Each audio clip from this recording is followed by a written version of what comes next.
Hello, everyone, and welcome back. I'm Richard Rowland, and today with me, I have an intrepid group of gentlemen who are going to be hopefully just really screwing things up for the other uh 30 people who get to play this campaign after them. No, I'm sort of kidding. But yes, we're here for the first official one of the Midnight War games. So if you're watching this on YouTube, you will have seen the two prologues that we did, one with a group from the Symbolic World, and then another that I did with my original group of players for the Midnight prologues to the Midnight War.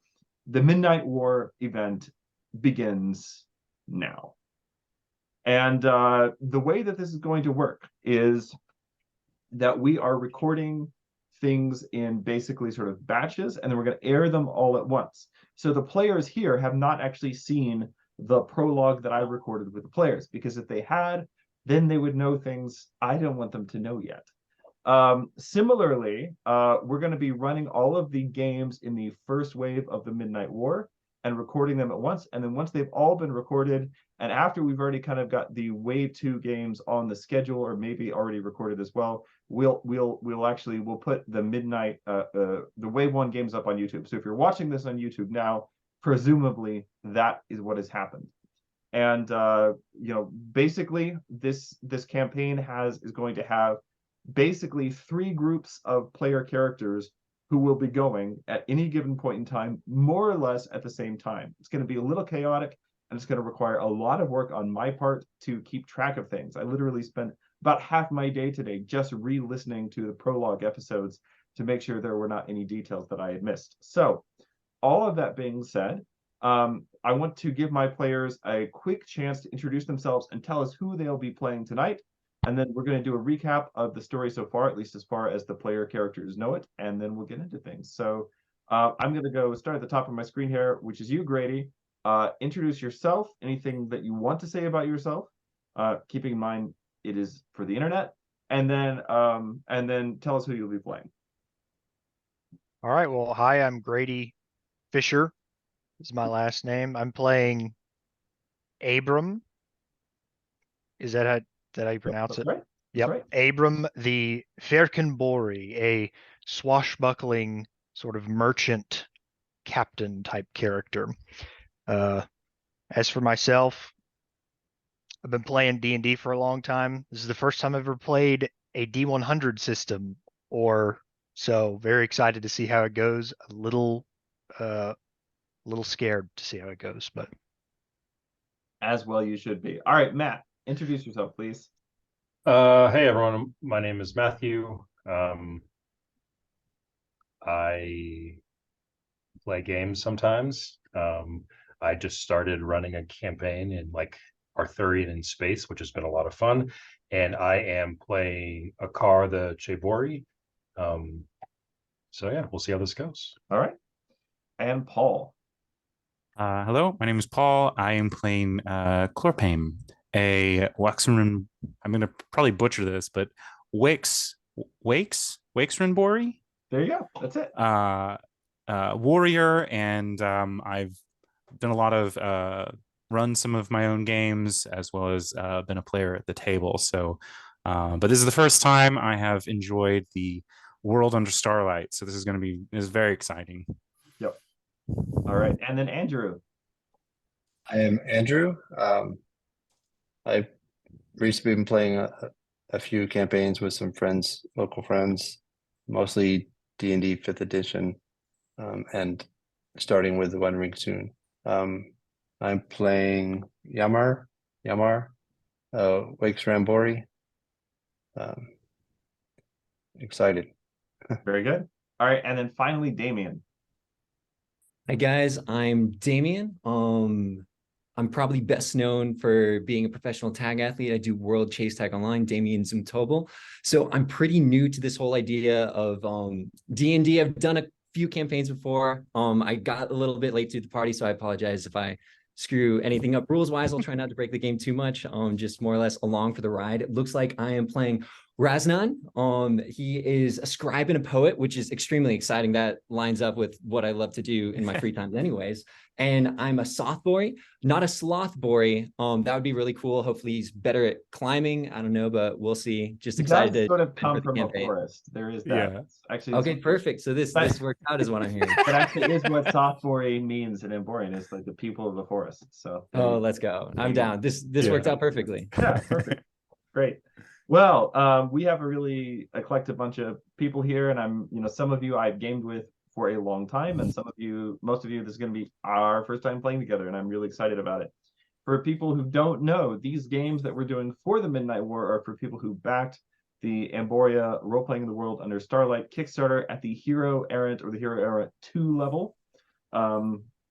Heroes Errant, by the way, is the plural. It's not Hero Errants, it's Heroes Errant. But anyway, like Attorneys General or something like that. Anyway, so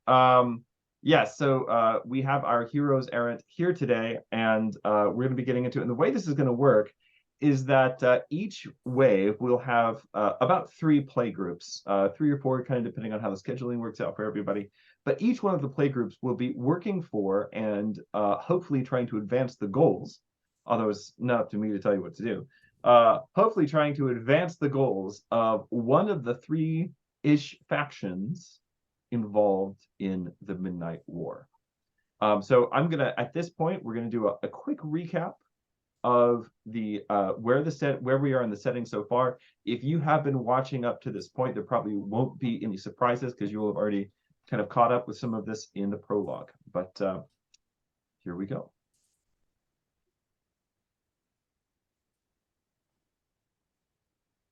Yes, then I should actually start because you guys are new. I should do the whole intro. I should do the whole intro.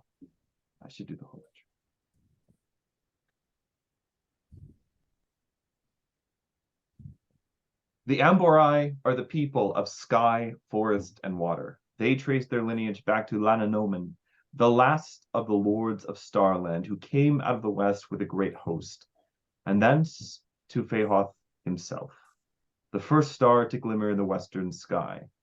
When Senkan built his city amid the sacred grove of cypress trees that surrounded the holiest of all hills, he established a kingdom and a lineage which would last the ages. For 3 aeons of the world, the heirs of Senkan reigned, their legitimacy unquestioned as long as they held the Hur Orupem, the living sword which Senkan forged long ago in the deep places of the earth, which would serve no master but him. But 30 years ago, the Hur Orupem, well, it's more than 30 years now, more like 40 years ago now, the Hur Orupem was lost. It went to war in the hands of the good Prince Galal, and Galal was betrayed by his dearest friend and lost in battle on the northern moors. Now, in the year 451 of the 3rd Aeon, the cruel king Onwae sits the throne. But his sword is one of dead iron, not living steel. Again, sorry, it's actually the year 457, 458 now. The cruel king Onwae sits the throne, but his sword is one of dead iron, not living steel, and many fear that the evil things stirring on the moor and in the waters of the Sea of Amborai are proof that the line of Senkan is failing at last. Beasts strange and fell stalk the northern moors. Around the cities of the archipelago, strange horrors with many eyes hunt the deep men once again. In these uncertain days, the hardy folk at the kingdom's edges do not look to Senkankar for deliverance. They must find strength, if they are to find it at all, from among themselves. Now, over the course of the last decade or so, things have been sort of, let's say, heating up in the lands around the sea. So beginning in the 440s and late 440s, early 450s, rumors began to come to Senkankar of evil things stirring along the northeastern border of the kingdom. Cultists devoted to Toran Terror, the bloody vulture, attempted to undermine communities. Ancient evils awoke in the Sur Thatama, the withered wood, and in the year 451, a plague broke out with its source somewhere in the Chafe Wood. Although the spread of the fell disease was stopped, it proved to be a harbinger of evils to come. In the year 452, the river forts came under siege by the Naushpori, and the fortress of Leil Yalir was captured, and only retaken after great bloodshed. Around this time, more and more confirmed sightings of the Aryag Bori, the great horned beasts of ancient legend, were reported. So in the year 454, a major insurrection broke out in the Leopard Isles, led by Zishunei, the Mother Superior of the Convent of the Ram of Dawn. Although this rebellion was ultimately squashed, it would break out again during the siege of Senkankar in the year 456. Currently, the Leopard Isles function as a semi-independent state led by a mercurial and charismatic nobleman known as the Midnight Prince, or sometimes the Prince of Midnight. Speaking of the siege of Senkankar, in the fall of 454, the deep men, the Nyetbori, every last one of them went missing, resulting in a major drop-off in sea trade and severe economic depression for port towns and island cities. This isolation allowed the insurrection of the Leopard Isles to blossom and resulted in a reduction in Senkankar's influence throughout the rest of the kingdom. Any attempts to seek for the deep men to sail, or even to sail much beyond the sight of the coastline, ended in ships being ensnarled in enchanted waters, broken by great sea monsters, or stranded on treacherous reefs. And then in the spring of the year 456, the deep men returned, gathering in force and taking Korixime, the harbor city outside the holy city, by sudden assault. Senkankar received warning in time, and the gates to the holy city were barred, leading to a long siege that wasted the population of the city and polluted or destroyed many of its surrounding towns and villages. The siege was unexpectedly lifted when Onarama the Bald, who in the meantime had seized the governorship of the northern province, marched to its relief. The Northmen drove the deep men back to the sea, and with the help of the city's garrison, shattered their ranks. The deep men fled, although they continue even to this day to prey upon shipping. And at this particular point in the setting, due to the actions of the original playgroup, the entire deep man culture, with the exception of one tribe, which is a recent development, but the entire deep man culture is currently completely corrupted and as such unplayable at this time. That's why none of the players who are going to be playing tonight will be playing the Nyetbori, the deep man culture. But of course, in your games at home, if you're running a game set in the world under Starlight, you don't have to go with that. That's just the timeline of my game. So in the aftermath of the siege, King Onwae was forced to recognize the legitimacy of Onarama the Bald, who now ostensibly rules the north at the king's pleasure, although he is in fact the de facto independent ruler of the north. There are rumors that Onwae is building a fleet to retake the Leopard Isles, but those in the know speculate that it may actually be intended for the Red Isle should the bellicose and always independent-minded islanders choose to take advantage of the current weakness of Senkankar.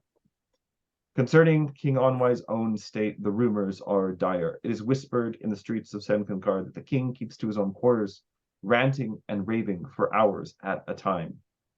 Only his Grand Vizier, the Baron Kiavista, is invited to his councils, and many people believe that actually Grand Vizier Kiavista is running the kingdom, though they would never say so out loud. In these uncertain times, the people of the royal district of the islands are all forced to look within their own communities for the strength to stand in times more evil than anything anyone remembers since the Civil War, or as people are now beginning to call it, the First Civil War. So the state of affairs here in the Leopard Isles for as we start up in the winter of the year 457 is that the Leopard Isles have been independent or semi-independent of Senkankar for about a year now, and but it's a strange state of affairs because the Leopard Isles themselves are ruled, at least ostensibly, by this strange, enigmatic, charismatic figure, this half-legendary figure known as the Midnight Prince. Now, the thing about the Midnight Prince is that everyone you've talked to about him assumes somebody else has seen him or met him. But actually, you've never actually met anyone who's seen him or talked to him, even in like kind of a public capacity. So his existence is strange, and yet his adherents are everywhere. In the great cities of the Leopard Isles, such as Dlafki, Clorpem, which is the city that you are in, that we'll be starting out in tonight. The city is essentially the garrison of the city is now run by a small brotherhood of knights known as the Sons of the Leopard. So there is a chivalric order in the Leopard Isles known as the Knights of the Leopard Skin. But it's not like a super organized kind of an order. It's a little more round table-ish in the sense that most of the people are who are knights in this knightly orders. They don't have like established dwellings so much as they go on quests, they go on errandry. But the Sons of the Leopard, although they are of that let's say extraction and do wear the leopard skin cloaks associated with the Knights of the Leopard Skin, they have established a chapter house near the great gate of the city, and have effectively taken command of the city's garrison and therefore the city itself. And from what you've heard, this sort of thing is going on in all of the major cities of the 5 great islands of the archipelago. The archipelago is actually made up of dozens of small islands, but the 5 largest have 1 or more cities apiece on them. And in all of the great cities, the major population centers, as far as you've heard and as far as you've been told, this sort of thing continues to seems to be going on. All of this puts you in a difficult position. Somewhere in your past, you made a mistake. Maybe you took something that didn't belong to you. Maybe you loved someone you shouldn't have loved. Maybe you killed someone. Maybe you, in a moment of despair, found yourself drawn in for a time into some of the dark cults which lurk on the edges of Emborian society. Maybe you just owe money to the wrong people. You're not a bad person, but you made a mistake.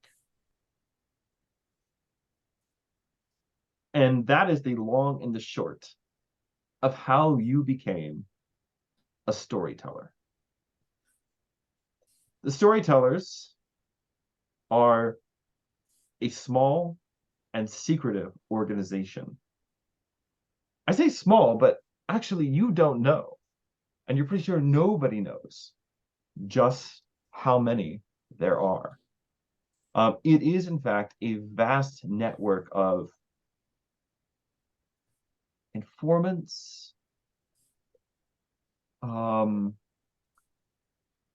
cynical would say spies, pervading every level of Emborian society and reporting ultimately to the king's palace in Senkankar.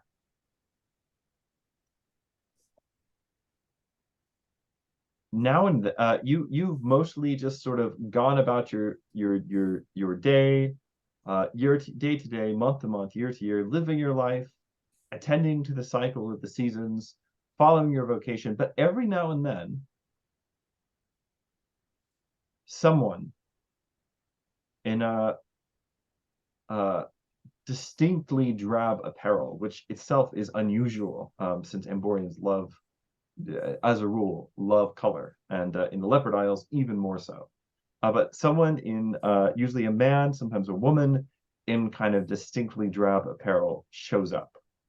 Sometimes in your home when you come back at the end of the day. Sometimes he simply meets your eye across the street as you are crossing at an intersection. Sometimes you find yourself sharing a table with this person at a wayside tavern. Sometimes you find them on board a ship where you have taken passage. Whatever the case is, you know by now that when one of these people shows up, you do what they ask you to do. And you do this knowing, or at least telling yourself as strongly as you can, that what you do is for the good of the kingdom. But deep down in your heart, more than anything else, you know that you are doing it for your own good. Because this is the price which you pay so that that mistake doesn't follow you, doesn't ruin your life, doesn't ruin the lives of those that you love. All of this is by way of explaining how you found yourselves in a small bureaucratic building, in a crowded quarter of the city of Lavki Korpen. Sitting across the table with your fellow storytellers, some of whom you may have met or worked with before, others of whom might be completely new to you. That's up to you to decide. But sitting with them across from truly one of the dullest people you have ever met, a city prefect by the name of Garalu.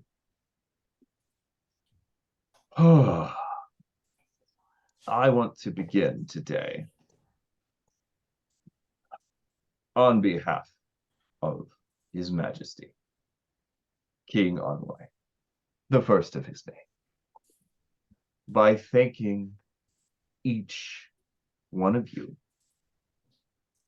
for stopping in to well, to see that these little matters are appropriately attended to. As you are no doubt aware, life in this city, and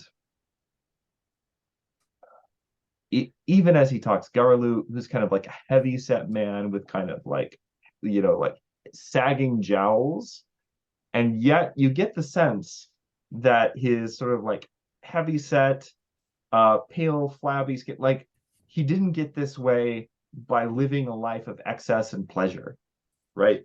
But rather that he has just sort of slowly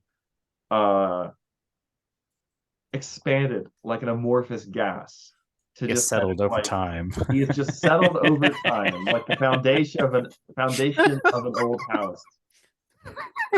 This is a You man know how that is. who, to look at him, has no ambition, no pleasures, no delights. And so, very importantly for the storytellers, nothing he can be tempted with. And he says, Perfect bureaucrat. as you are no doubt aware,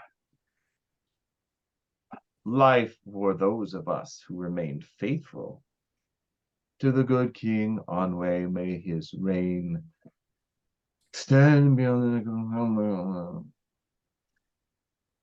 For those of us who have remained, as I said, faithful, life in the city and in these isles has become difficult. Which is really quite a shame because, of course, they are such pleasant isles. Such pleasant, so many things to, you know. And so it is with some considerable regret that we have had to call upon your services once again, so that the fate of these pleasant isles can be secured. Stirring words, Garlu, but is there a point to all of this? Is there a point to... Yes, I suppose there are more than one. Would you like me to go alphabetically? Which would be difficult because the Embroidered alphabet doesn't have vowels. We just use diacritic marks. Or would you like me to go in order of urgency? Let's do urgency. Urgency it is. You see, this is what King Onwae needs. Energetic, young people like you grew up in.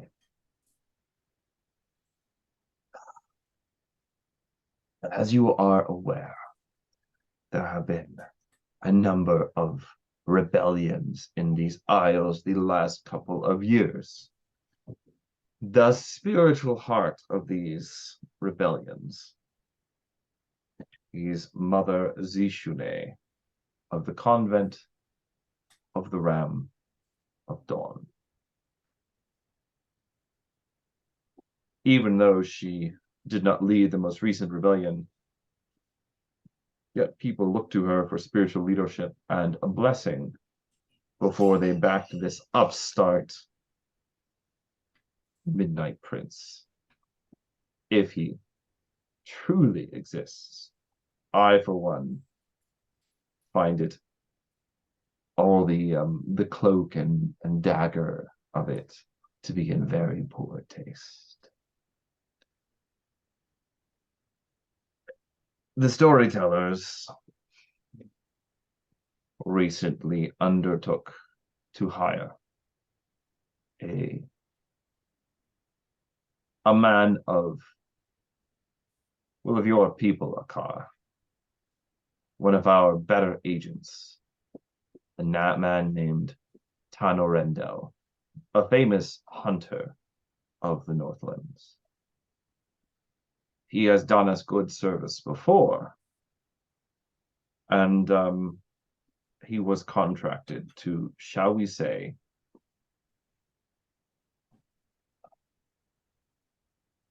again, I find this in very poor taste, but shall we say, to help Mother Zishunei onto a quiet and peaceful retirement in some remote part of the kingdom, where she would no longer turn hearts and minds against our good king. I assume this was at the point of something sharp. He was encouraged to use his persuasive powers. However, we meant no harm to the venerable Mother Superior. So let me guess. He went to do this job and you haven't heard back from him. It's more complicated than that, I'm afraid.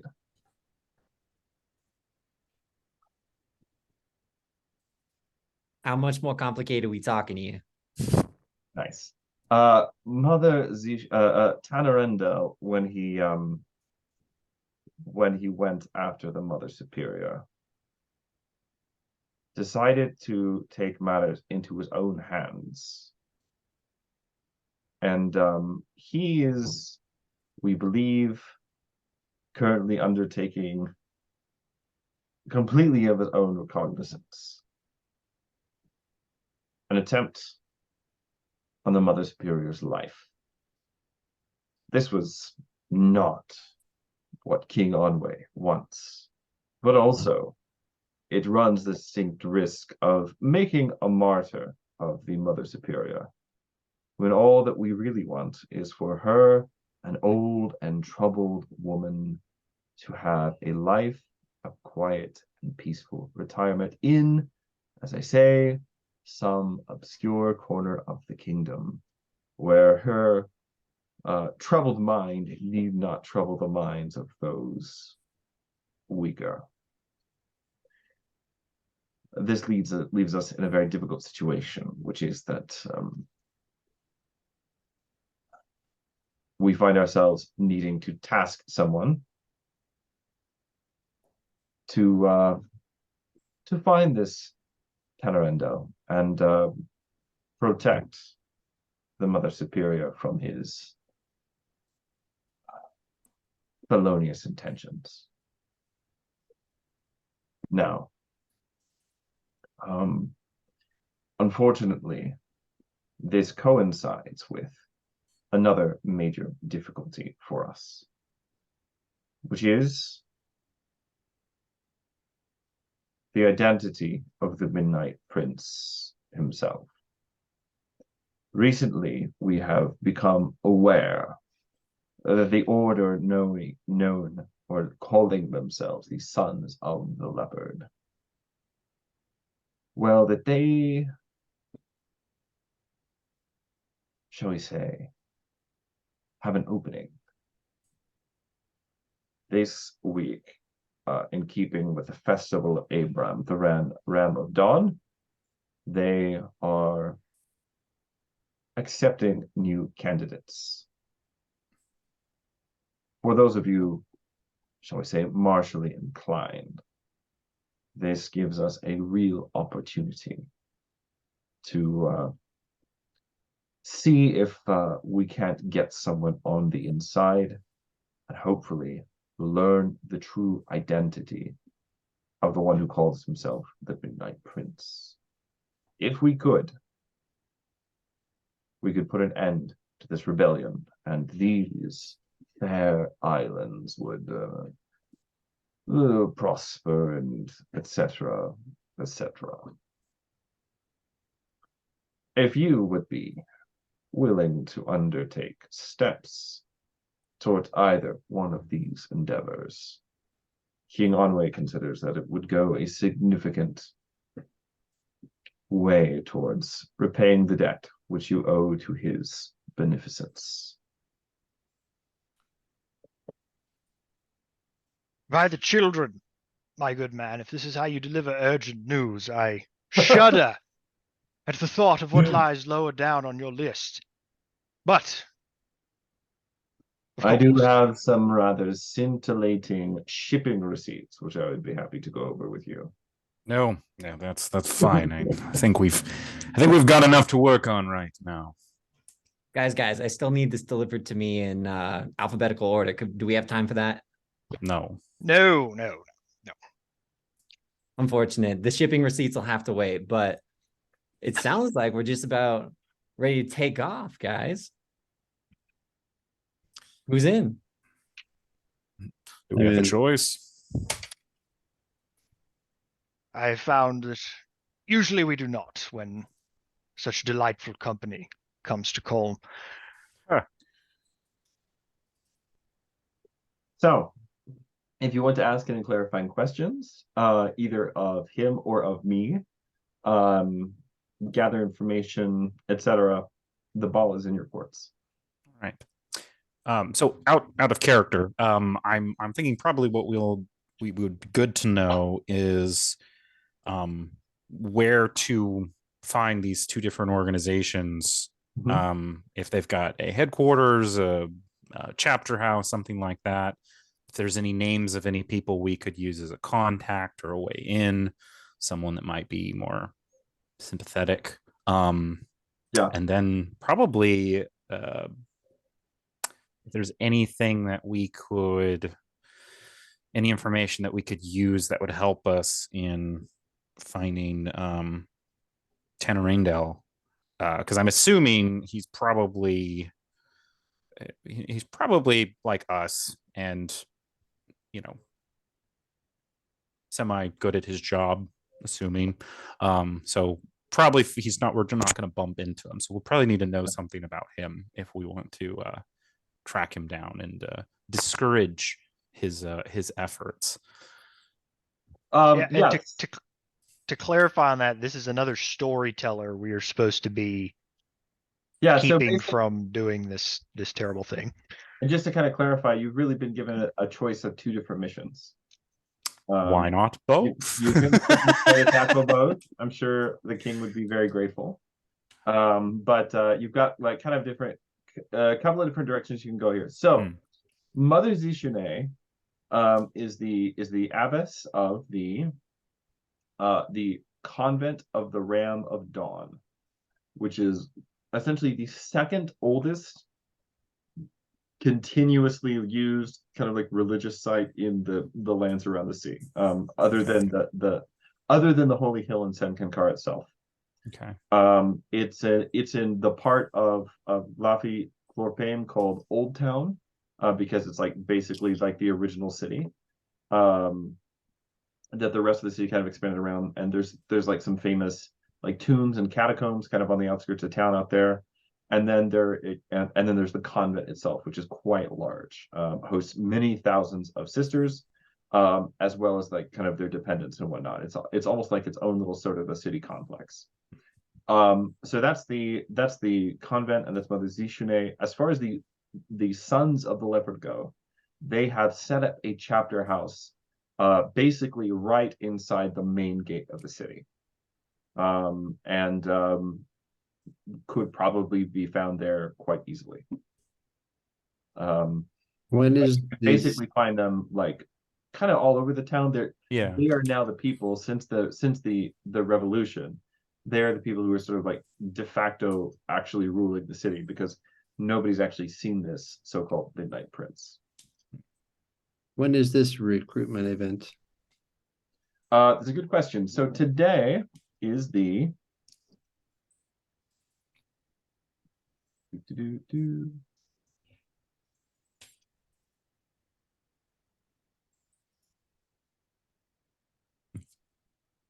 get back to my calendar here.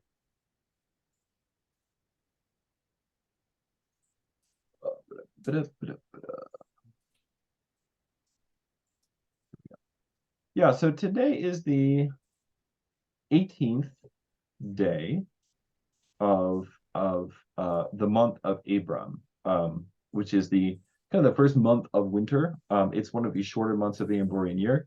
Amborian timekeeping uses a stellar calendar, or astral calendar, whatever you want to call it. And as a result of that, and various things that have to do with the cosmology of the world, the months are variable length. So the month of Abram is relatively short. It only has 21 days. The main liturgical feast that falls during this time is the Feast of Abram. Sometimes it is also called the Feast of Trumpets, or the Feast of Shouting. And it is it's celebrated quite in a really big way here, actually, in the Leopard Isles, which have a kind of a connection due to the backstory having to do with how the Isles were founded, like the founding myth. They have a close connection to the myths concerning the Ram of Dawn. So the feast takes pretty it's pretty big here. Obviously, the convent itself is named after Abram, the Ram of Dawn, and Abram is itself a very common given name for men in the Leopard Isles, as our own Abram can attest to. So today is the end of the fast that precedes the feast. So the next day will be the Feast of Abram, and on that day, the abbess, the Mother Superior, she will be leading a huge procession through the middle of the city, culminating in the blowing of trumpets, and the entire city joining in a shout together, to sort of draw the sun back, draw the Ram of Dawn back towards the earth, so that the winter will come to a swift end. So this is the biggest event of this part of the year, in the city. And again, because of the identity of the convent and its ancientness, and the way that the identity of the people of the Leopard Isles is tied into it, Fame, the island you're on right now, is absolutely swarming with pilgrims, with people who've just come here to celebrate, people who come here to feast, and then also all of the other kind of like seedier people who show up to a place like this at the time of a feast, because it means that they can do the things that they want to do. So all of this to say is like looking for a foreigner in the city right now is like looking for a needle in a haystack. Do they allow pilgrims into the convent to? Yes. Mm. Do Yes. we have to dress like a sister? Is that how the pilgrims get in? It is one way. That's not the normal way Could the do pilgrims get in. But I mean, they have lodgings for some pilgrims, where they can actually like stay on the grounds of the convent, in housing there. But yeah, lots and lots of pilgrims come to the convent. It is open most of the time. And certainly this time of year, obviously, this is a really important time for them. So those are like sort of like the common things that you would just know as being a person in the setting in the Isles right now. Now, as far as chasing down Tenerendo, this is, I mean, a significantly more difficult task. He is a storyteller. He is a person you assume of some skill in the same ways that you are, right? Who, you know, maybe has the ability to not be found when he doesn't want to be. So that being said, you have, you know, probably a few different ways you could go about this. There certainly are places and let's say kinds of people that you might know to talk to, who would be able to point you in the direction of somebody who didn't want to be found. If you grease enough palms, you can probably get there. So it's the 18th today. What day is the trials for joining the Knights of the Leopard Skin? Those are going to be held on the Tomorrow. those will be held on the 20th.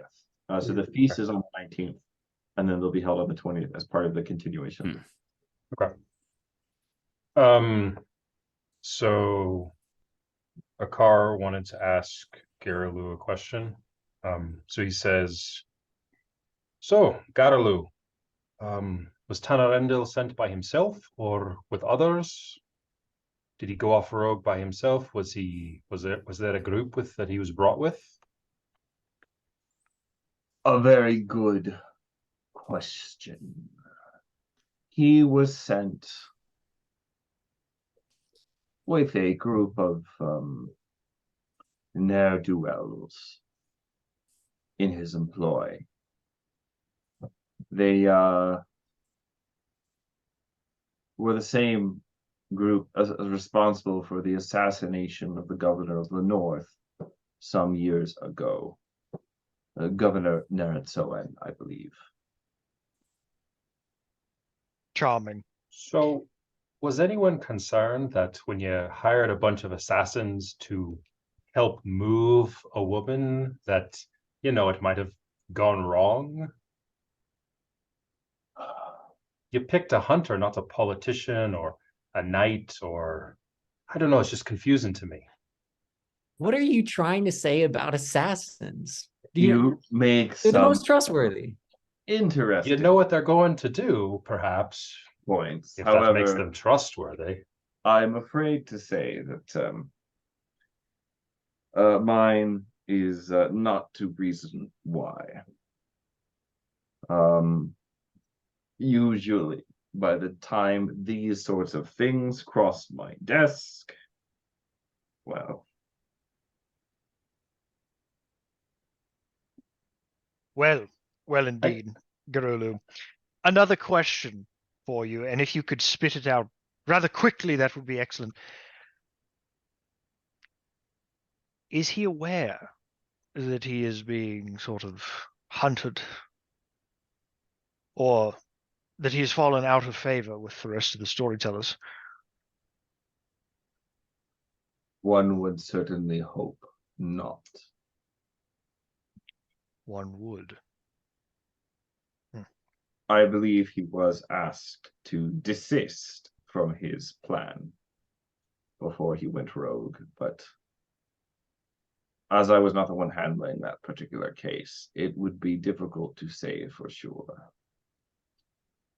So what you're saying is we're the first ones that are going to be sent in to deal with this. I didn't say that at all. Well, isn't that fantastic? It could be helpful. Even blame when it all goes wrong. Well, that is true. If we were the first to be sent, though, we might have the benefit of a certain subtlety. Perhaps we could even ingratiate ourselves with this rogue storyteller. But that is just an option. Of course, we must also deal with these leopard brothers of the leopard. Sons of the Leopard, which I may be able to assist with, as a matter of fact. As exciting as it sounds to hunt down this Tenerendel individual, I am a Knight of the Leopard skin myself, and Abram kind of flicks his leopard skin cloak that he's wearing. It's like a half cloak over his shoulder. Surely they would give preference to a brother, a fellow son, as it were. Of all of this worthy company that could infiltrate their positions, perhaps it is I that should take the plunge, face the trials. What say you, gentlemen? I like that idea. Yeah, your point is valid. However, the Mother Superior seems to be much more pressing a matter. Her death, it seems, could potentially cause much more problems than if we botch a trial here or there. I do concur. Although, hopefully we can solve her issue before the 20th. Only a few days away. I feel then our attention should definitely be put towards finding our former brother and helping him see the error of his ways. I had another question. So, who was the storyteller who communicated the initial plan to Tanarendel, and then who warned him? Could we perhaps talk to them to get some more information? I believe that in order to do that, you would have to sail many days to the north, Akar. Tanarendel, he's a fellow countryman of yours. The assignment was given in Chakor. However, I was just about to mention before I was interrupted.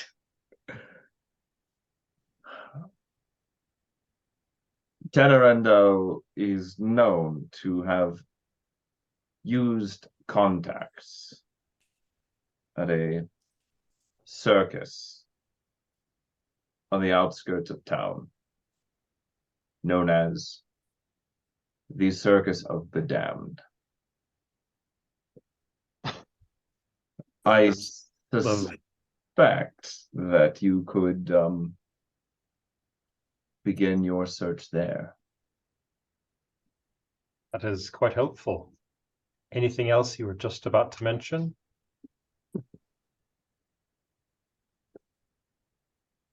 Yes.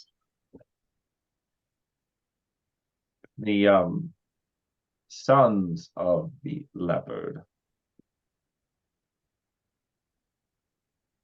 are known to frequent a public house by the name of the Listing Siren. I believe you'll find it in one of the seedier quarters of this fair city. If you wanted to meet some of the members of the order, shall we say, off of the... He gestures to like just the mound of ledgers on his desk, off of the record. You can probably do so there. Well, thank you for everything that you've shared with us, and I think we've wasted enough of your time.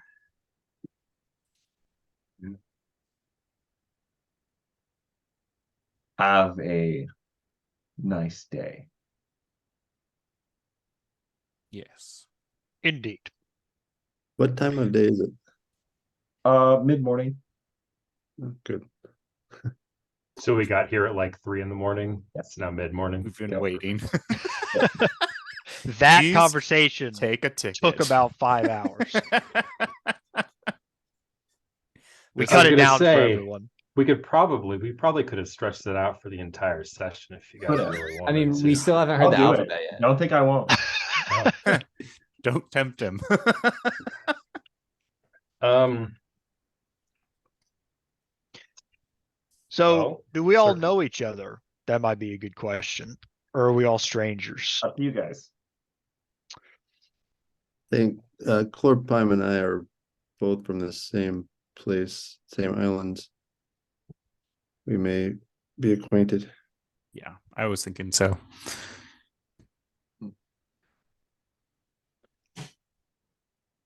Abram, I get the feeling does some sailing. So Yep. if any of you came here on a boat, perhaps you could have met him there. Sure. I think he's some sort of a merchant, I believe. Maybe you even bought something from him. I don't know. That makes sense. I'm from the island and spend a lot of time on boats. What's my I expect a car got here on a boat since he's from the north. Since it And is I an don't island. And You I all don't know see that. giant bridges on the map. Yeah, the superhighway. Yeah, I'm gonna imagine there's some boat involved. Fair enough. Fair enough. I think I probably met you guys. I was haggling y'all, just playing my lute and singing my poetry just in the dock. Saw you guys going along. I'm just like, man, looks like a good crew to just harass. So I stuck around with y'all and just been following around. Which is a handy coincidence. Harassment. You're all being blackmailed by the same organization. yeah. Conveniently, right? Yeah. Somehow that happens. Blackmail. I love coincidence. Obviously, it's not actually blackmail. It's a tremendous service opportunity. Oh, perfect. Right. All right. So what's the plan? What are you guys doing? What I tell my children. This Yeah. is a tremendous service opportunity. To get exposure.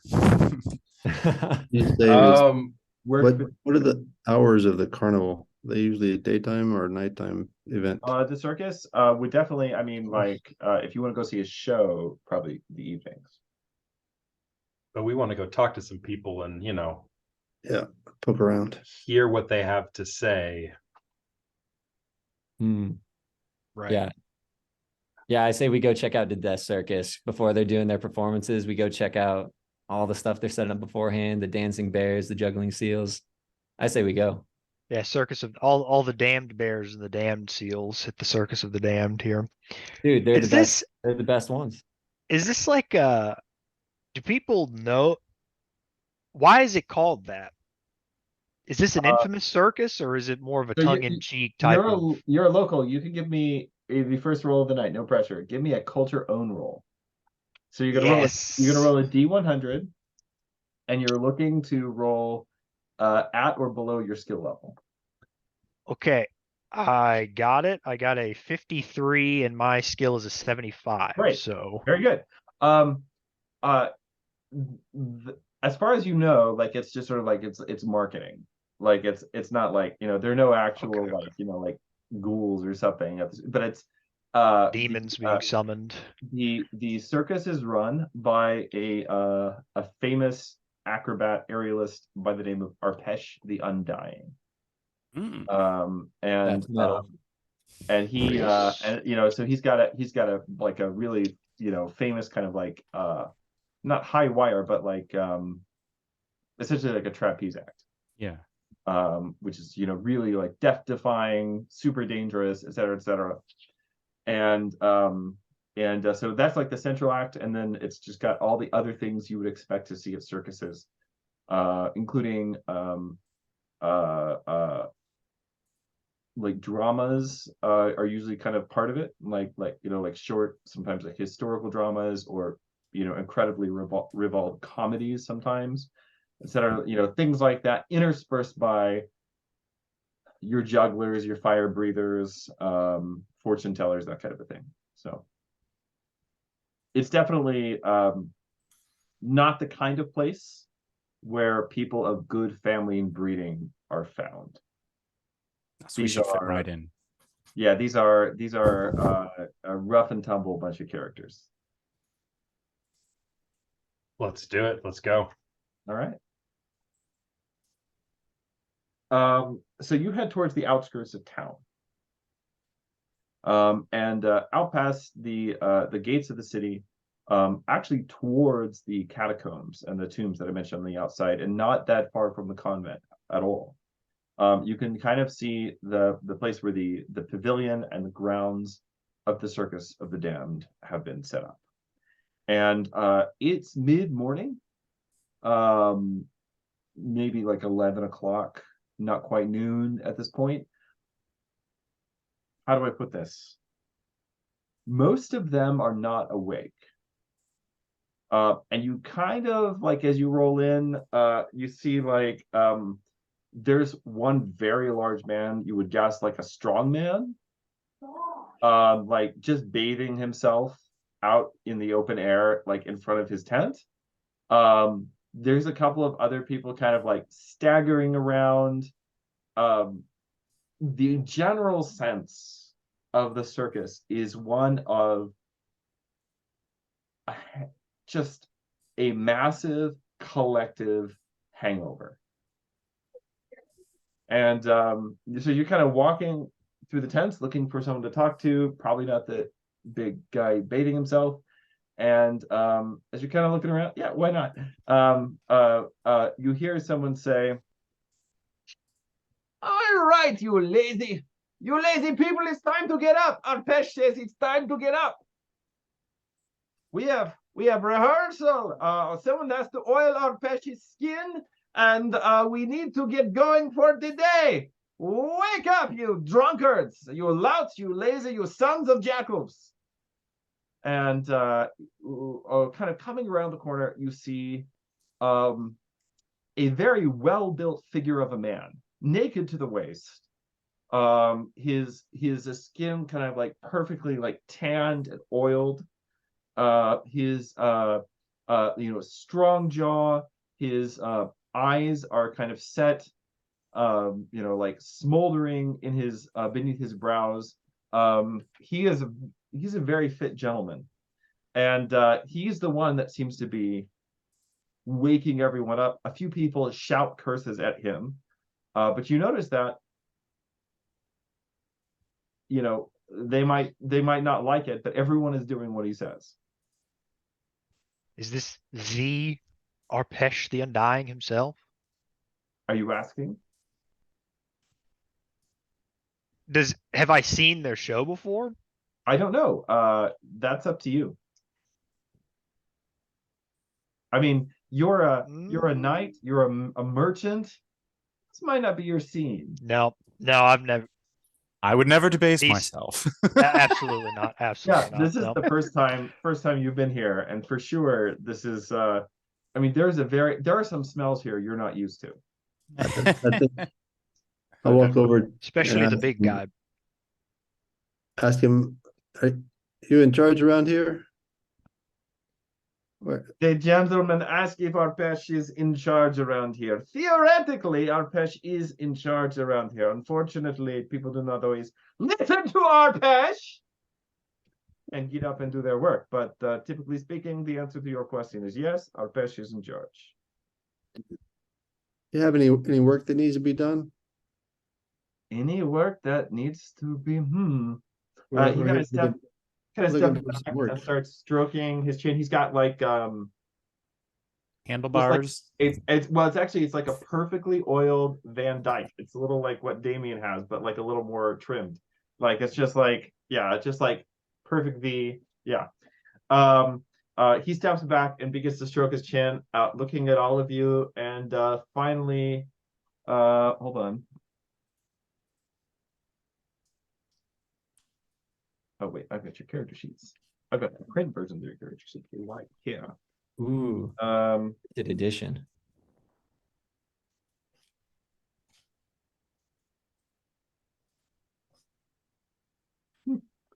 he looks at all of you for a moment and finally says, "Yes, Arbesh could use you. Everyone except for him." And he points at you, Rasnan. I don't think that he would I don't think that he would bring good business from the ladies. But the rest of you, yes, by all means, Oh, go back to that tent over there, and someone will get you in costumes. Rehearsal is in 2 hours.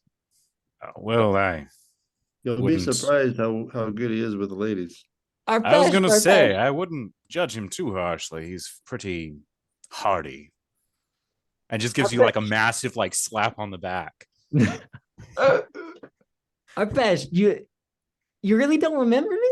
We go way back, pal. You don't that one show back in Talesworth, dude, that was the place. Dude, come on. We just were here. We need just a little bit of info. We could do some work for you. We could help you out, but like, hey, like, come on, look at me. I'm not that scrawny. I'm all right. Arpesh, come on, help out, no pal. You know the good old days.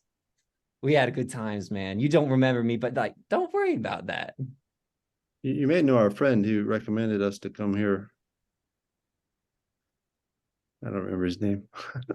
Oh, Grendel. Garaloo. Oh, Yeah. Grendel. Grendel Garaloo. Rasnan, you can give me a just give me a perform roll. Sweet. What die you need me to roll for that? It's a D100. D100. Cool beans.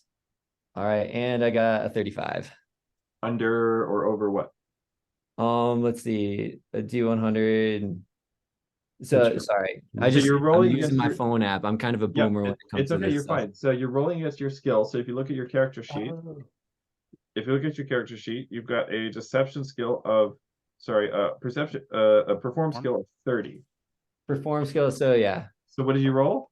I rolled a 35. You want to roll your number or below. So you failed. Oh goodness, dude. It's a roll under system. So you fail. Arpesh just kind of squints at you skeptically. And he says, for old time's sake, I can get you all to work in my stables. But then when you mention Garaloo's name, he turns and he looks at you, Viamar, and he says, you are acquainted with Prefect Garaloo? Unfortunately. Yeah, manner of speaking. His manner of speaking, it is, how you say? Hideous. Painful. Yes. Painful is good word. Hmm. Come back to Arpesh's tent. Arpesh would like to offer you a little breakfast, and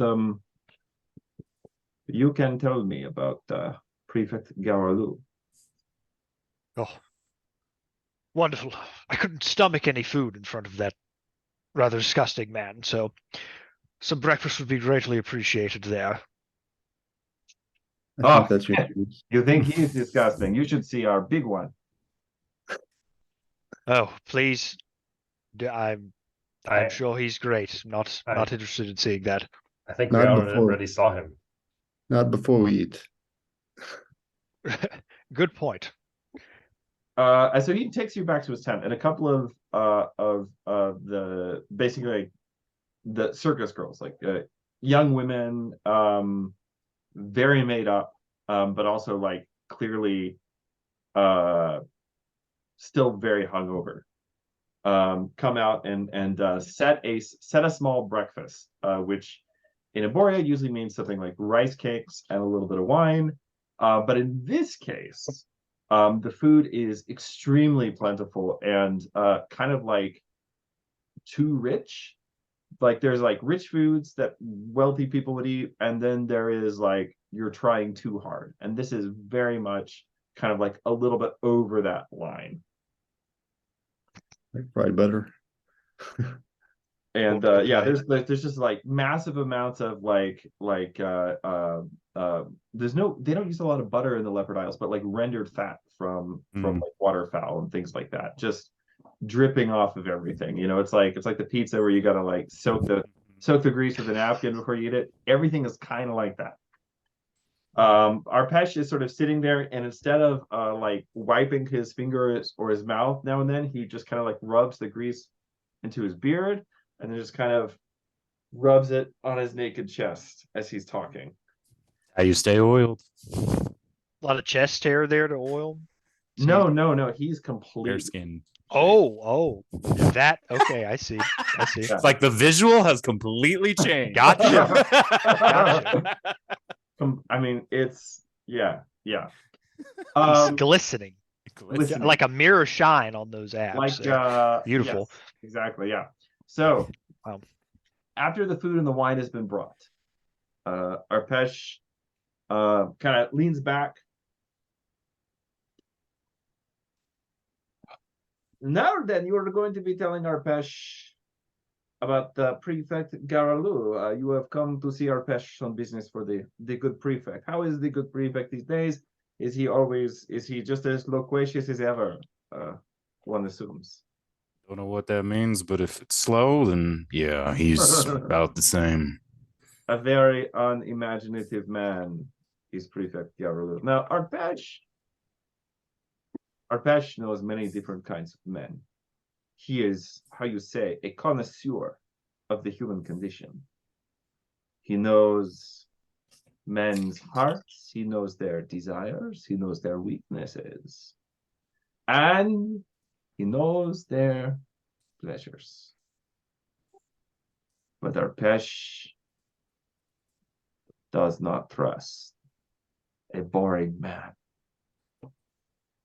What are you going to do with this boring man? You cannot bribe him.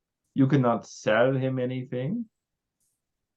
You cannot sing him a song. You can't get him drunk.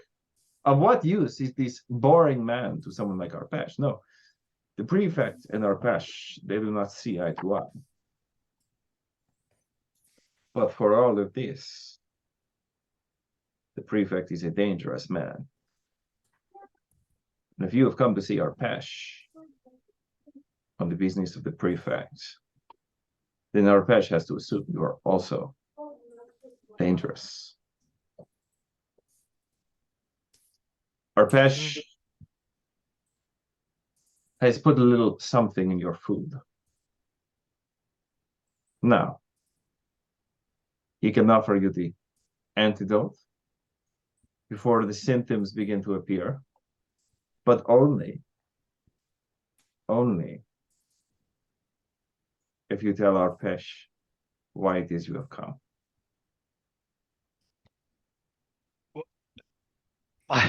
My good man, we are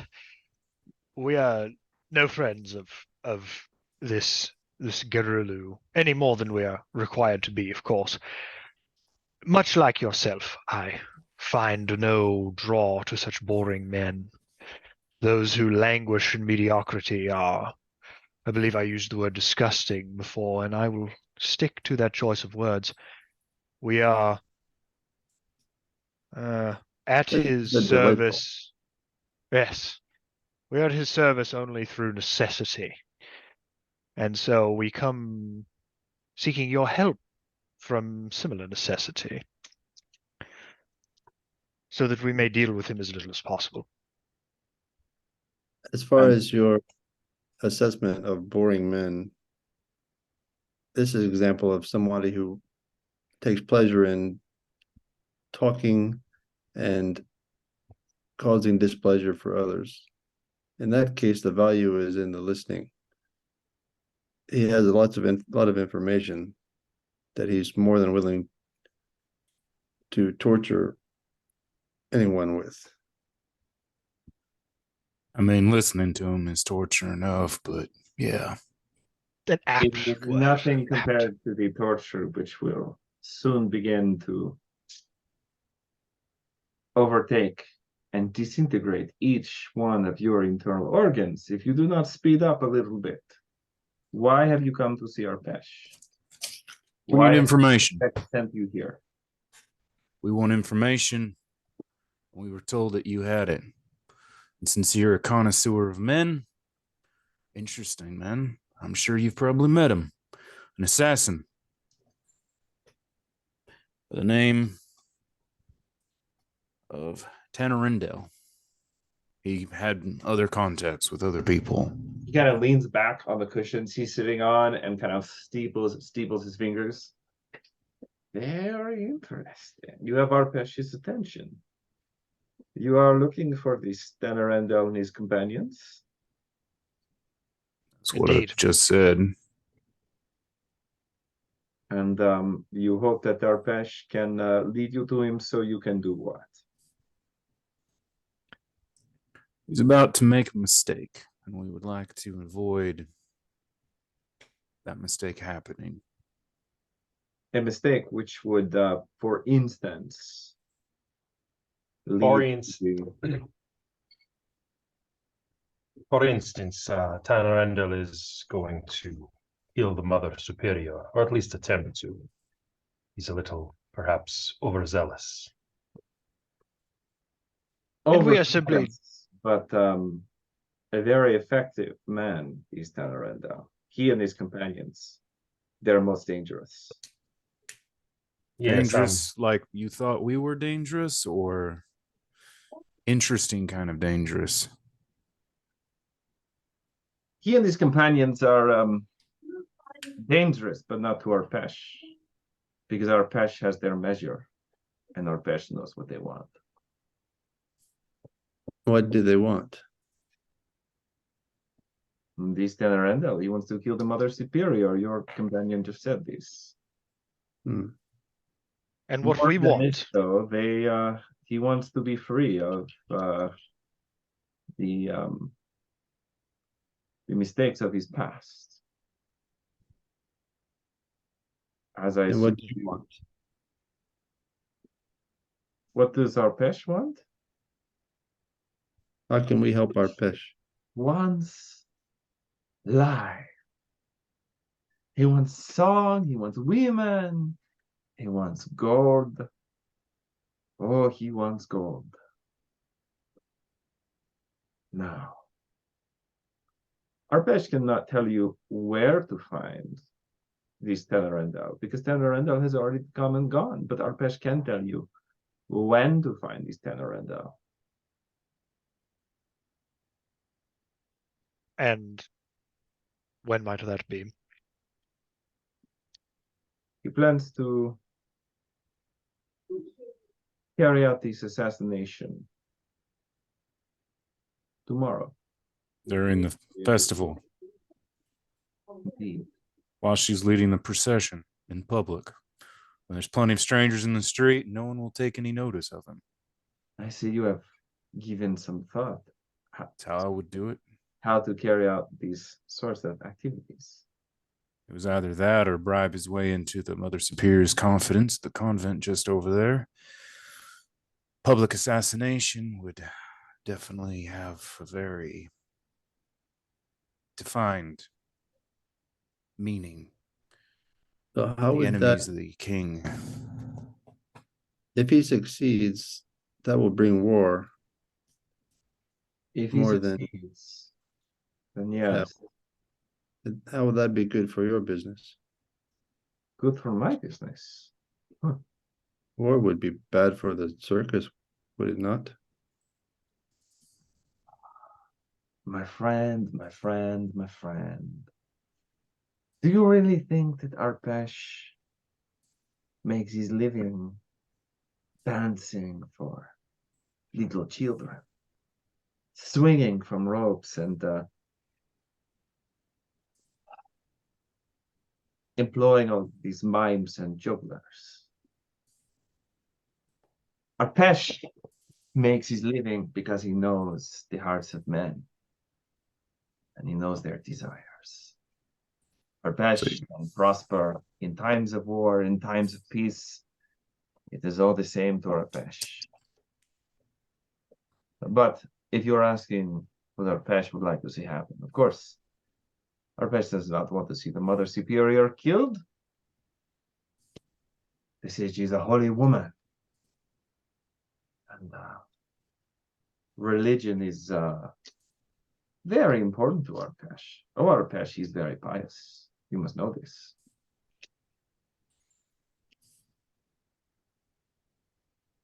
A lot of fish. you said you wanted to know what we wanted from you. I think we've made that quite clear. We want to keep the Mother Superior alive, quite alive. We would also like, if I may be so bold, the cure to this poison. That would be the second thing. Have we given you enough information to secure that? Did I mention how much Arpesh loves gold? Ah, I believe you did. I believe you did. And Abram will reach into his gold pouch and pull out 10. What is the currency? Silver stars is the currency. Silver stars. Okay. He'll pull out 10 silver stars and sort of slide them across the breakfast table. Arpesh looks at the 10 silver stars dubiously. A matter of expensive tastes, I see. I'm afraid this will not be enough to pay for the antidote. He pulls out another 40. 50 then? 50, perhaps one of you, but there are 5 of you. Oh, well, good. That's my share then. What about the rest of you gents? I can throw in 50.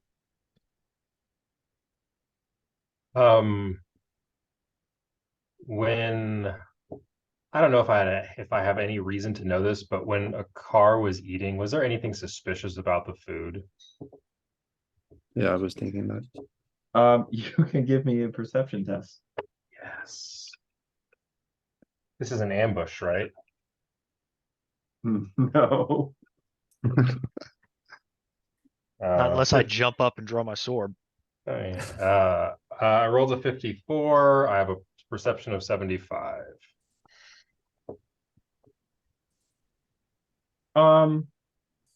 The only thing that struck you as being weird or suspicious about it was, like I said, it was like everything was like a little too rich. Okay. But you did not specifically detect anything that you would have identified as like being poisonous. Did we have separate dishes or did we eat was it communal? More or less communal. So he ate the same food that we ate? He could have used something he's immunized himself to over time. It's iodine. Like, Yeah. honestly, at Oh, this man. point, Tasteless iodine powder. Who else is in the room with us? He's Sicilian. Just him. okay. Question: am I out cleaning the stables or am I with you guys? No, you're with. Okay, cool. I was like, You're just out there like, you guys get our man. passion food and I get the stables. I was like, man, No, it's a you're with rough the group. life over here. You're with the Ripperoni. group. You're with the Every group. time. Could I make a perception check to see if Arpesh has anything that looks like it might have a vial of some sort of thing that would be enough for 5 people to drink? Sure. All right, cool. So my perception is 75 rolling, and I got a 70. I rolled a 79. So you failed again. Oh, goodness. All right, that's a Gotta roll ripperoni for under. me. So yeah, Alrighty. as far as you can tell, you can't see anything that looks like an antidote. Okay. We've put together 100 silver. What is how many silver is it gold? It's silver stars in the main currency. They don't really use gold. Yeah. Gold is like for ornamentation, jewelry, things like that. Man, see, this is the moment when I'm like, I think part of me is like, I think he's bluffing. Oh, probably, but he still wants to money. risk Like, this character? yeah. Do we Or does feel he take a violent action? Are we feeling like mean- our intestines are disintegrating? It's You because definitely- there's so much fat. Yeah, definitely it's like feel Taco some Bell. You urge. can't tell. You Everything's feel definitely some- clogged. I could say yeah. that. You definitely feel some unease. But that could just be psychological. Listen, gentlemen, listen. This is merely the price of business. I've encountered men like the fair Arpesh here many times. Just pay him what he wants. He's a man of gold, straightforward. I like that. But keep this in mind, Arpesh. Perhaps if you make things easy for our group, we can owe you a favor. some business in the future. I am a man of such. It is helpful to have friends such as we. Arpesh, see how you handle this affair with the Mother Superior. And if you prove worthy, Arpesh will consider adding you to the roster. Not the acts roster with the costumes, right? Not that one. The other one. The useful one. A wise man has said, why not both? Oh, by the children. Those dose. If there's nothing else, and he stands up to leave.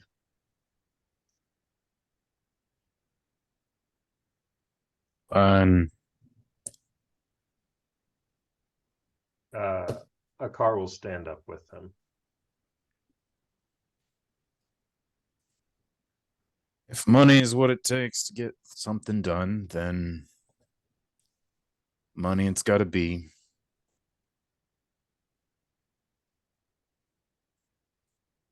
Thought you'd be more interesting, though.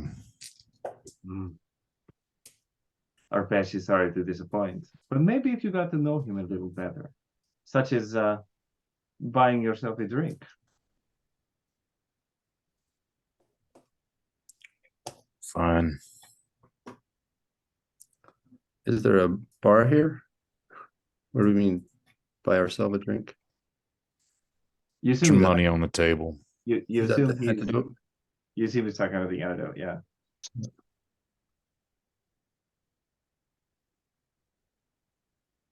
Emar, just give him the money. Are you guys paying? Yeah. Just keep All right, things we're cordial. paying. How much we have to give up? It's 50, 50. 50 silver stars each. Ooh, goodness. I put up 49. I'll cover him for the other. You can work off the other one in the stables. No. Perfect. If there's elephants, you do not want to do this. It'll be fine. All right, It's fine. fine. I'll play along since everyone else is. All right, so you put the money on the table, and keep in mind, he's not wearing a shirt or a vest or coat or anything.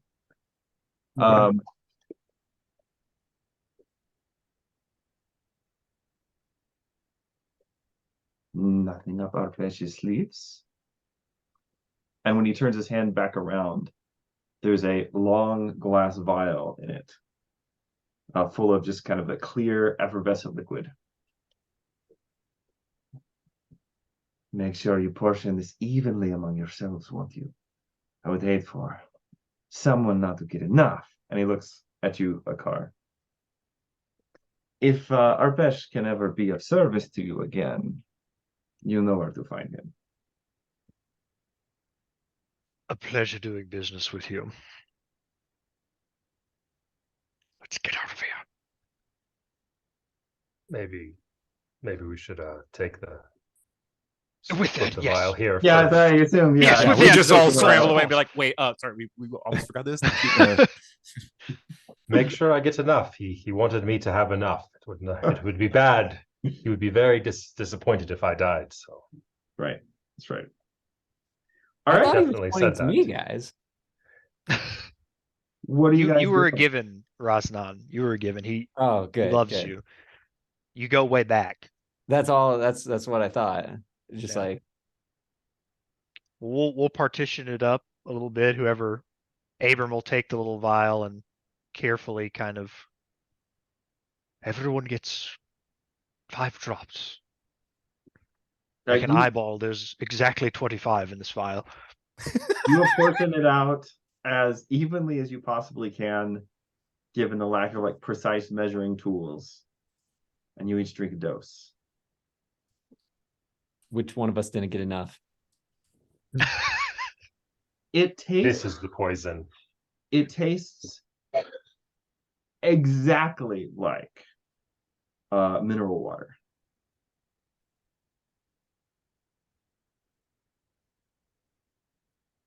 So what do you guys No. That ship sailed. I feel like there are definitely things that Matthew wants to do if this was not a one shot. Yeah. But this is, so I will constrain myself. Let's move forward. We'll leave like a little present in a paper bag on our Pesha's doorstep or something like that. Yeah, Maybe something that goes boom. maybe Maybe, throw some torches around. Maybe, who knows? These A little- tents look very flammable. Yeah. Right? a little arson. Here's a some little arson, oil. It's flammable. Don't stand near a torch. little arson. Yeah. All right. So what is the plan at this point? Well, so we have 2 days. Like tomorrow something big happens, and then the day after that, the trials happen. Right. So But Well, tomorrow is tomorrow, that's the assassination. festival, and that's when Right. he's supposed to make his move. So we need to exactly. We're close We- to the convent. Yeah. Well, I also. have a few, like, there's a couple different ways I think we could go at it. One, we just hang around, spread ourselves out, look for an attack, and then descend. Or we go to the convent, warn the Mother Superior, and say, we're here to help you. Let us be close to you in case something happens. We'll ensure your safety. If she doesn't buy it, she's at least aware something could potentially happen. But I don't know if she's going to mistake and say, well, you might be the ones threatening me, making vague, think we're trying to like blackmail her or something. Though I might make a suggestion. So I Mhm. like the first plan. I think we check out the convent. We warn the mother. And if she doesn't, she's like, hey, like, I don't trust you guys. We kidnap her. Easy. perfect. Agreements.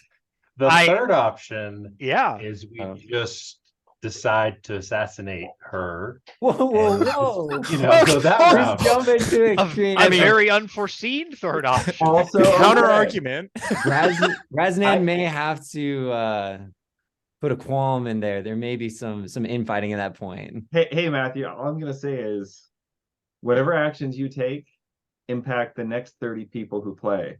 So go So, wild, man. yes. Just go crazy. Right. See, You can't see, kill that's what Mother I'm thinking. Teresa, bro. Yeah, I so mean, here's something we could do though.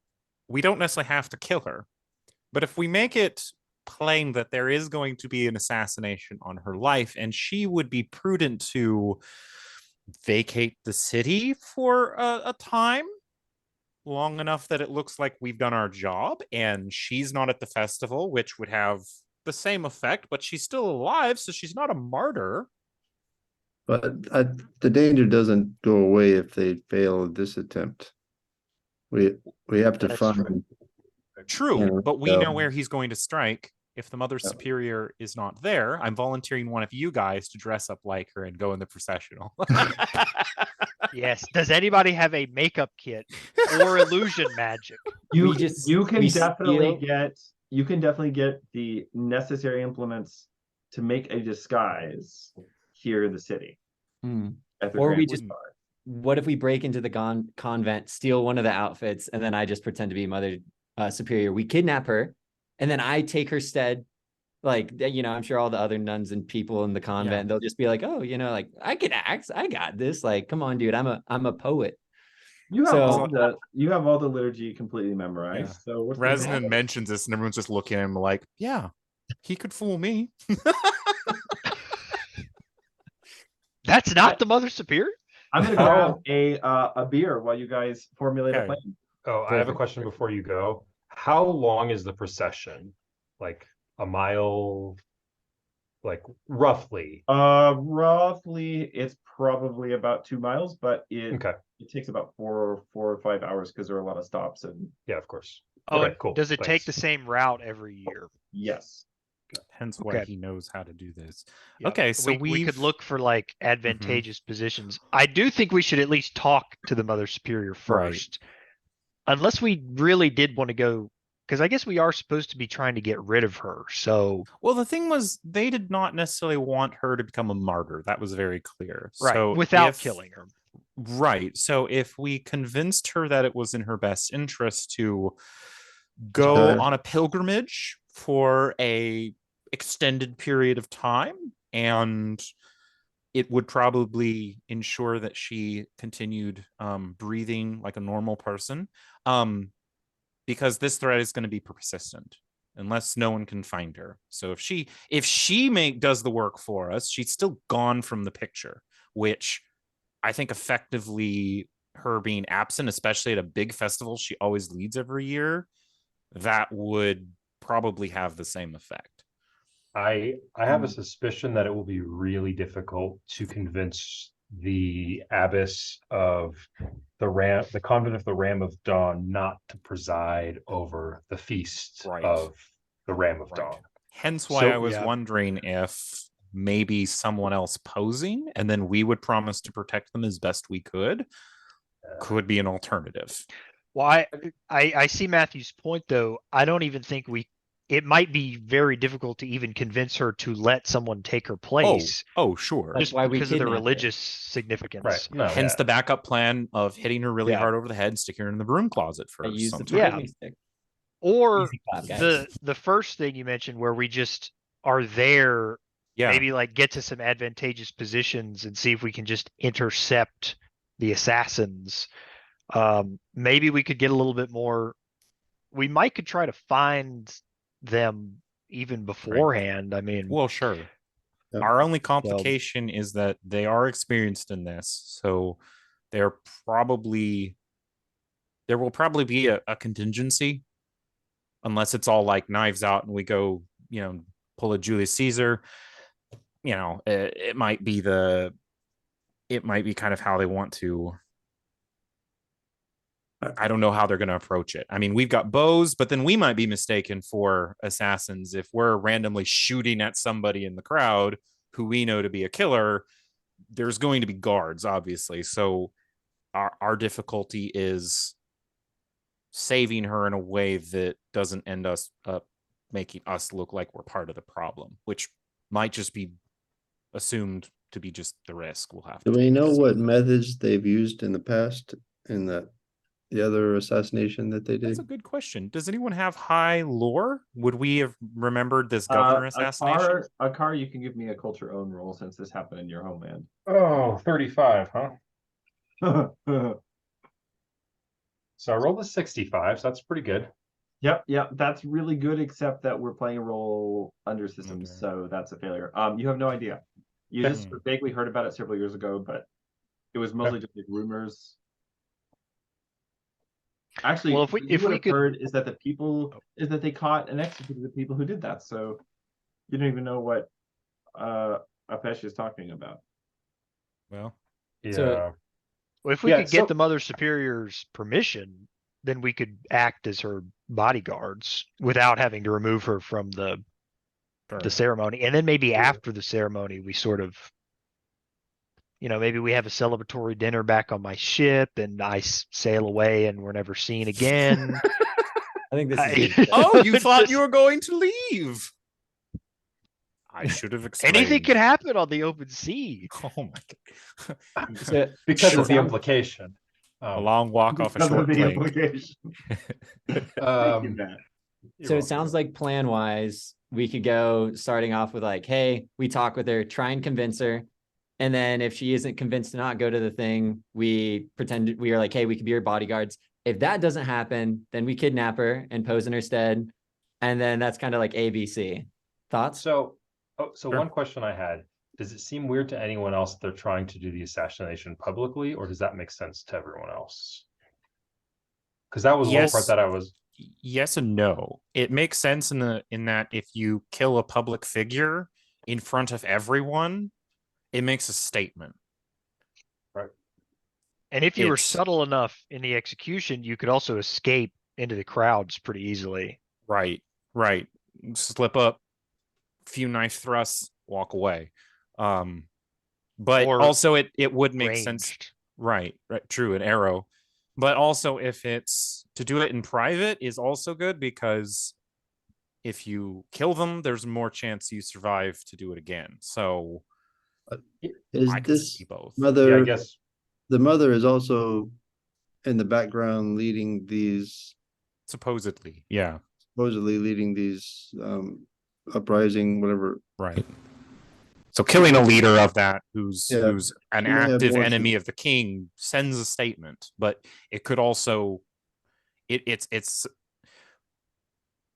in one sense, it makes it seems like a viable thing. It's very bold. It's people will notice and know, okay, yeah. But obviously that's not what the king wants. He wants this to quietly just a problem to disappear that he doesn't have to worry about. I mean, except for the fact of the way that he holds Tenorendel. I mean, you're gonna tell a Chebori something like all this, like, oh yeah, you should definitely do this. It's not, obviously it doesn't work. Yeah. It's Well, too, it's too, and the whole ambiguous. I have a feeling there's more involved here. I almost want to find Tenorendel and confront him Yeah, because I think. I feel like the fact they hired a known assassin who apparently was successful in killing another high-ranking official and didn't expect him to also commit another assassination seems like something in the Weird. communication line is going on, and maybe he's been convinced she's Right. very affluent and he's not going to kill her. I don't Right. know. So I was kind of suspecting maybe he got turned and they're like, well, we got to get rid of him now because he's dangerous. Would love to talk to him. yeah, so I wonder, I mean, as far as like in-game time wise, because we Yeah. have, another 6 hours or something, 8, 9 hours in the day, whatever, depending on when we stop. Yeah. Would it make sense for a couple of us to go look for Tenorendel and then the rest of us to go try to talk to the Mother Superior so we can, because I mean, I think I think a car would be better going looking for Tenorendel because they're kinsmen. Sure. And so that would be my vote, I guess. Okay. I mostly That's a don't good like idea. the fat guy.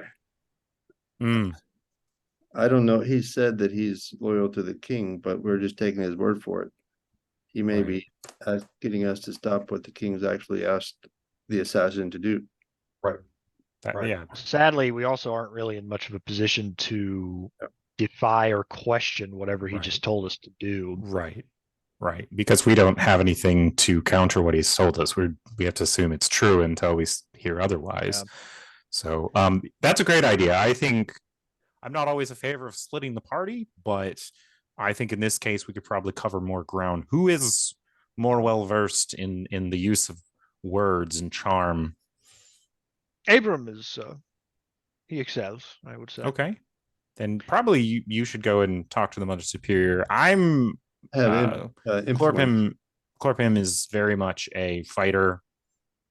He's not exactly the most charming person, so Yes, perhaps I and Rasnan could go visit the Mother Superior. I know the dear lad was very interested in meeting her. He seems to be a bit of an idol for him.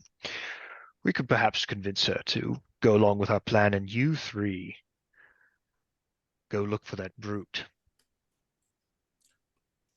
all right. Does that suit you, Rasnan? Sounds like a plan to me. Let's get it. Do either of you have a persuasion? But Influence. Influence. Abram has 56 influence and 60 performance. If I need to do a little performing. I have a 70 influence. Oh, I actually, have- maybe you might want to come with us then. I have Change a- of plan. Actually, have a- no, having someone who can do talking in both teams might be Right. good because it might mean we don't get killed. Ooh, I that's have a- also true. I have a 40 influence and a 50 performance. I have 50 influence and 30 perform. And I'm good at spotting ambushes, so I'm definitely going to see if we can find our old friend. Let's do it. So Okay. let's- Well, how about let's- Vyamar and Razdan go talk to the Mother Superior? Because we need the best talker to go speak to her, I think. And Okay. Abram will join you two to go Okay. search out these ruffians. Okay. I think y'all can maybe try the listing siren. See if you can learn anything there. And also while you're there, you can learn about the talk to some of the sons of Sons leopards. of the Leopard. Yeah, maybe they've seen something You know, even if they didn't know it was very significant, maybe they've seen Sure. some sort of weird. It's a CD disturbance. place too, so we might bump into some others that we could ask some Good idea. questions. Yeah. Now that Let's we're go. 51 silver stars poor. Hey, 49. It was worth it for that delicious mineral water. It really was. Very It was some For the good stuff. information. All Should have right. stuck to my guns. Dang it. I was It's really. the price of business. So here's the thing: if you had, Arpesh would have been really impressed with you, and you probably would have gotten more out of him. It's fine. I don't like him Yeah. anyway. Yeah, I always regret my role-playing decisions. So it's just the way it After the goes. fact. Okay, I've anyways. all right. So you've got Yamar and Rasnan. The two of you are headed to the convent. Yeah. And then the other three of you are going to the Listing Siren or somewhere else. Basically, you're trying to turn up clues about the identity and whereabouts of one Tenorendel of the North. So is that basically it? Mhm. All right. One of the three who are going in search of Tenorendel, give me. I mean, I'll take proposals here about how you're trying to do this, but typically speaking, if you are trying to talk to people, look for influences, press the flesh, etc. If it's this is going to be for Abram, it'll be culture own. For the rest of you, it'll be culture other or influence. And I would say for every 50 silver stars you spend, it'll decrease the difficulty a step. So like basically you can raise your target by 25% if you spend 50 silver stars, basically, pressing money into hands, looking for information. So you guys figure out how you want to go about that and who's going to make the roll, because the rule for the clash system is that you do like only one person does the roll. You don't all roll and then hope one of you gets it. One of you gets to make the roll. So y'all decide who's going to do that. In the meantime, Vyamar and Rasnan, the two of you head to the nearby convent of the Ram of Dawn. Oh, come on. I got to get some things out of Evernote, you guys. We used it for years, and now basically it's just become abandonware, and I still have some old RPG notes and stuff that I got to migrate out of it. Smorgasbord. Oh, yeah? Let's see here. All right. Find.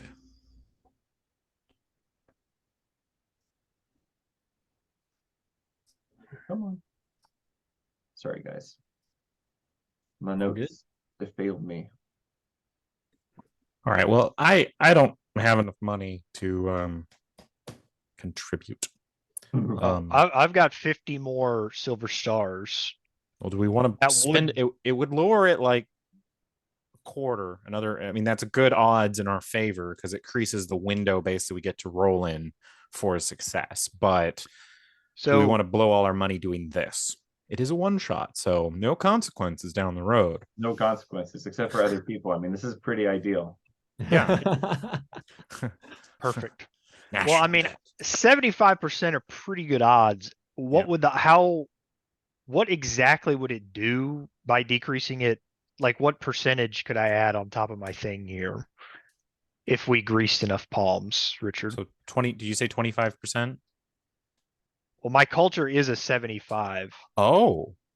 So basically, if you spent 50 silver stars, you'd bump it up to 100 for the purposes of this roll. So a 90 or above is always a failure. So you still have a 10% chance of failure, but basically your odds become as good as they can be at that point. Yeah. So that wouldn't be a bad idea then. So I can put 25 in, and then Abram, you can put 25 in? Yep. Okay. Let's do that then. We definitely need this information. All right, so Vyamar and Rasnan, you head to the nearby convent of the Ram of Dawn, which is one of the oldest contiguous religious communities anywhere outside the holy city of Semkinkar itself. It boasts an adherence to religious orthodoxy, which predates even the time of Semkan. And if you ask the people of the Leopard Isles, they'll tell you that actually they're the ones who are doing, keeping the oaths of the Stone Kings that they taught us long ago. They're the ones who are really doing it right. Their services are also considerably longer than some other parts of the lands around the sea. Made of dark, unpainted stone, and expanded kind of piecemeal by dozens of abbesses over the centuries. The convent at this point is sprawling and labyrinthine. It's built over a network of kind of naturally occurring hot springs, which produce mineral water that tastes very familiar to you. It reminds you a little bit of shrines or holy wells that you've been to other places, but far larger. And all of the priestesses and the acolytes who serve here are, for the most part, sober-faced and silent. There is a heavy smell in this place of centuries of incense and smoking tapers. And the whole place, to you, as a first-time visitor, feels distinctly as though it needs a bit of airing out. But yeah, you arrive at the convent, and it is quite busy this time of year. As I said, the big feast of the convent is tomorrow. There are hundreds of pilgrims here. There are hundreds of well women here from all over the country, actually. From the mainland and elsewhere. And even people like the Kothorlas or the Dalian folk from the plains to the south, like non-Amborians, right, who have also come for the feast and come, or just basically as basically tourists. So all this to say, it is quite some time, like a good 2 or 3 hours before somebody finally comes to attend to you. Unless you really make a big case of trying to get someone's attention. Gotcha. So we walk in and if there were someone that we could get the attention of, and there are tons of like women in like long black robes, just all over the place. But I mean, you're kind of, as you come in, you're sort of thoughtlessly directed towards. There's a large house there, which is, for lack of a better term, is essentially the visitor center, right? And that's where all of the pilgrims who have come are being directed. Got it. Is there, on the way as we're getting directed over there, is there a specific priestess that looks like they could be the Mother Superior, or looks like they might be someone that we could move to and get some information out as to where we could find her? There's so many people here. Most of the women kind of moving around in this part of the convent are very young. Certainly too young to be the Mother Superior, and probably too young to be anybody of any real importance. But you do see 1 or 2 older women who seem to be kind of in charge of things as far as like directing where the pilgrims are going. And obviously a lot of people come asking for charity at this time of year. And so kind of like taking care of those sorts of inquiries. As you finally identify a one kind of puffy-faced but somehow kind of severe older woman who is probably not the Mother Superior, but appears to be in charge, at least, of what's going on here. Got it. What would we refer to that person as? Like, call them a mother? Yeah, mother or sister. Yeah. All right. So Viamar, if you're down for this, I think we book it over and try and make our way to them to start up a conversation. Just explain that we have emergency information for the Mother Superior that is time sensitive. Life and death. Yeah. Not to put a too fine a point on it.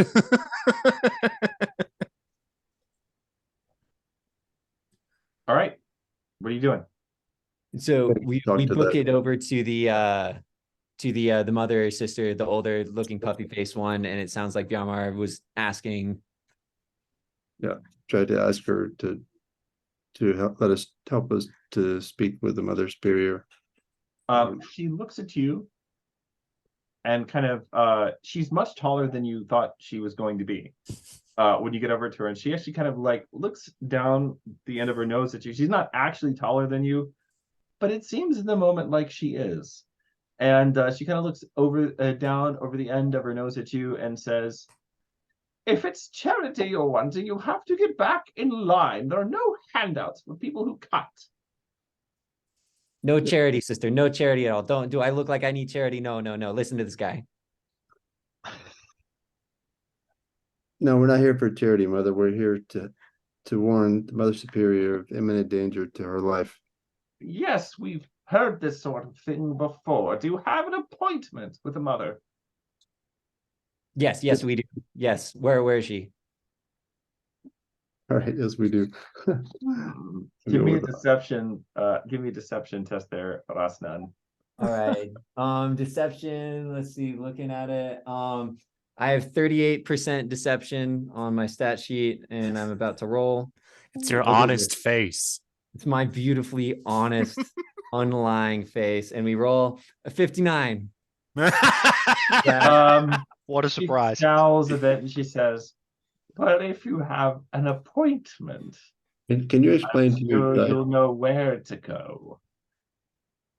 There may have been some information lost, and you see I have my loot here, and I was traveling from far away land, as you know, like one does take a boat. Was getting here, lost my pack. I was ransacked by goblins. It was really rough. I don't know if goblins are in this land, so I apologize about it. But anyways, as you can see, assumes. my compatriot is very, very worried about your mother, and like I lost the slip. I'm being honest here. It was my bad. I lost the appointment, and I'm really am sorry about that. But if you listen to my friend, you point us in the right direction, that'll all be good, because the Mother Superior will be probably not pissed, because she sounds like a holy woman, but very unflattered about us not making the appointment. That's all I'm saying. Your sister, your grace, your honor. He's scandalizing. Oh.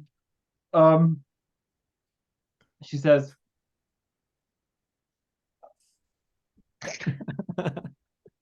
"I hate this time of year."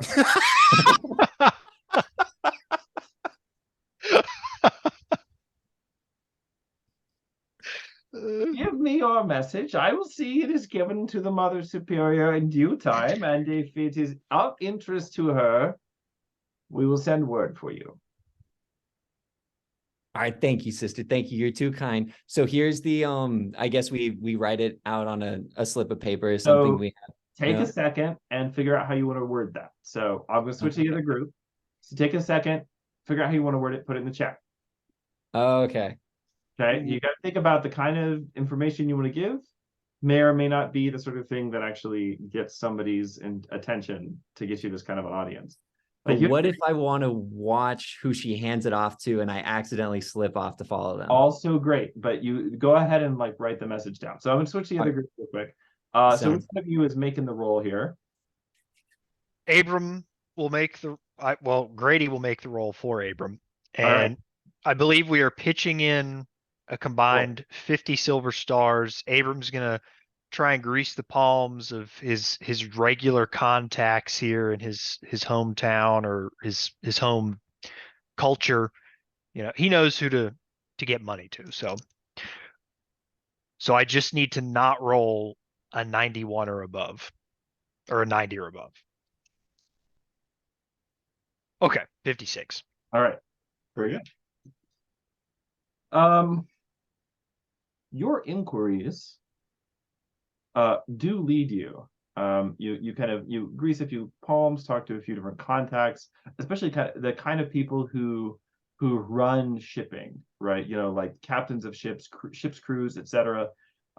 Anybody who might have brought people in, for instance, from the north, like from Chakor or from Ralakar. And you do get a few different people who,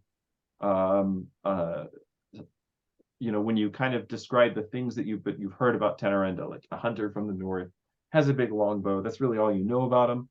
But as you kind of describe this, a couple of people are like, "Oh yeah, you know, I think I did see him come in on such and such ship." And as you're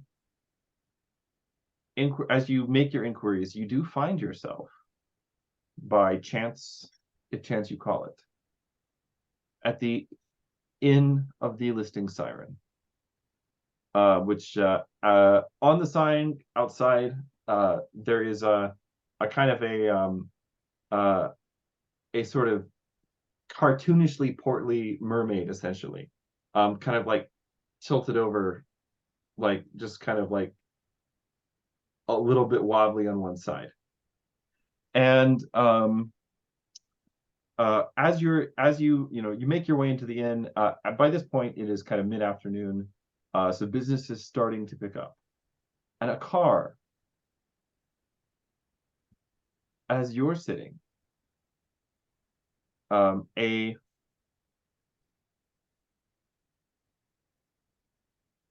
small, kind of slender woman with very beautiful but extremely like delicate, almost fragile features, kind of wearing like a long white dress with bright kind of bangles and jewelries, turquoise.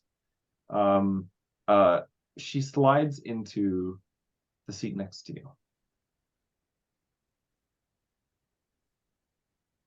You're from the north, aren't you? Hi.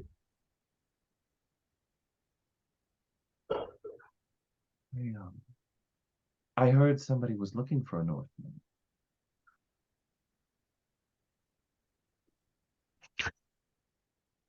Are you looking for me, or am I looking for someone else? Well, depends if you're the Northman everyone is asking about, or if you're the one that's asking for him. Yeah, we're asking. That's a good point. We're asking. Does he owe you money? Surprisingly, no. Did he steal your wife? Never been married. Oh, really? How interesting. No, Quite, it's isn't not. it? Oh, Look, we're looking for him. We've got some business. He's a friend of ours. Same circles. We're just trying to find him.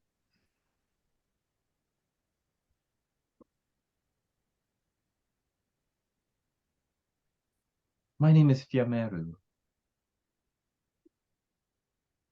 I was acquainted with this friend of yours. He let's just say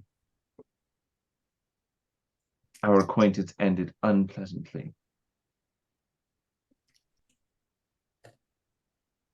If you were to find him, what exactly would you do with him? nothing unscrupulous, my dear. We merely wish to speak with him.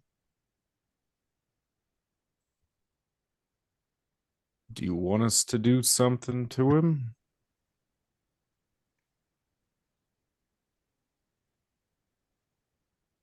I mean, maybe that's none of my business what you and he had going, but it does help us paint a picture. She looks at you again, Akar. What was your mistake?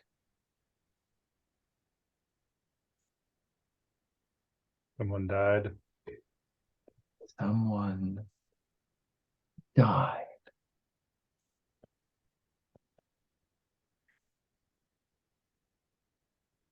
It was my parents and my sister. The house burned to the ground one night. I was the only survivor. People thought it was me. I've run from that my whole life. And then one day, a gray man showed up. And he offered to make it all go away. For an unspecified amount of time and service. Exactly. Yeah, been there, done that. How long ago was that?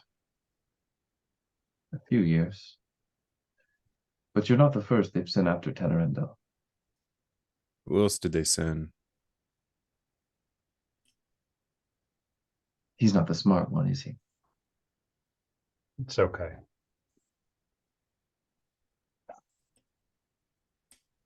Look over there in that corner. And you look over and you see a young woman in maybe her mid-30s, which is pretty young, and Boreans live a little bit longer than normal humans. So mid-30s is pretty young. And most Boreans come of age when they're like 24, 25. But you see a young woman, and she is kind of sitting in a corner booth with a very young looking knight, with a very ostentatious leopard skin draped over one shoulder. It's very clear the two are intimate. So this sort of giggling and chattering and talking back and forth. Do you see that young lady? Well, she has been visiting the listing siren for every night for the past 3 weeks to break her vows of celibacy. She is, in fact, an acolyte of the convent of the Ram of Dawn. And the young man there with her. His name is Sir Relevant. He's one of the sons of the leopard. And they've been using her to spy on the Mother Superior, you see. First-year acolytes spend a month serving as household servants in the Mother Superior's own house.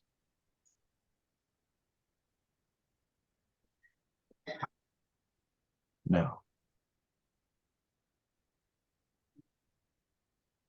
she's made a mistake. But if we ask very nicely,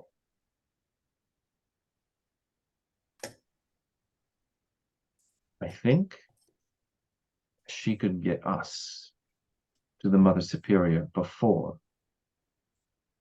Tenerendo.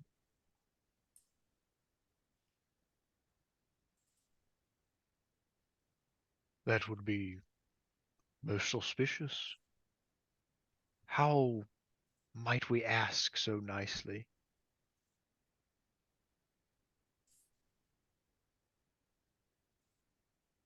He pulls the bracelets off of her wrists and just sets them down on the table. I'll just have to try to be a little more boring. I don't know. We wouldn't want you to turn into a grey woman, would you? So, do you know where Tanarendal is? I know that he was at the circus yesterday. I followed you over here from the circus. I wasn't sure at first, but something about the eyes. You can always tell when someone's made a mistake.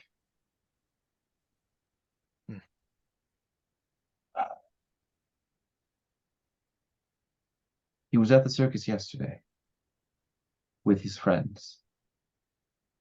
And then some of them went to the harbor and took a ship. Tanarendal wasn't with them, which leads me to believe that he stayed in the city.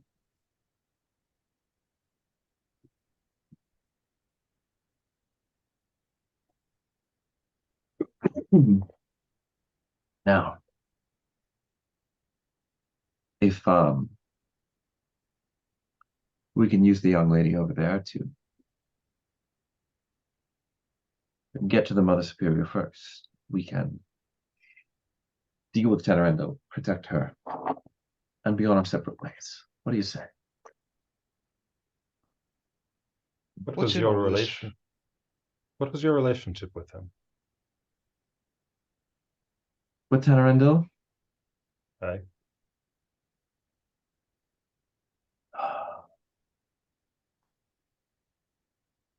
It's a story as old as time. It begins with a meeting much like this one, and it ends with a redhead. Is she redheaded or is No, she's not? Okay. Ah, Do we know if Tenorendo is redheaded? not in the description that you were given. it's that kind of old tale. Indeed. Well, the wrath of a woman scorned, so they say. Well, glad we can count on your wrath in this situation, dear Femeru. So, do you wish to, well, who would like to do the honors of lying to that woman over there about I don't her think mistakes? I don't think we need to lie to her. We should simply explain the situation as it stands. Matter of life and death and some compensation for her time. Not as if we are looking to do anything unseemly. A fair point. Well,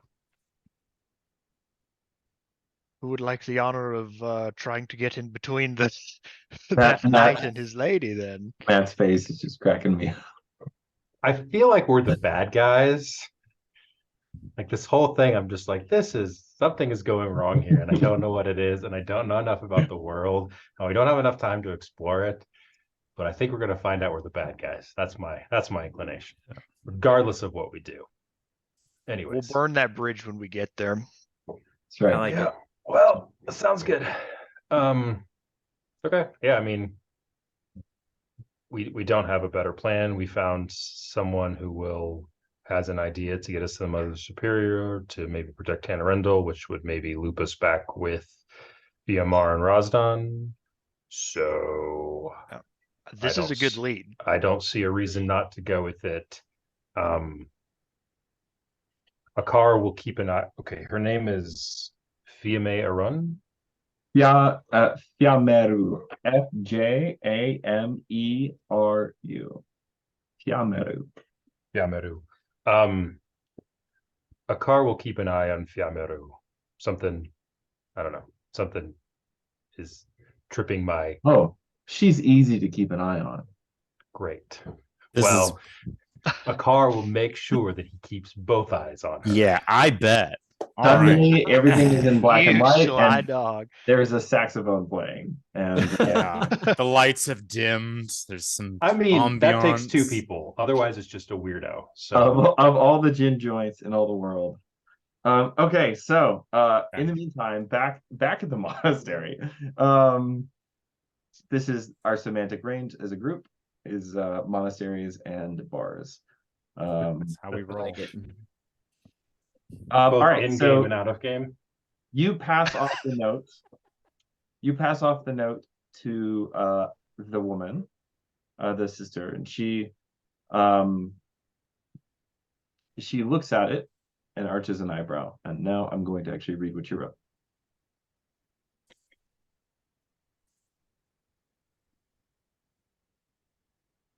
Man, not at all suspicious. Okay, hold on.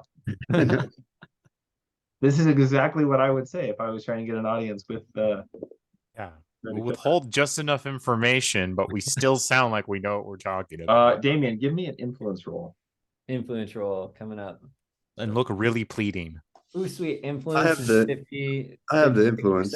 About to do the roll. All right. I rolled a 62. And I have a 56% influence. Would you Yeah. like to spend a point of fate to just re-roll that? You got 3 fate Oh, points. yeah. Can I roll that I'll instead? do that. Well, it's only one of you gets to make the roll, so let him And do he- it. He's already done okay. it, but yeah. Okay. Mine was 70. Oh well, I didn't know who wrote the note. I assumed it was Razan because he was the It one was talking. We worked together. Oh, okay. All right, give me your re-roll. Cool. Am I re-rolling it or is You're re-rolling it. Just go all ahead right. and roll it. sounds good. All right, re-rolling. I got an 81. That's not better. Okay. She takes the note. Flawless. She takes the note and looks at you skeptically and just says, "I'll see that she gets it," and heads off. And you get the distinct impression that she is not, in fact, going to see that she gets it. Okay, but which direction did she go? She's headed back into like the kind of visitor center. Okay. Time to get sneaky. Is there a different, more like elaborate, like I imagine it's a church, so its structure is probably like there's stairs, or I guess this is a big it's an outdoor complex of a bunch of buildings that have been built over time. Okay. So it's more like a compound. It's more like a compound or like a huge campus, Hmm. but nothing is labeled. Is there anything that looks like more holy than the other ones that I would know? Or like, okay. So which one looks like the most holy? And I would so there is, I mean, the central feature of the whole complex is the holy well itself. Okay. Which is a massive structure with pillars rising on all sides. There's like a low wall between the pillars, but the well itself is open to the sky, as all Emborian sacred wells are. Okay. This kind of follows the more southern pattern of construction, which is like rounded building structures, whereas in the north or in like Southbury construction tends to be more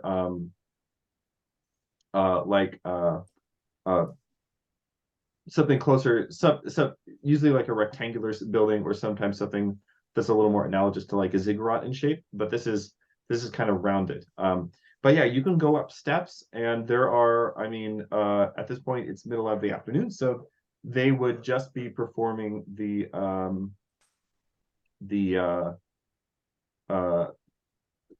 probably preparing to perform a service called the opening of the book at this point. Okay. But yeah, there's tons of there are tons of well priestesses here. Cool. Hey, And Vyama, so like here's well. Oh, sorry, say the last part, Richard. I said quite a few pilgrims as well. Okay, cool. Hey, Vyamar, so I don't know. I just think that woman, she's probably not going to take the letter to it, right? And I just like, I have that feeling. It's not because I'm not persuasive, but like really it's just because like, I don't know, you know, the fate's right. The cards aren't really in my favor here. So I say we go to this, that building over there. That looks pretty cool. Let's say we go check it out. We do some snoop around, see if we can save the mother's life. So we got to find her first. You down for this? Yeah, we got to find her ourselves. We're not All right. we're not getting help here. Cool. So I propose we go to the well. We're up in the place looking around. And is there anyone that seems more holy or older or has some sort of demarcation to look like it might be the mother doing some sort of prayer service? There are several Perception well-known here who are preparing for the service, but none of them appear to be the Mother Superior. However, as the sun begins to wane, it's now about, say, 3 o'clock or so in the afternoon. Sun begins moving towards the western horizon. And you hear a little bit of a bustle back behind you. And you turn and you look and you see that there is a procession of well priestesses, as well as like temple guards and and pilgrims, and everyone's just kind of like bustling around this figure at the head of the procession. And like standing up here on the steps of the shrine and looking down, you can sort of like see the people moving sort of in like rippling waves as they kind of move out of the way and then move back around to kind of join the procession. And coming up the stairs, holding a large wrapped bundle in her arms, you see a very old but very let's say solid looking, like very healthy for her age, you know, unbowed by her years, woman who, by, you know, the headdress that she's wearing, it's very clear this is the Mother Superior. Okay. And she's walking up the steps. They're already chanting the hymn of the day as she's walking up the steps bearing this bundle in her arms. Got it. So I propose that we go book it over to the crowd to follow along with whatever service is going on. I imagine we probably can't get to the front, but we would try as hard as we can to get as close to the mother. Well, she's coming up the stairs that you're like currently standing on. Oh, they're coming towards us. Yes. Okay, Yeah, because you're basically you're at the shrine. got it. Okay, cool. She seems a little bit occupied. There's a lot of people here for sure. Let's see. Would I get, sorry, what was that? Andrew, by the way, if you want to take this a direction, feel free to. No, it just feels weird to try to interrupt the service. Yeah, so I see like two things. One, we either go and interrupt the service, and then we like try and persuade her there, or we wait and we just like try and stay as close to the front, and when it ends, we kind of like fall Shimmy over. Hi, I want to save your life. Yeah. Hey, these are the options we have. Any thoughts? I think watch the crowd, see if there's anybody that looks like they're not here on a pilgrimage. If we see anybody that looks like they might be in charge of the guard, maybe we could talk to them, but also as soon as keep close to her and be nearby whenever she does have an opening. Yelmar, why don't you give me a perception test? Right. In the meantime, the other group, what are you guys doing? I have a question, really quick. So on Fiameru. Right. When we're looking at this gal who's the acolyte, is she dressed in the robes of an acolyte, or is she trying to appear as if she is not? Yeah, definitely not dressed in the robes of an acolyte. Okay. So my perception is 75, so I rolled a 79. Okay. Man, that particular group cannot. The dice are not with them tonight. If you want to spend a fate point to reroll it, you can. Again, it's a one shot, so there's no reason not to burn through all your fate. It's up to you. Okay. You're not that familiar with the fate points. You have 3 fate points. You can use them to reroll dice or to come back to unconscious if you're killed. Okay, I'll use it, and I got a 42. Okay, all right. So we'll come back to you in a second. So the other group, Paul, what was your question? Fate points. Oh, I asked it. I don't remember what it was. Oh, basically, I wanted to know if she was concealing the fact that she's that's not right, an yes. acolyte, Yeah, so right, she that's can right. get with this guy. Yep.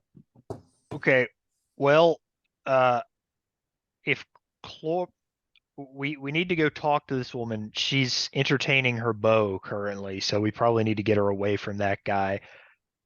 Abram, Mike could lure away this dude if Chlorpine wants to try and.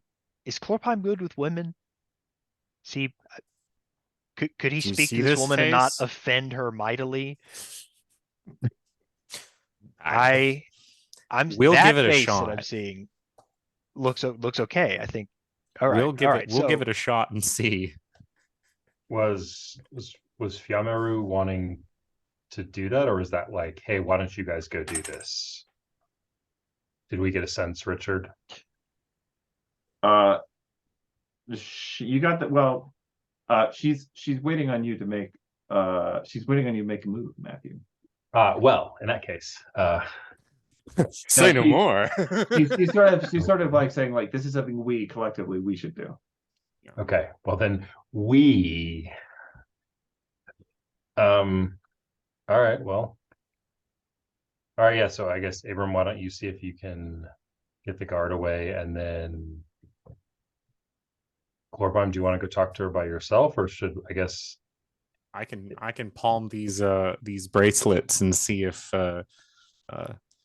jewelry, gifts, and flowery words work. I've come off very, very wrong. well, and if we're just gonna bring up her mistake, you could probably be pretty straightforward with her, I think, and just maybe you, Chlorpine in particular, would be adept at just sitting down at the table and going, "I've heard you made a mistake." I know what you did last summer. And the sequel, I know what you did last summer, and when your dad gets home, we're gonna have a very serious talk about it. All right. Well, Abram then, in the spirit of this plan, is going to stand up from the table and unfurl his leopard skin cloak and saunter on over to this knight, and he's going to put his hand on the pommel of his long sword and say,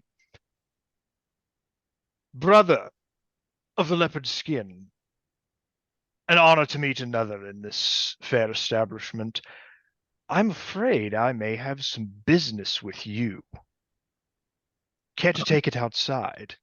He arcs an eyebrow and stands. And the girl says, Ray Levert, don't, not again, not right now. Not again. Not again.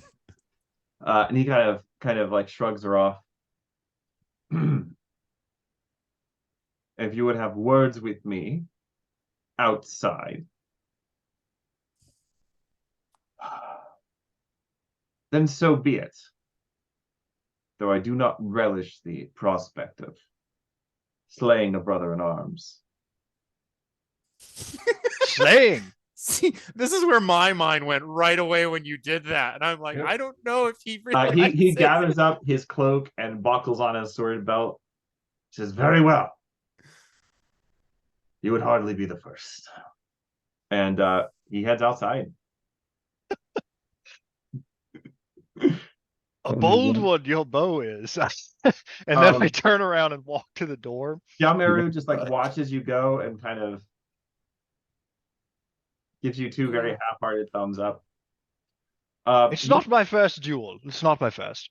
I'll go easy on him. Good luck, everybody. You step outside, and Sir Ray Levar is already like taking off his cloak and drawing a sword blade, kind of testing it. So then, you'll have to forgive me. I don't remember the name of your sister. Kill this guy. Well, her name was Rosaru, and perhaps there's been some sort of a misunderstanding. Abram is going to try to just sort of filibuster this guy for a couple of minutes, maybe appeal to, like, try to get him to remember what exactly he has done. I refuse to duel a man who cannot even remember what he is being dueled for. Until you can uncover your sin, brother, I will not even draw my blade.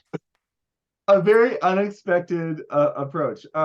Give me I would take stealth or perform here, or not for stealth, a deception or perform here to kind of like basically just kind of like stalling for time, leading him on. Definitely going to go with a perform. Let's see here. Okay, so that's a. If I roll a 0, so that's just if I roll a 0 on the 10, is that a 0 on a 10 is a 0. Okay, so it's just a 40 then. Yeah. Yeah. Okay. So a 40 and my skill is a 60. All right, great. You're fine. All right. So you spend the next couple of minutes like trying to like kind of like fast talk him a little bit while back inside. Chlorophane, do you walk over to the table on your own? Yeah, he waits a few seconds just as once they're out, and then he just she's like looking over at the door, kind of worried, but also like more just like irritated than anything else. Yeah. He just kind of slowly walks over, and he just slowly gets like settles in the seat across from her, kind of leans back. Hate it when he does this. Ugh, so dreadful. I wonder if they're fighting over me. I'm sure they are. I'm sure that's what it is. Oh, dreadful business, though. Very, very dreadful. Bloody. I'm sorry, do I know you? No. But I think I know you, sister. I'm sorry. I'm with someone. He's stepped outside to kill someone, but he'll be back any moment now. So perhaps you should just move along. I'm a little surprised to see you here. How long has it been? Is that a line? No, it's a question. How long has it been since what? Since you joined the convent.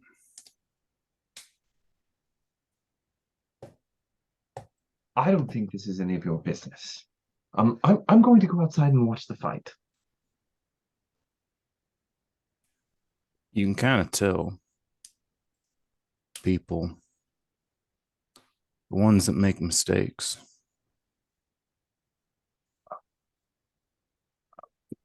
They're relating the other guy. I don't know what you're talking about. You know what mine was? The little thing, the little decision changes your life. That dark place you go to, and you can't come back. And you pay for it for the rest of your life. So, sister, what I'm offering you is a chance to maybe make up for that little mistake. Maybe make the rest of your life just a little bit easier to live with. If you're talking about what happened at home, they said that if I went to the convent, it would be all right. So why are you here? I doubt it's for the fine dining and ambiance. You don't know me. You don't judge No, me. I'm not judging, sister. You don't know I'm what not- you don't know what I'm not like those other girls. I can't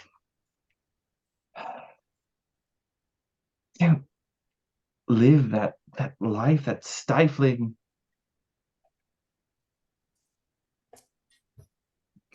You can tell, look, there's something special about me. I've always known it. And but look, who are you anyway? How do you know this? Doesn't matter all that much, really. The question is, do you want a chance to maybe make up for what happened at home? I'm not telling you what you need to do for the rest of your life. Maybe this convent's not the best idea. Maybe you are special. Maybe you walk out of this room right now, never look back. But what I'm offering you is a chance to do something and make up for that little mistake. You do something right. Life's about those little decisions. And I want to give you a chance to make a good one. And all I need is a little help.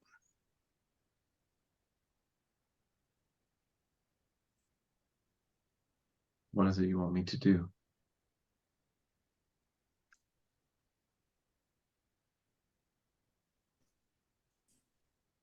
The Mother Superior's life is in danger. But you know how they are. They hear about things all the time, but what I have is information. It's not enough to tell her. We have to get in there and protect her before it's too late. I can't believe you people. Look, I've already helped you out once before.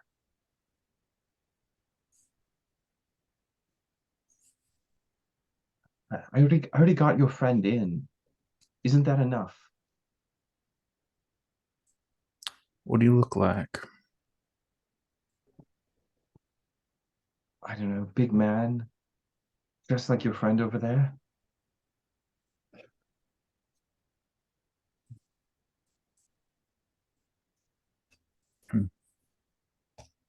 Is that I mean, that's not enough really information to know who she's talking about, but I mean, dressed like your friend over there. In other words, like dressed like a Northman. yeah. It's definitely that guy. Yeah. I already told him about the entrance through the catacombs.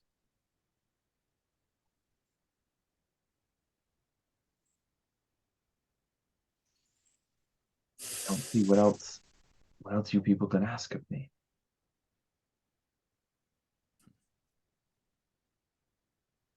Once more. Tell me. And then if you want to not go back to the convent, that's up to you. But take a piece of advice. That guy, he's not worth it.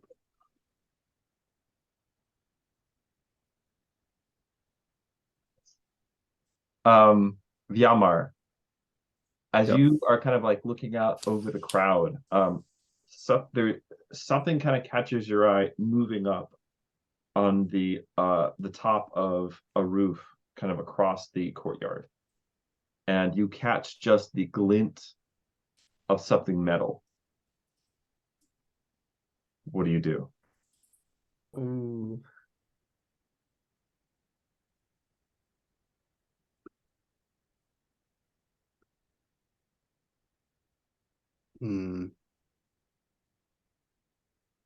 Maybe yell assassin. No. Fire! Maybe. Fire! Maybe I'll yell fire in this theater. I don't know. See how this works. See You how this say goes. lighting stuff on fire. I couldn't get there fast enough to prevent it. They were trying to do something right now. Throw yourself in front. Jesus, take the wheel. Too What are you late. doing? What are you doing? I will just yell.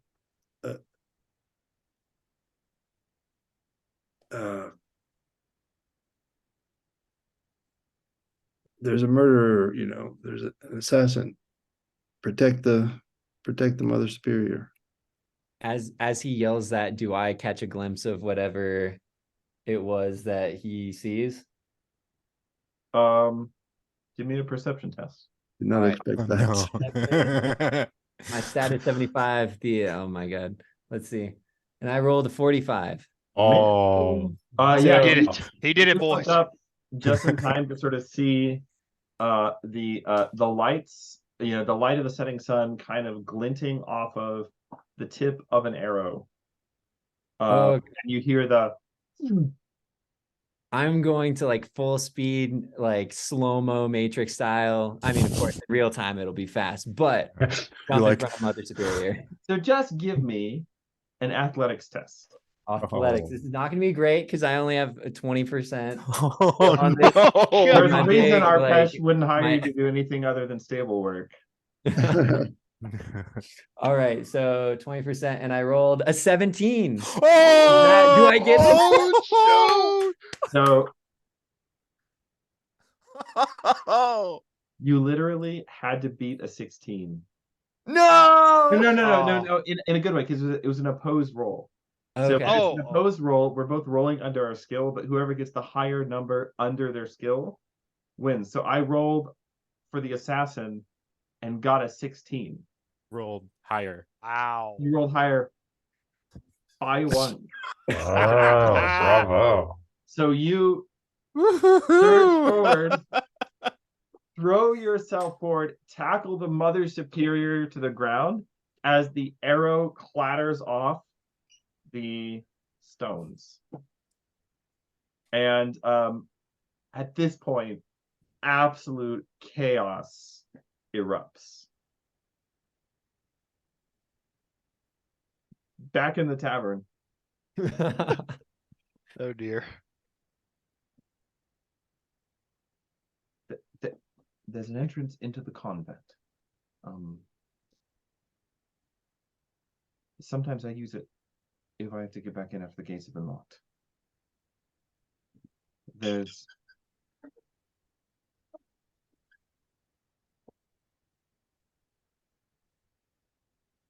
a tomb. It's got a red cross painted on the side, down towards the ground. That's how I find it. Go inside. This is tombs outside the city. There's a stairway leading down into the catacombs. Don't go down because the dreams will eat you. But if you take the first landing and follow it through the old ossuary, you'll come up beneath the shrine.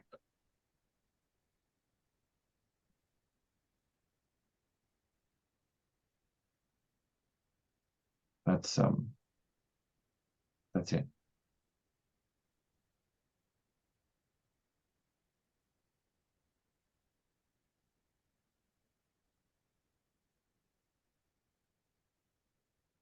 Obviously, you don't want to be here in this convent. What do you want to do?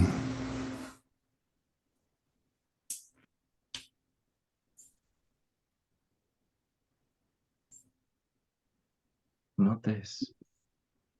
Don't.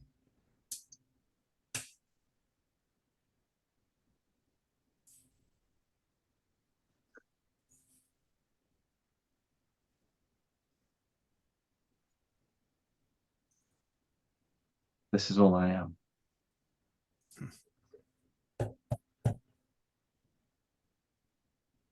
I severely doubt that. But take it for a person who's never had a free day. He's always had someone looking over his shoulder telling him what to do. If I had a chance to make a life for myself, I would take it. Instead of going on some fling with a strange guard you don't even know. Seems like an awful waste for someone so special. Gosh darn it, Paul. But your life, not mine. But I thank you, and Mother Superior thanks you. You've done a good thing. Maybe that will count for something. Maybe it will. Yamar, you are sprinting towards the building? Yes. All right. The figure, as soon as the figure lets fly one more arrow, but at this point there's too much chaos, there's too many guards around Superior. He's not hitting, and so he ducks back beneath the line of the roof. Give me an athletics test just to see if you can get to the building before he manages to make his escape.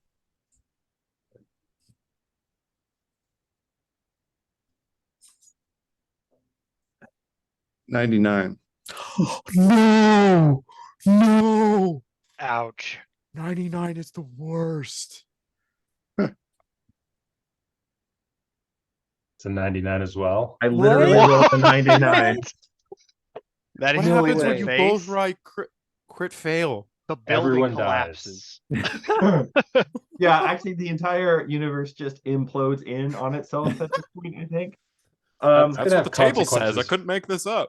That's what the You sprint towards the building, and there is like kind of a little ladder off to the side, and you scramble up that, and you get up the top, just in time to see like the edge of a fur-lined cloak disappearing over the other side.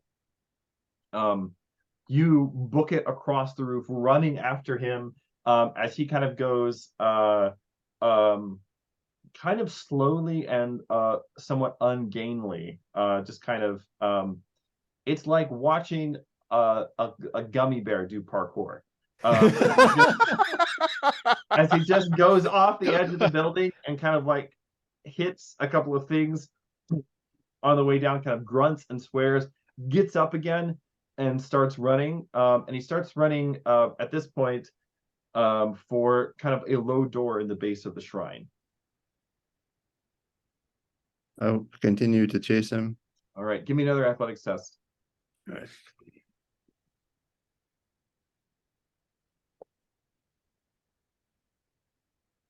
This time 63. All right, you are definitely gaining on him as he shoves his way through the door. You are just a few steps behind him at this point. Matthew, you had a question. Yeah, I had something that I wanted to ask Fiamero when everything else was going on. So whenever is this the time Go for ahead. that? Go ahead. Yeah. This is when you look at her with that smolder. Well, obviously. No, so after Chlorpine walks off, Akar will turn to Fiamero and say, "So, Fiamero, when you are working with Tanarendil, what was your, I don't know the right words, what was your job? How were you his beau? Were you gonna stab someone? Were you just his lover?" I don't know if we've known each other long enough for you to ask those kinds of questions. You should fix that.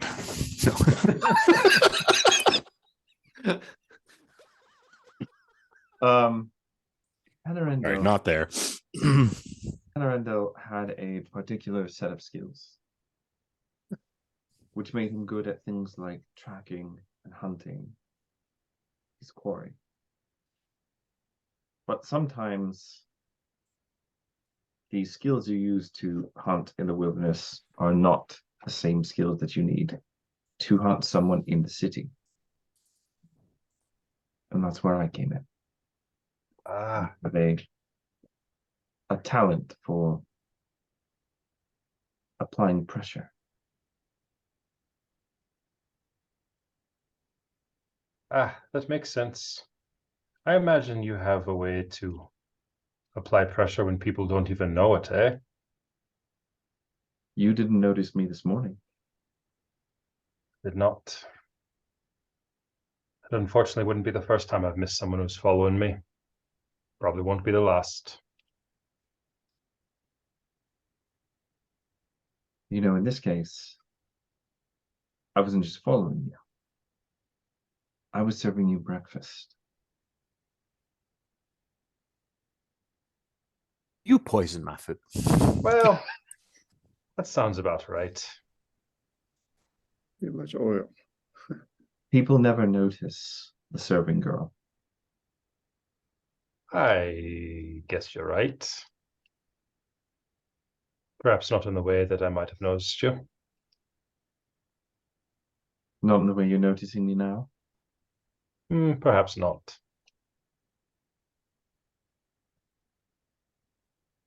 All right, Yamar, you are booking it through the kind of late afternoon sun gives way to almost total darkness, and you at first it's like that stepping out of sunlight into a dark room, and you can't see sort of anything except spots. But then as it clears, you find that you were running through a long room of bones. With bones on every side of you. Some of them are just kind of laid out in a neat and orderly fashion. Some of them have been kind of arranged, it seems like, in various poses, but you don't have time to really think about that because you were closing in on your quarry. Give me one more athletics test.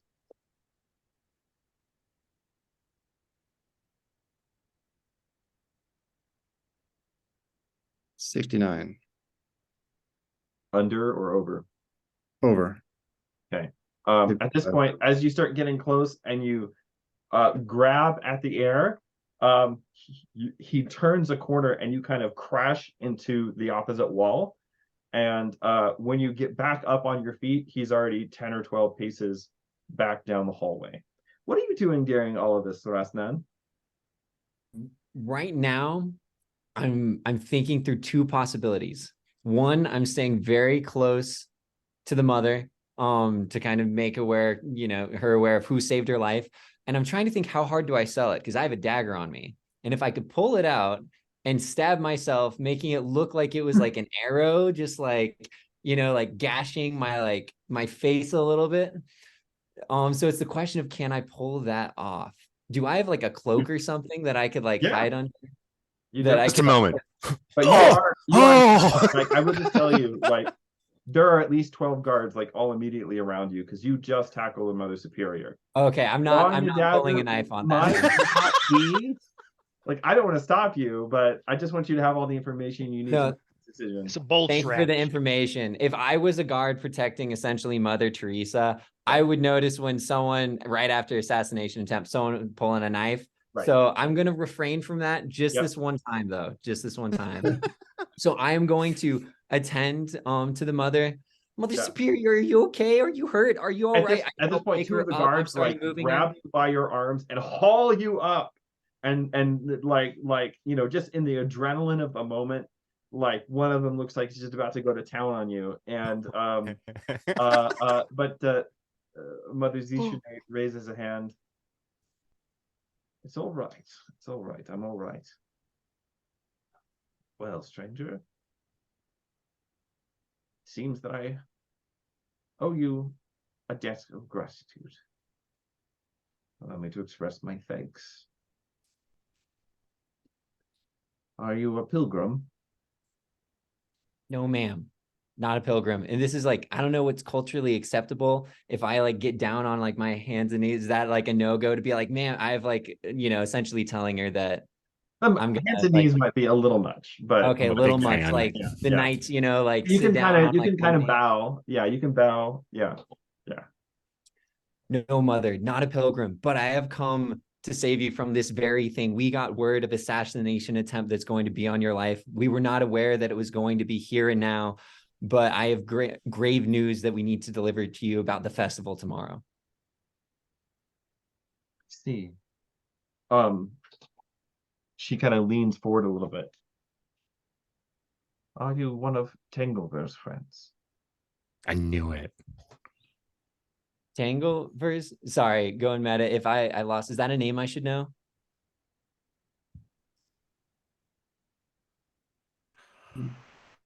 No. No.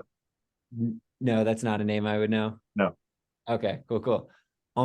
Mother, I'm sorry, I'm not familiar with that name. Who? Most interesting. The guards will do their best to chase down the assassin. Perhaps you will join me for a cup of tea. Yes, mother. All right, back in the catacombs, Viamar. You got one more roll here to try to catch him before he gets gets away. 58. That's still over. Do you want to spend Yeah, fate? Yeah, that. But I can use another faith point. Yes.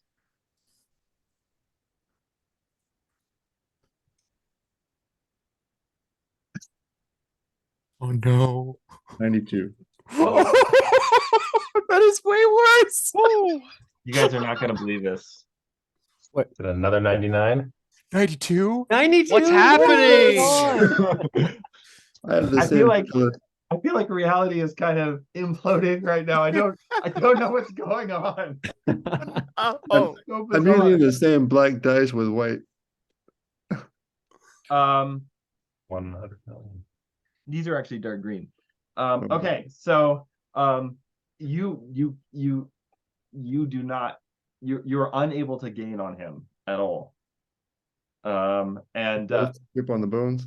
yeah, you're both like kind of like running, scrambling, dashing through this maze, this corridor of bones. It occurs to you don't actually know where you're going, or even if you could get back from here at this point, and you're just kind of trying to follow him, trying to keep him in your sights.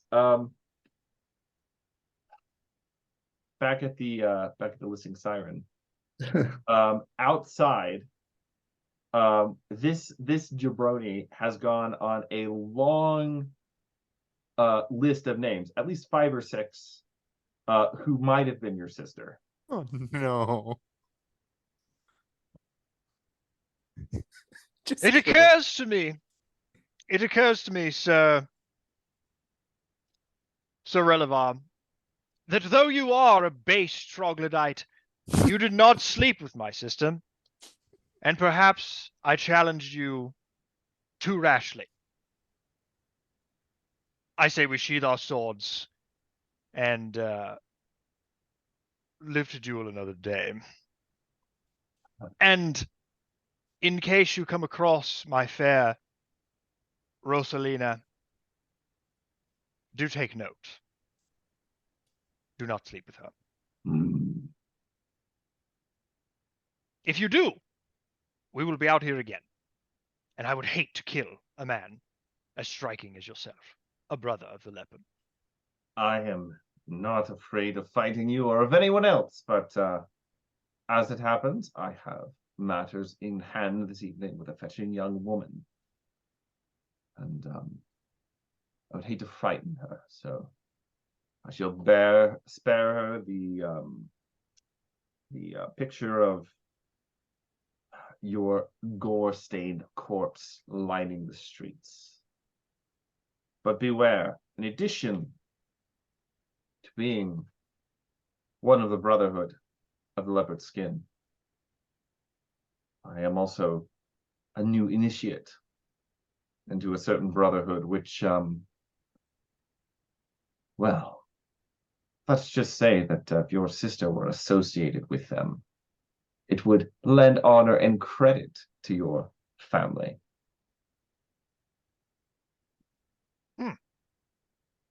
Would this happen to be the Sons of the Leopard that I've heard so much about? Indeed. Well, now I must admit, perhaps I've been altogether too hasty. You've piqued my interest, sir. Nice. He kind of looks like a smug and self-satisfied. Yes, I thought you might realize your mistake. This is our city now. And you'd best not cross me again. Please On the stab him. contrary. Oh, it's tempting. It's tempting. I know. Good thing I'm not out there. On the contrary, I was actually wondering how a fellow knight might sign up to this prestigious organization. Though, of course, I won't be asking you for any recommendations. Letters of recommendation. I'm afraid you're not our kind. Now, if you'll excuse me. And he heads back inside. By this time, however,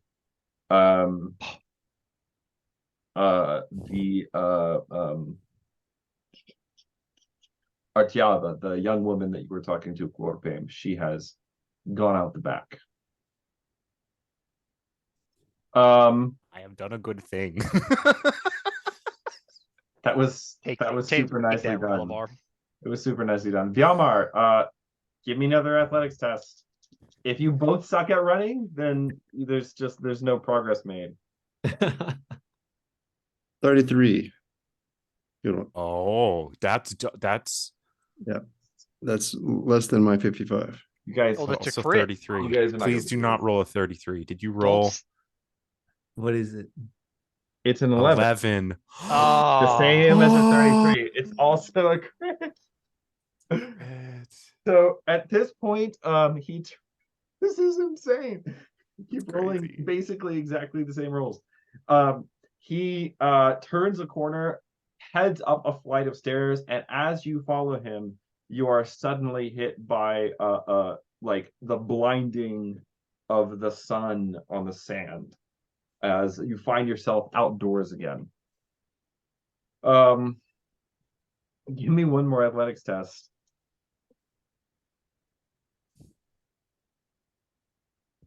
Okay,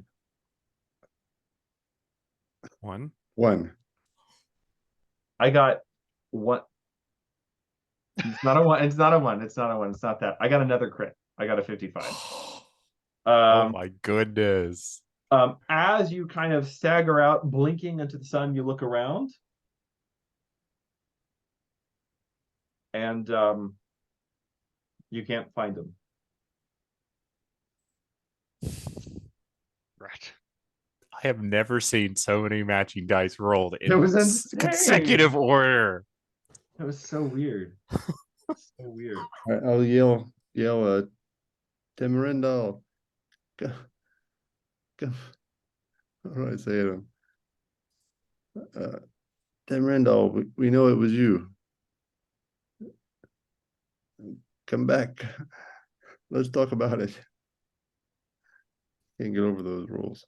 You kind of stand there and look around, and he does not seem to be coming back to talk about it. Raznan, your day has taken a very interesting turn at this point. You find yourself, several minutes of worried people and muttering and panic and like a lot of just excitement, like a lot of people who are just like, well, here I am at another long religious ceremony that I have to go to this week, and then somebody almost gets killed. Like, I mean, it's a really great day for a lot of people, actually. And so you are like, there's just a bustle of all of that. But about half an hour later, and at this time we'll assume that Vyalmar has kind of caught up with you, has come back. You find yourselves sitting down to tea with the Mother Superior. In her house, which is not the building that you would have guessed. It is small, very old, extremely tidy, and there was a really beautiful kind of garden, vegetables and flowers, surrounding about 2/3 of it. And you can kind of tell from like the dirt underneath her fingernails that this is a garden which the Mother Superior tends personally. And some of the bounty of which is actually laid out on the table for your enjoyment right now. But it's not a full meal. It's just a few different things, some tea, and also like a little bit of distilled rice spirit called Gillian, and just like a few basically appetizers. There's a kind of a cake which is sort of like a cream Danish, but it is made with really sour cheese and a lot of salt.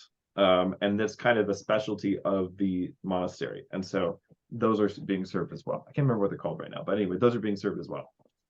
And yeah, the Mother Superior says, well,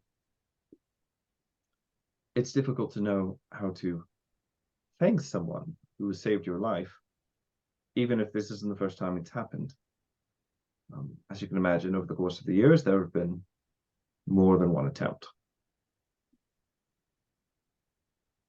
But you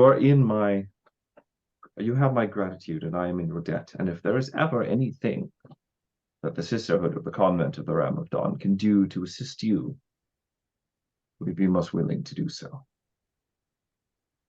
Tell me, how did you come to know about this plot against my life?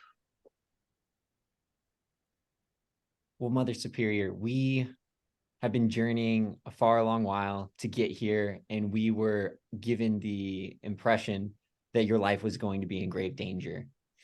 And so our goal was I'm sorry, given the impression by whom?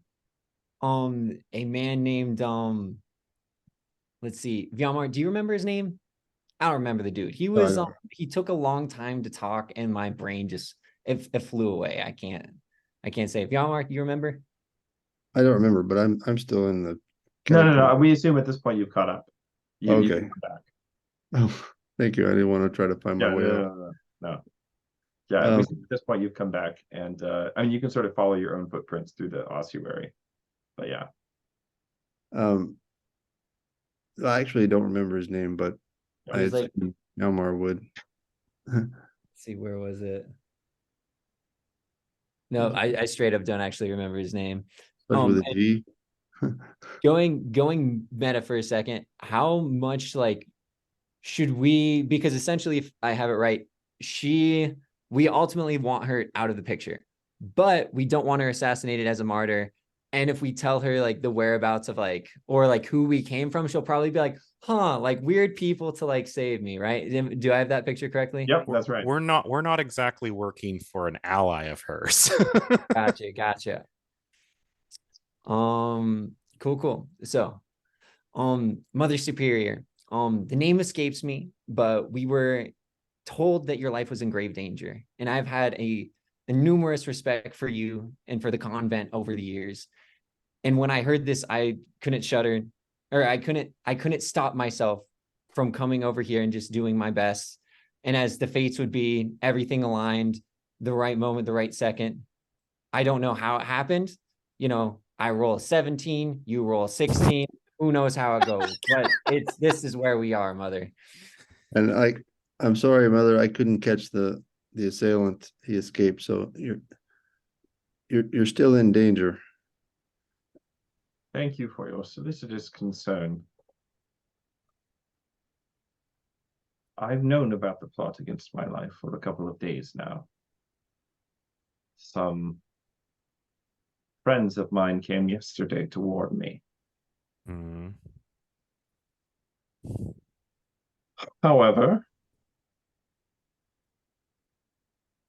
I was not expecting the attempt to be made here, within the heart of my own convent. We will have to see to security measures. Indeed, Mother Superior.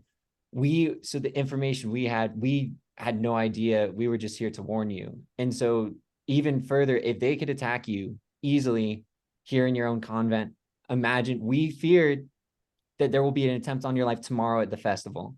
They know the exact path. They know the route.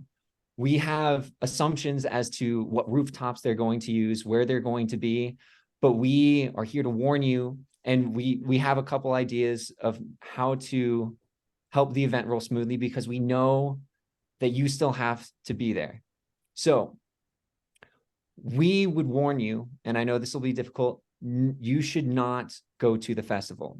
Now, I know this is one of the biggest things, the biggest feast of the year, the Feast of the Ram. And I know that you would value that celebration above your life. And so here's what I propose. I go disguised in your stead. I think She's laughing now. She's laughing now. Mother, don't trust me. Trust me. You will still be there. Our goal is to catch this assailant. We have assumptions of the roofs. You will be under our guard. We have people keeping watch over you. You will still be there, but I will be in your stead to make sure that if there is an attempt made on your life, just like I did today, jumping in front of you, I was willing to put my life on the line for you. I would do that again in a heartbeat. I appreciate your heroic sentiments, my young friend, but Another alternative would be to leave the city and perhaps retire from your position. Just go for all of it. my friends, You know, this retirement. is I my want to retire. These are my people.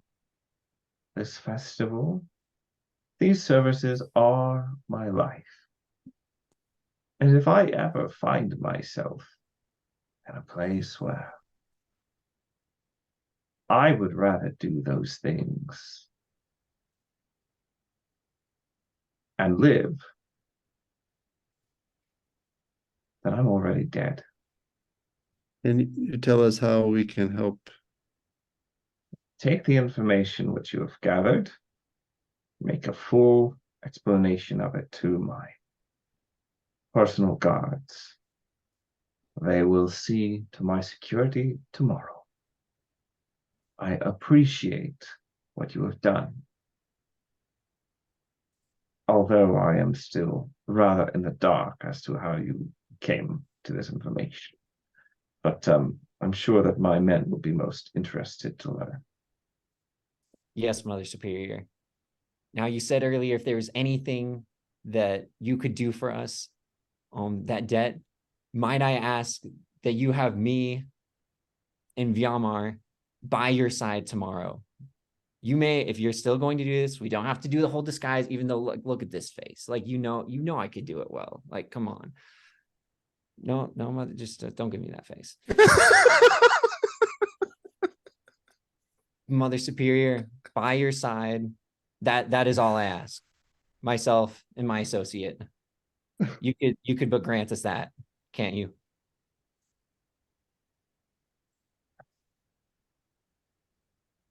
Very well. You may walk with me as part of my personal detail in the procession tomorrow. Thank you, Your Grace. We will keep you safe. Be here an hour before sunrise. There are many preparations to be made. Will do. I typically wake up after sunrise, though, Mother. You understand as a bard, it's a little bit hard. I'm joking. It's okay. Don't. It's fine, Mother. Thanks again for. Don't worry about it.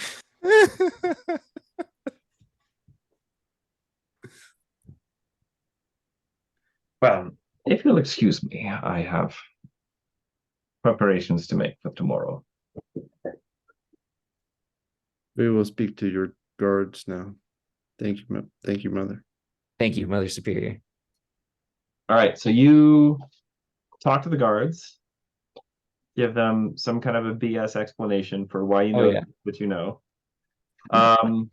And late that evening, you rendezvous. Unless, what were the rest? Did the rest of you go anywhere after the listing siren? I think we would have probably gone to the catacombs. Oh, because we don't know this all happened. No, you're right. That makes perfect sense. Abram actually wanted to check something else out, though.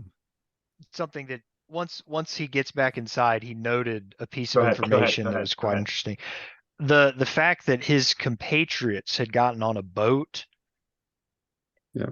Abram assumes that once the deed has been done, they were going to perhaps swing back by and pick him up and then sail away back up north. So he wanted to just scope out the docks and sort of prod around and maybe talk to some of his fellow dock worker or his fellow merchants on the docks or sailors and just sort of see if they can keep track of this boat of miscreants that apparently was recently hired, so that in case they come back, they can swoop in and cut off their escape. That's the intention. Yeah, so that's easy enough. When you kind of ask around about ships that left yesterday, pretty much the only one that fits the profile of what you'd be looking for is a relatively small to medium-sized merchant sloop by the name of the Venture Capitalism 3.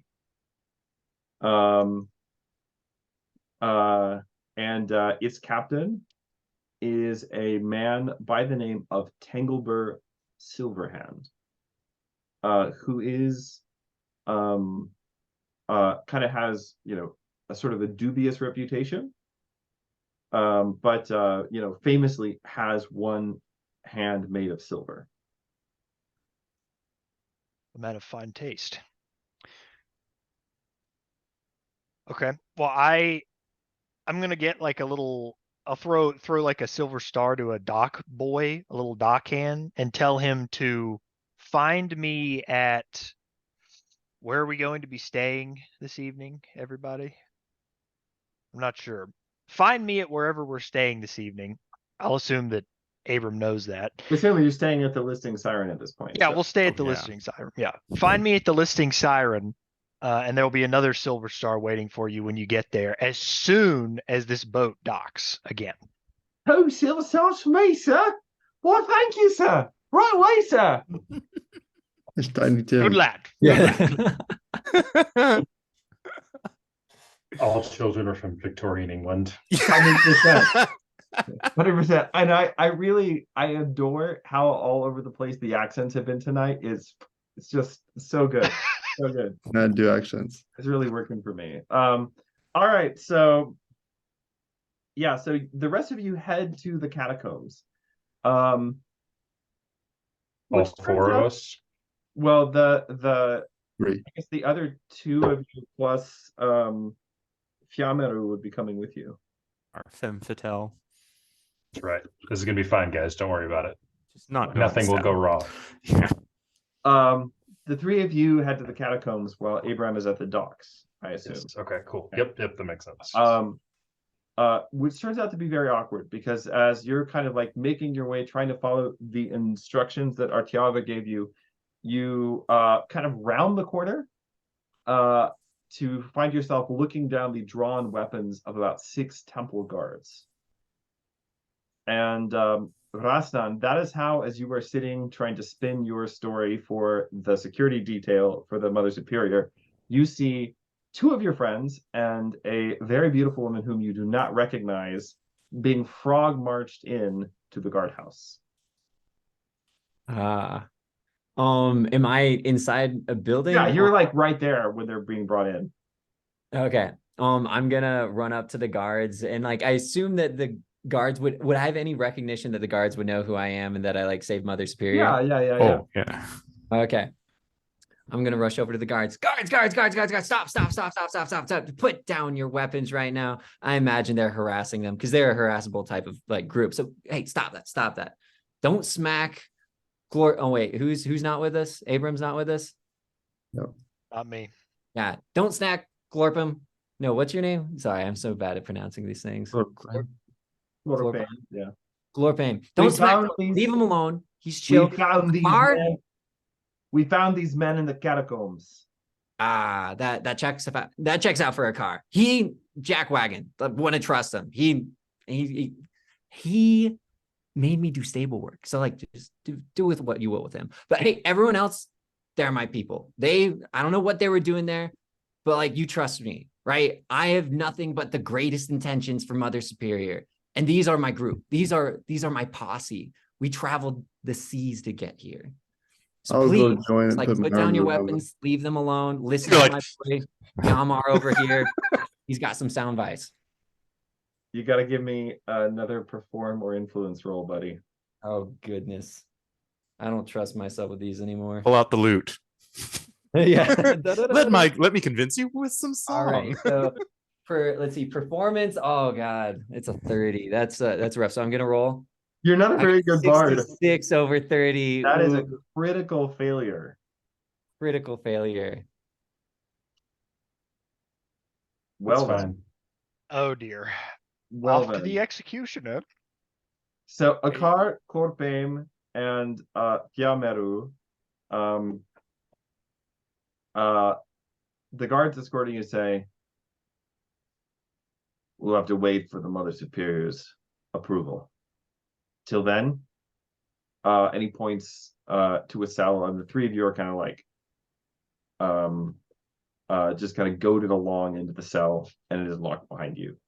It is late in the evening, therefore, when you are finally freed, having successfully convinced the Mother Superior that you are in fact with Rasnan. Now, I'm curious. You're welcome. Do you tell how you came to know of the catacomb entrance?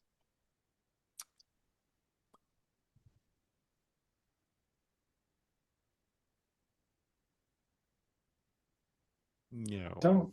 I don't think so. Okay. I don't think that. Sweet serendipity. Well, for the sake of time, we can say that Yeah. you said you were trying to catch the assassin and you're with the other guys, and leave it at that. We were coming the other way. Yeah. Okay. So it's late in the evening, therefore. You've lost a good bit of valuable time. By the time it's almost midnight, by the time that you are released. By this point, Abram has caught up with you as well. And I guess my question would be, what's the plan going into the next day?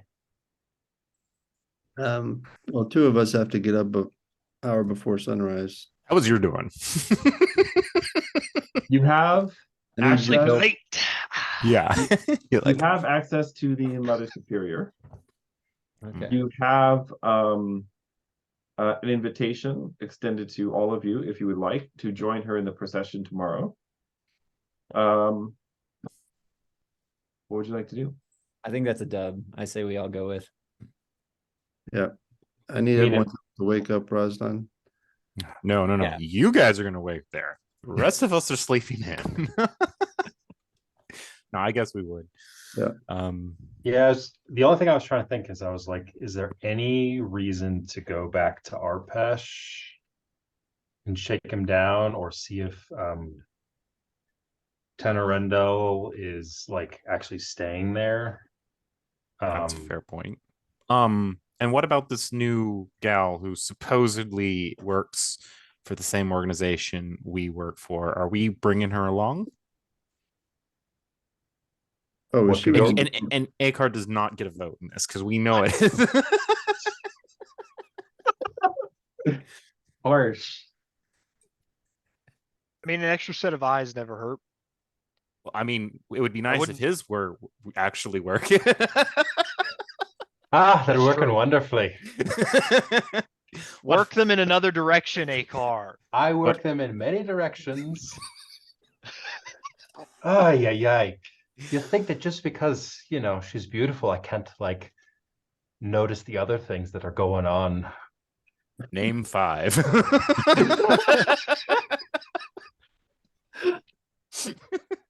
I can't count very high. Let's see what happens.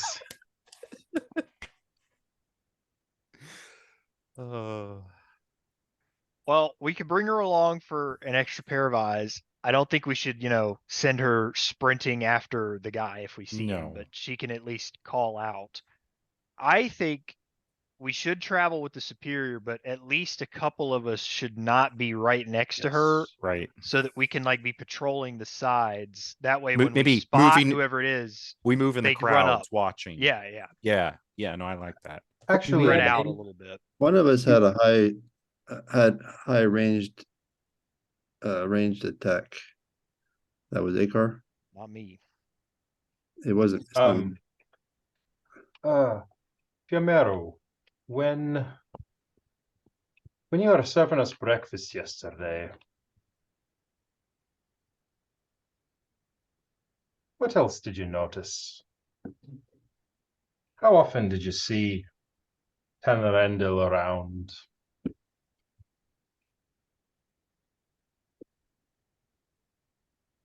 He came, What am I missing? he came yesterday to see Arpesh along with his friends. His friends left to come to the convent, and he stayed with Arpesh. A little later on, he left with 2 men. One was I think a knight of some sort, like your friend there. The other I don't know, but he was from Senkankar. And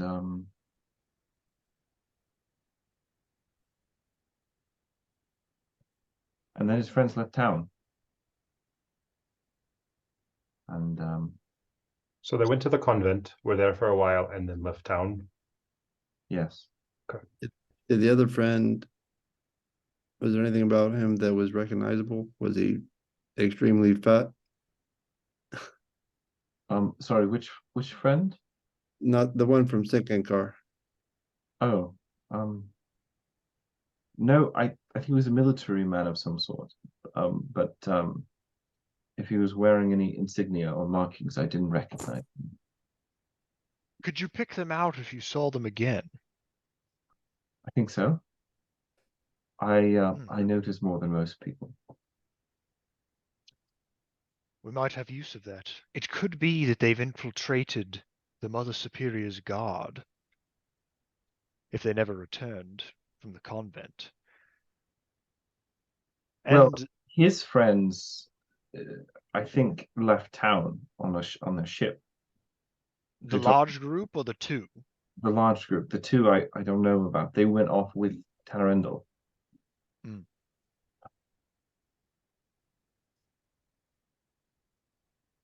As for what you're missing,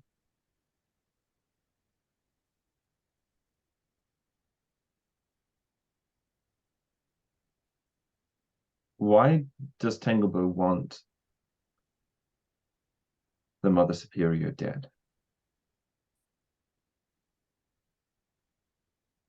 See, Oh, that's a question. That's the thing that we're missing, is the thing we don't know.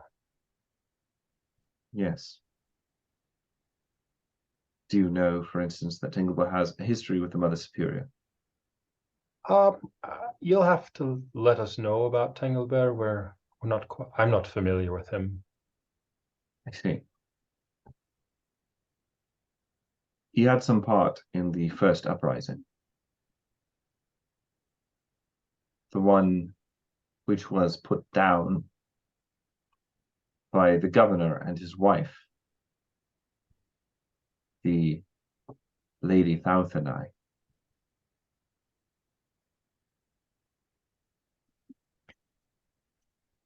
The Lady Thauthonai is King Onwae's chief storyteller.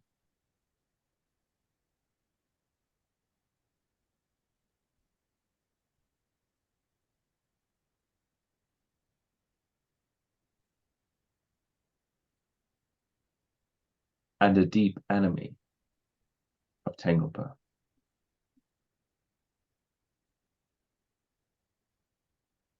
So why would Tanglebur want to kill an enemy of King Onwae?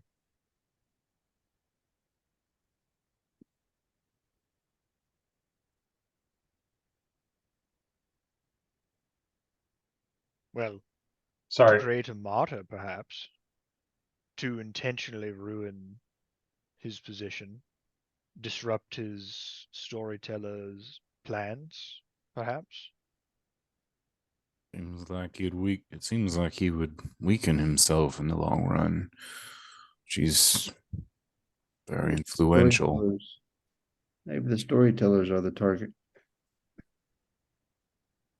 Sorry, my brain fritzed out when you were Yep. explaining the relationship. So Tanglebear wants Mother Superior dead. He led an uprising. The uprising was stopped by the chief storyteller. Tanglebur assisted Assisted, the Mother okay. Superior, assisted the Yeah. Mother Superior with the first uprising a few years ago, which was put down by the chief storyteller. So Okay. this seems to be two allies are now enemies for no apparent reason that we know of. Correct. But Tanglebear, the reason she asked about Tanglebear is because Tanglebear is a known like super spy for, chief spy for the king. And Mother Superior seems to have some information in this as well, because she was informed by friends a few days ago. So, and we know that Tanglebear wants Mother Superior dead because she mentioned Fiamero has told us. Yeah. Not well, no, Mother Superior asked if you were friends of Tanglebear. Right, but that was in relation to stopping the assassination, right? Right. So but basically, like, it sounds from my perspective that Fiamero, right, she has some information, real or a lie, about Tanglebear and about his attempts to now kill Mother Superior that he has previously helped kind of assist before in these Right, okay. rebellions. Okay. All right, cool. Thanks. Yeah. It feels to me like we're the bad guys again, maybe. And what we've been told may not be the truth about Tanarindo's what's happening. I don't know who it was that I was chasing to try to kill him. If you said he had a leopard print cape, like Ibram? No, didn't. Just a cloak he had that I saw when he jumped off the building. But it was of leopard print. No, it's just a fur. No. Just a fur line. Oh, okay. Oh. So Cloaked Assassin tries to. She thought we were on what's his name's side to help her, but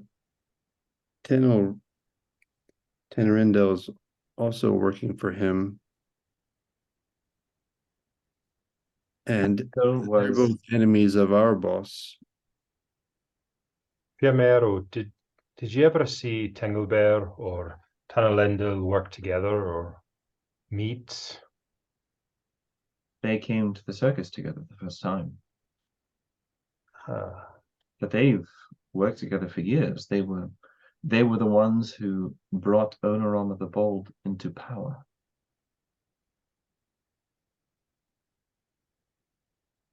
That's what we're missing. Maybe it's fair for you to know that we were led to think Tenarendil was here to kill the Mother Superior. I've had this inkling something didn't sit right with all this, and maybe that's because he wasn't going to. So we were here to clean up after him and make sure, well, one more storyteller told his last tale. But someone definitely tried to kill the Lady Superior. That seems rather undeniable by our two friends' story here. Where does that fit in, then? Perhaps it wasn't this assassin, Tenarendil? If Tanarendo, a close ally of Onoram of the Bold, that's where he met the redhead. If he's found to be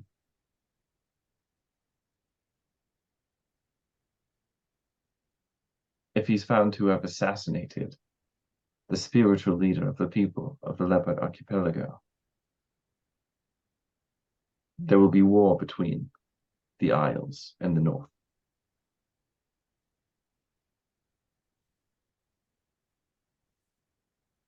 If, on the other hand,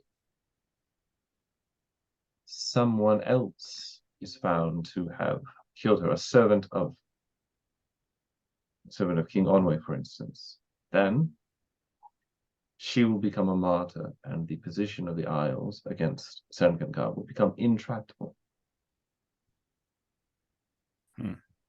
So the question we have to ask ourselves is, who stands to gain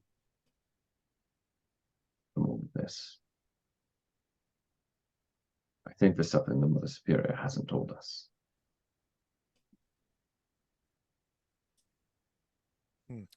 Well, that's pretty obvious. I know this is a bit off topic, but I don't think I've ever been so grateful for a redhead before.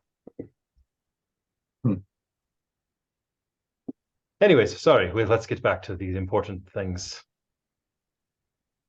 I'm just going to toss that one out there. That's all right. Okay. She just Listen, tucks her hair behind her ear. Well, we've also got, it's not the only faction in the Isles. What is it? The Sons of Leopard Skin? Sons of the Leopard, yes. Perhaps they have more information on this. Or maybe they've got bigger aspirations as to how much they control. Why rule Yes. the Isles when you could rule the whole kingdom? What is And I the don't think a Mother Superior would be very accommodating for another war. She what is the wouldn't. Midnight Prince's relationship with Mother Superior? she's the Midnight Prince. What was that? Of course, of course. I said she's the Midnight Prince. The Mother Superior is? That's right, I'm calling it now. That would be amazing. But no, I can just tell you no, that's not the case. But yeah, that would be amazing. Well, Listen, no one's ever met the Midnight Prince. That's so... true. they've never seen the both of them in the same room. That So is true. The Hey Midnight guys, Prince could be anybody. just so you Could be know, me. I'm the Midnight Prince. Oh, I forgot actually. Yeah, it was Rosnan. Nice. So part of me is like, does the Mother Superior want to be assassinated? Like, I would Assume no. No, I know, No, but no. as a what am I trying to say? Like Ignatius.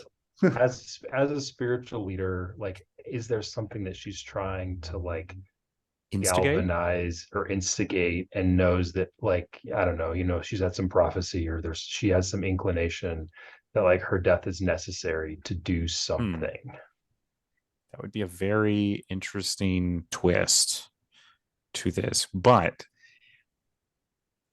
if if there is another faction involved, or it's some dissatisfied loyalist who's now wanting to, hey, I'm tired of this. I want to keep.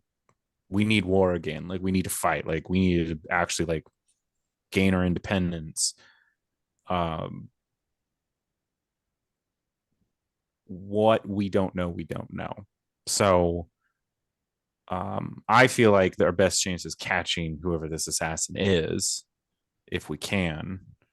But we take a big risk with the Mother Superior being in the open, being a target, since their first attempt failed, and now they know there are people here trying to help. So we kind of lost the element of surprise. So I'm wondering if there's any benefit to preemptively striking, if we think it's in our best interest to maybe, like, yes, we guard the Mother Superior, but do we want to take more direct action? I'd love to, but where Yeah, we don't have. we have no idea where they could have possibly gone to plot. We do have somebody who owes us a very big favor, though. The Mother Superior.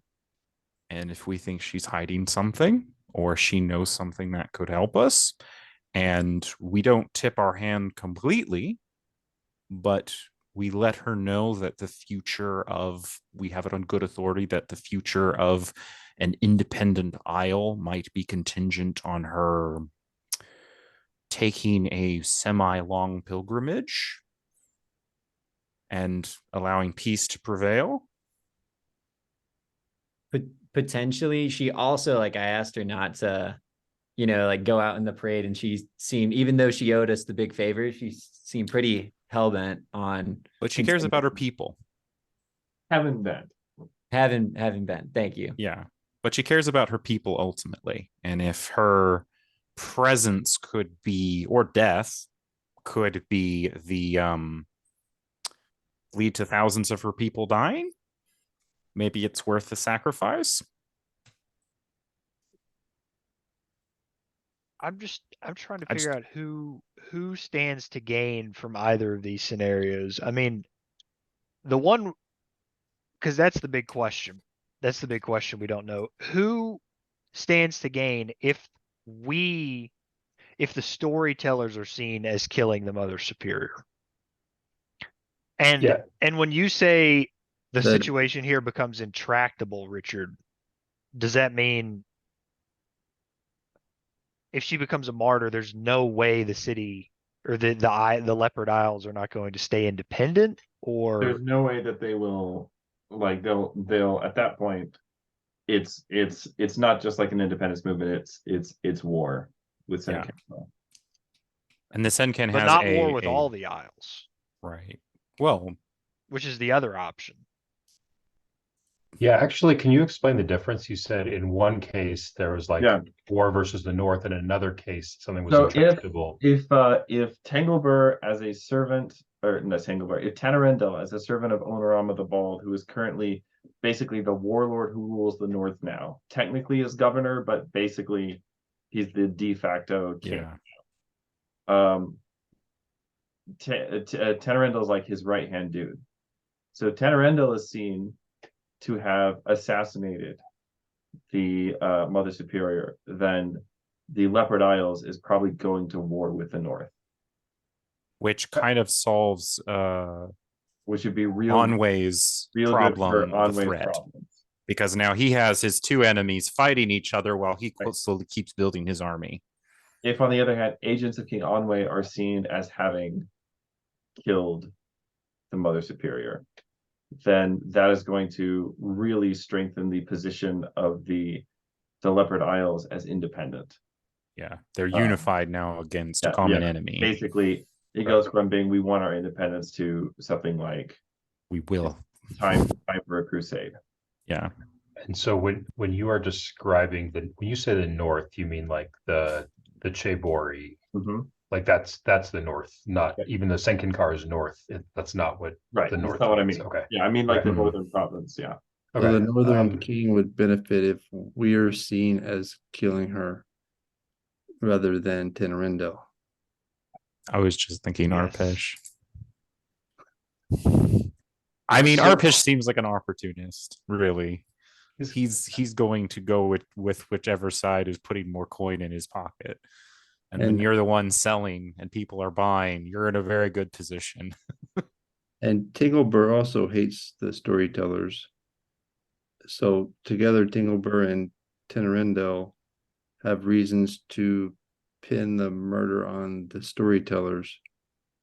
But who hired Tenerindo initially? Wasn't it the storyteller?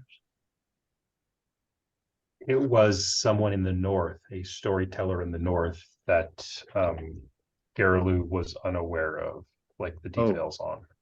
So it's possible that it was not actually a storyteller, or it Mhm. or it was, and then he worked with Onwae not Onwae the Bald, Odorama. Odorama the Bald to like. You guys have got like a really good grasp of Amborian politics in 2 hours. Honestly, I'm really impressed. Yeah. We've been hammering it out here. Yeah. Good. DC, So- right? That So here's the basically he thing. worked with Odorama Yeah. the Bald to come down, and then instead of sending the Mother Superior away to assassinate her, That's the official story. to start war between. But what is? Yeah, but that's the problem. Is like, so if the North, if someone from the North and he's from the North starts war with the Leopard Isles, what are they like? That weakens their position against Senkinkar, and if Odorama the Balls is trying, right? I assume he doesn't want to weaken his position against Senkinkar, right? The North wants the rebellion to happen, wants the war to be between the Leopard Isles and Senkinkar, Right. so that they can take more power. Yeah. And They're basically pulling troops away from a border that they could start expanding. so they will want to pin it on the storytellers. Yeah. Even though they wanted so they want the civil war or the war between the other two. Yeah. But is she complicit? Has she decided that that's her way to contribute? She is Maybe old. we need to go ask her about Tangleberg. I feel like we should. Yep. She obviously knew this was going to happen. So she's got spies who are informing her.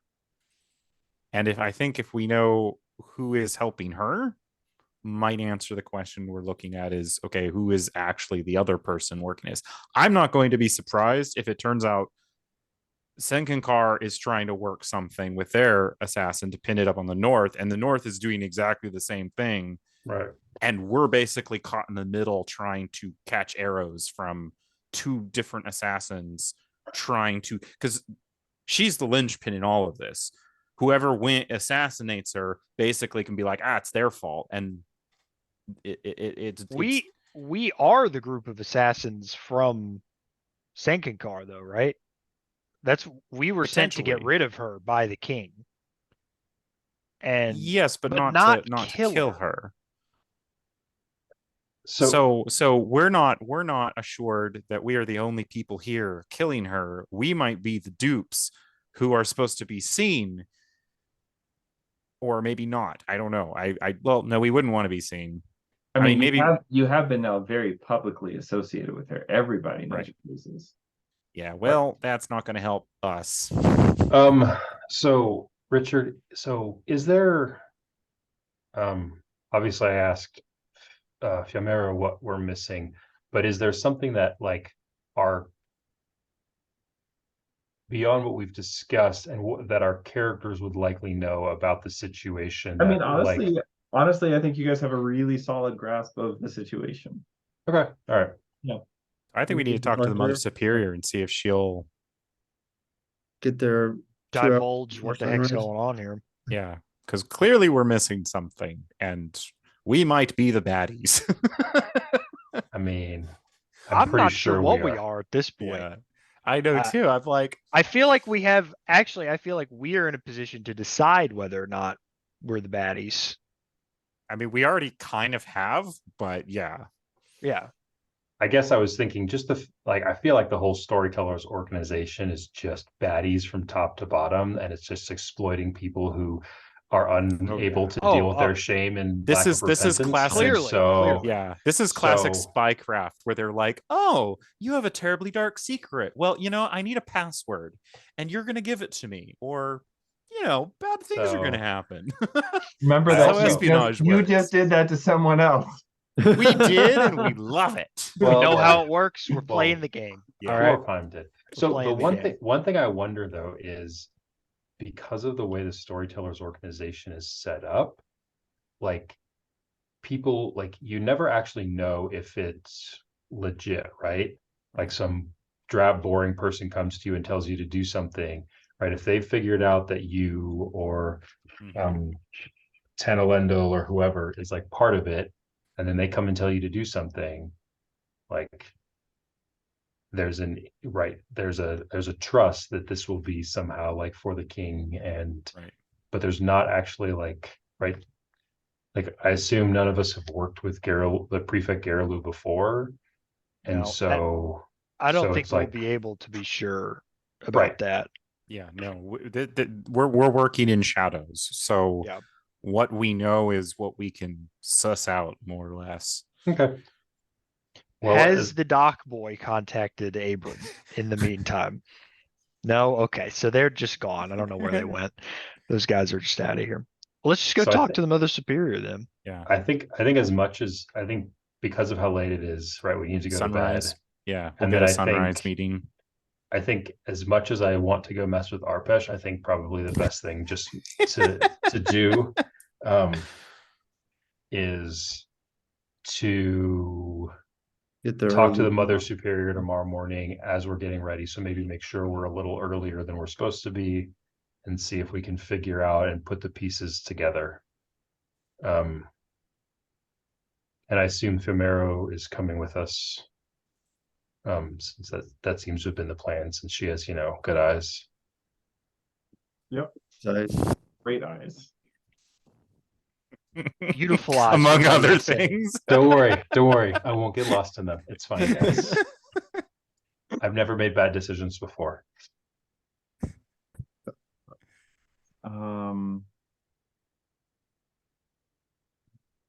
All right, let's All right, so you go, you Yeah. sleep, at the tavern that night, and the next morning, bright, and actually not bright because it's before the sun is up, but certainly quite early.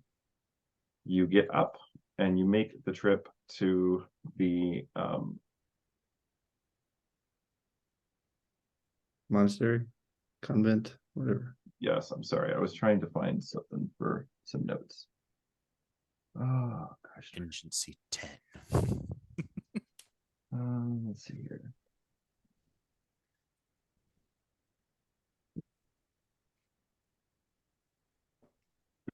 I have this text somewhere, but I don't know where I put it.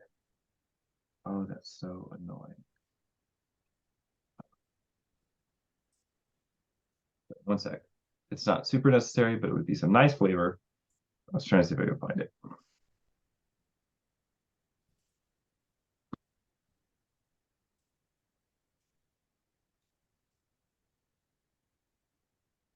Oh, I'm stupid.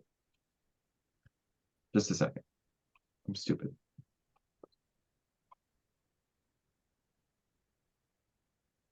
The text used for this feast repeats the text of another solar feast in the summer. And I was looking in the winter book and I was like, why can't I find this? Because I know it's here. But it's because it was in the winter book or in the summer book. All right. So, yes, the next morning, you, early before the dawn, you find yourself at the house of the Mother Superior. There are a few of her aides here, and as you come in, they are basically vesting her. She's got an extremely elaborate headdress, multiple layers. This is a very elaborate ordeal which she is undergoing.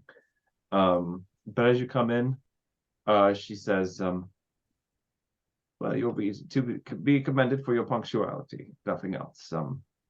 Some of my acolytes will see to it that you are properly dressed for the feast. And she motions to a couple of the girls who bring out some like very bright festal clothing. Plain target on our back.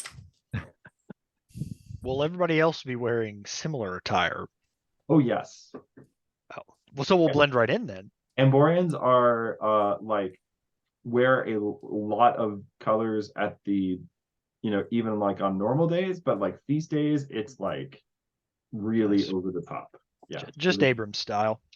Yep. He takes off his big floppy hat. Oh yeah. Like, Oh yeah. Abraham is like, yeah, definitely like already, kind of locked in. Yeah. Do you have a fresh feather I could put in my huge floppy hat, mayhaps? I'll see if I can find one. Yeah, so you're sort of getting ready. Do you guys want to talk to the Mother Superior? Mother, we have some questions while we're preparing. You told us that you were already aware of the assassination attempt. Do you know who it was that was going to attempt this assassination? Do you have anything you can share with us?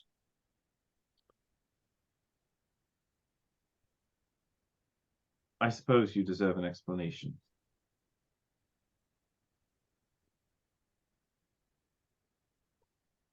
Two days ago,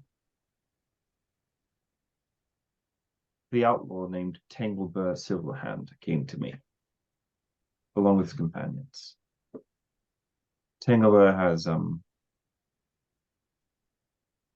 worked with me and for me many times over the years.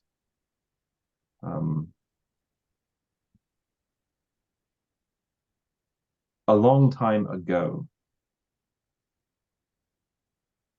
the woman named Lady Thalthanai, who is now the chief storyteller for King Onwae, hired them or blackmailed them to kill me. They refused the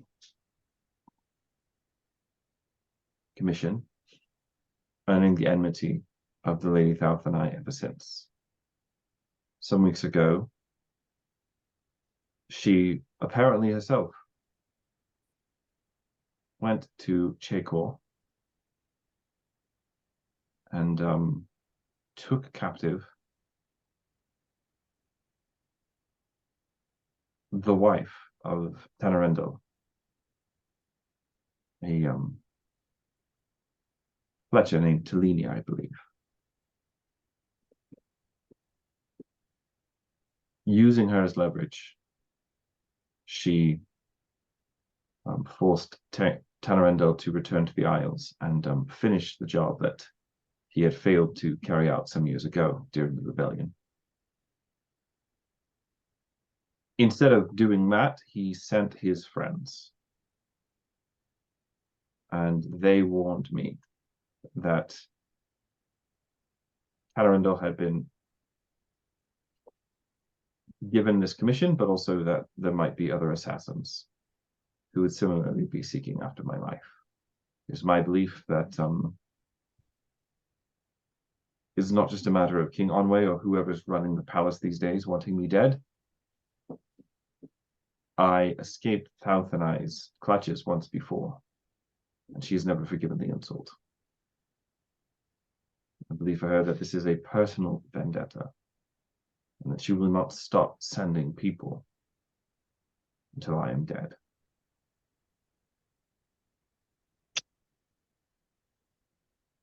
So what would happen if she succeeded? What is her motivation? A personal grudge, it seems, which is why we couldn't fit it neatly into the politics of the region. If I were to die,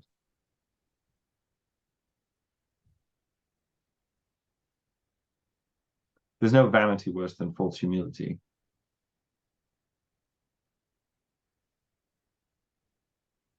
There's no secret that I am important to the people of these islands. They look to me as a spiritual leader, and for any political movement to have its legitimacy, whether it is the Midnight Prince or some other claimant to the throne, they would have to have my blessing, my endorsement, or the people will never fully accept them.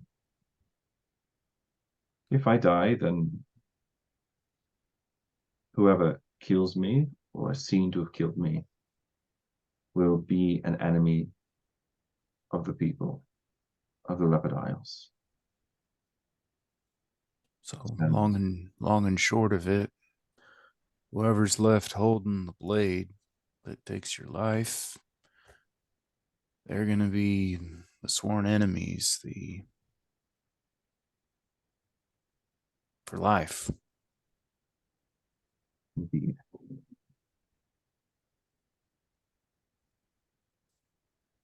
Well, I've never been partial necessarily to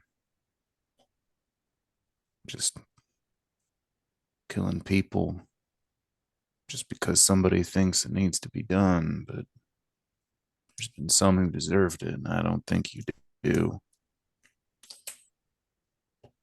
Not to say I was thinking about it or anything. I wasn't. But This wife of Fanarendo's, did she have red hair? I do not know, my child.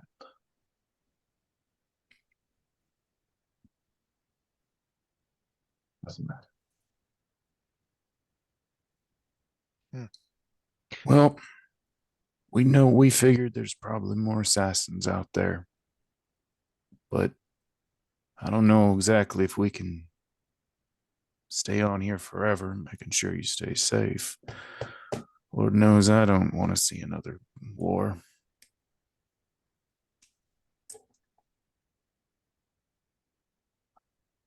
None of us do. But if I run, if I hide, the outcome is the same. Except that these people will be left without the leader, without a symbol. And all the factions just simmering beneath the surface now will boil up, and we will be picked apart by our enemies. Not necessarily. I don't know if it's true, but someone once said that sometimes the greatest power a man has over his own life is the day he chooses how to die. You said your word carries a lot of power here. What you say goes. Is there anyone you trust to lead your people?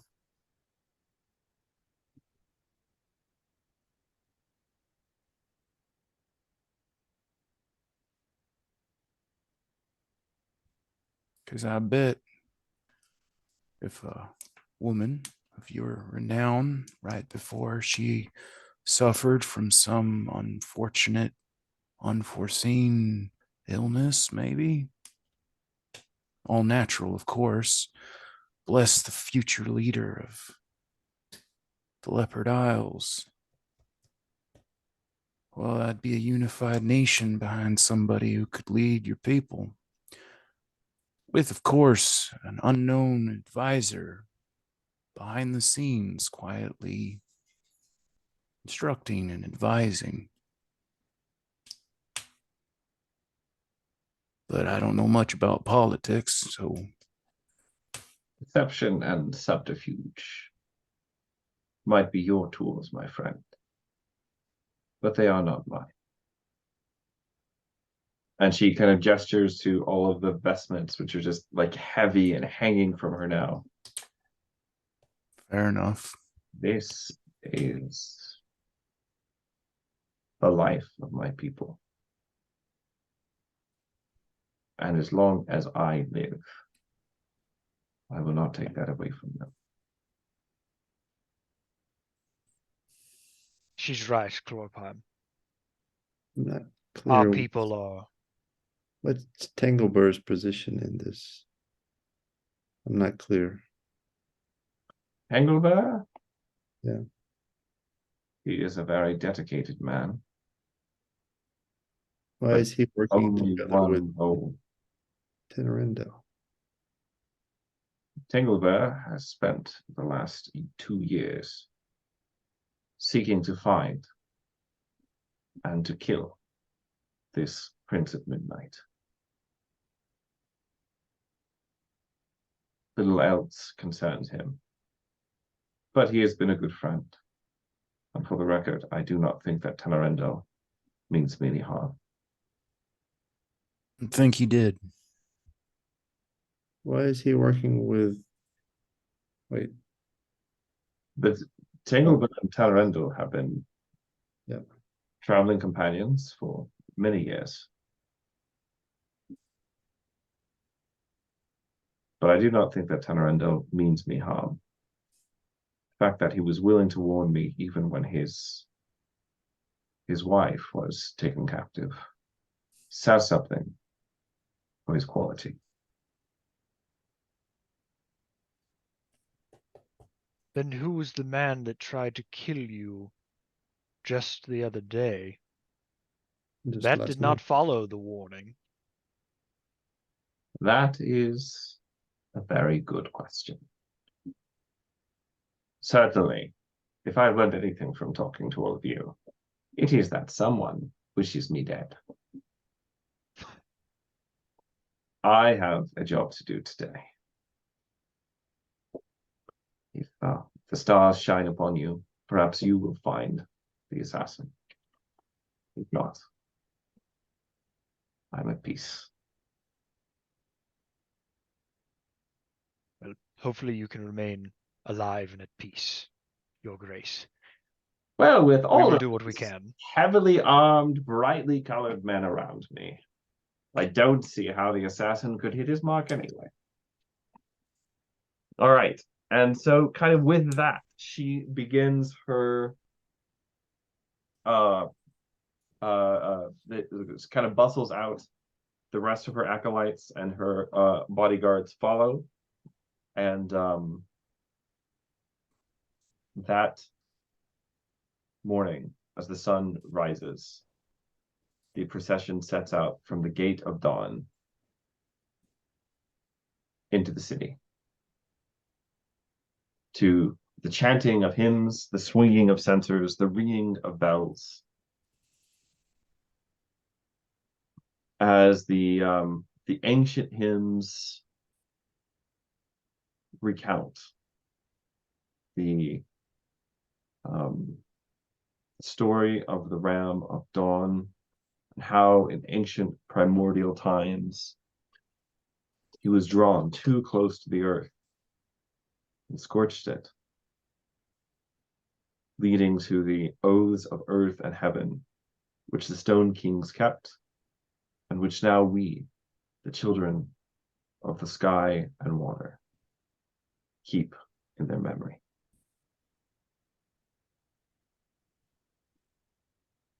Are you guys doing anything in particular other than staying as close as you can with a bodyguard and keeping watch?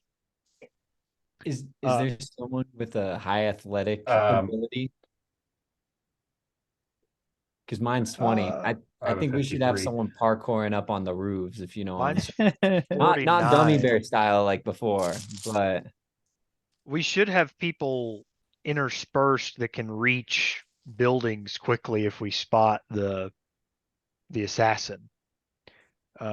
So it seems like they do favor the bow.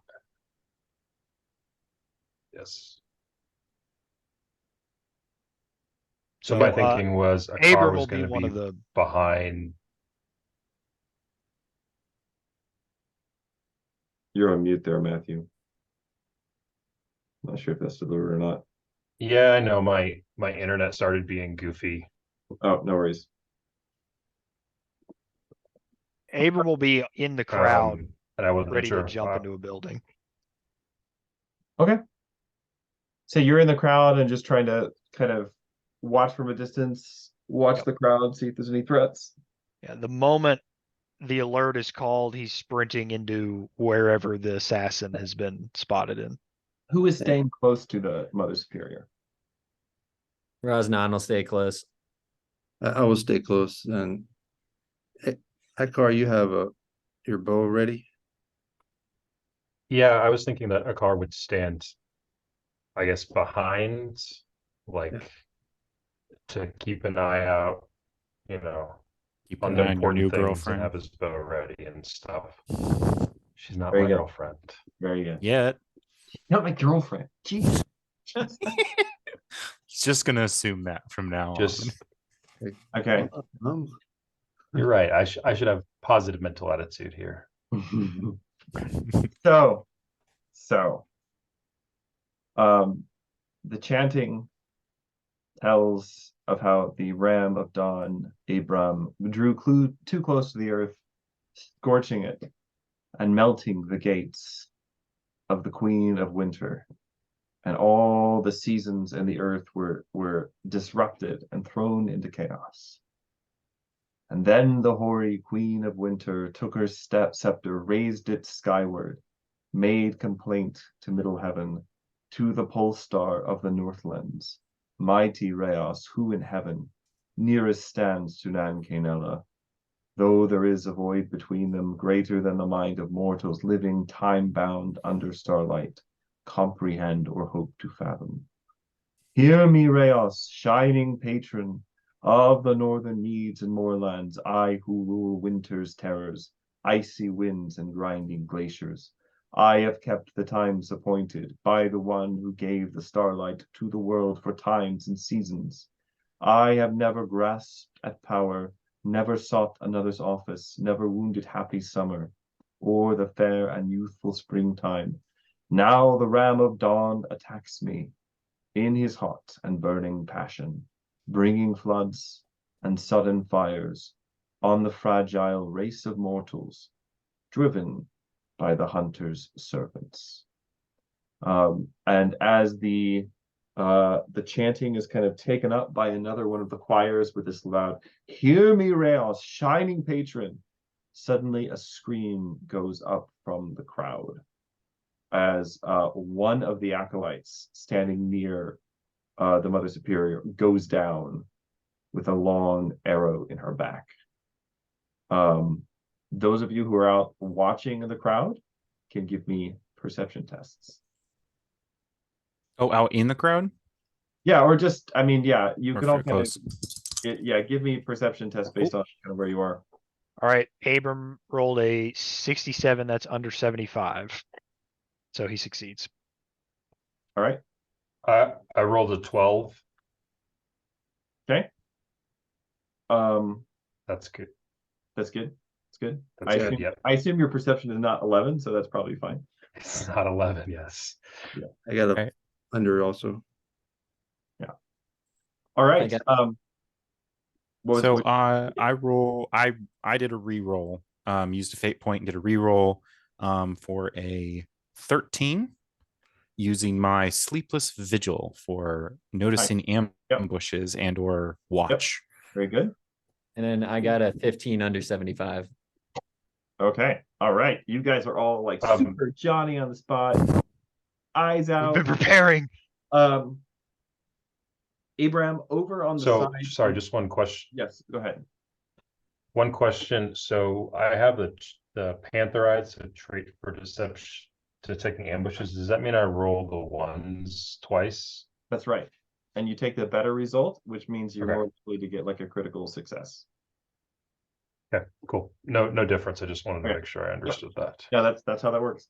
So Abraham, you kind of like, you look around and you can very, clearly see back over your shoulder. So sort of like to the left of the procession. Right? If the procession is kind of heading northwest, this is sort of like south by southwest. Um yeah, I got that right. Okay, yeah. But when you turn and you look in that direction,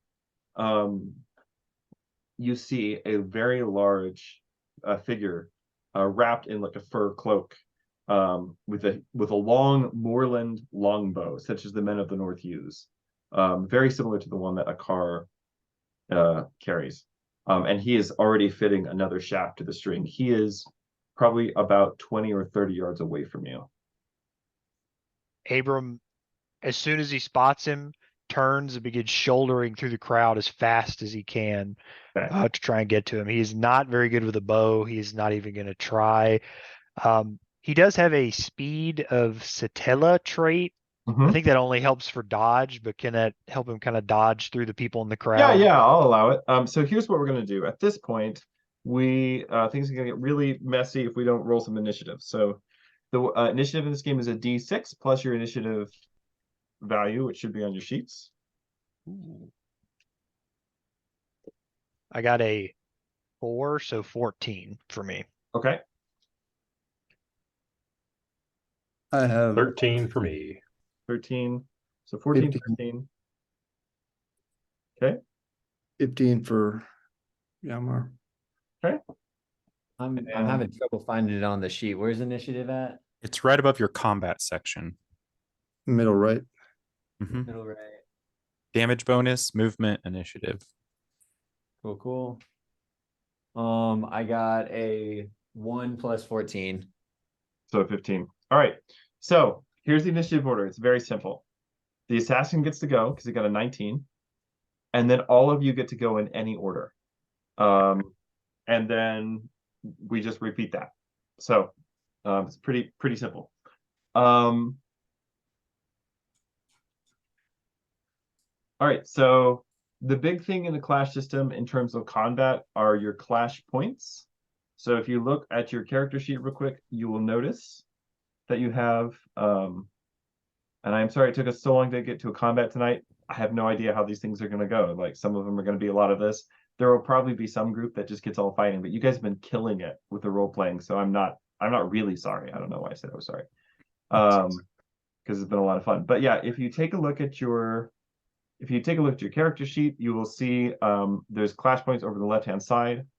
So you can spend those during combat. You can spend them after you make an attack. If you hit successfully, you can spend them to do, for instance, extra damage.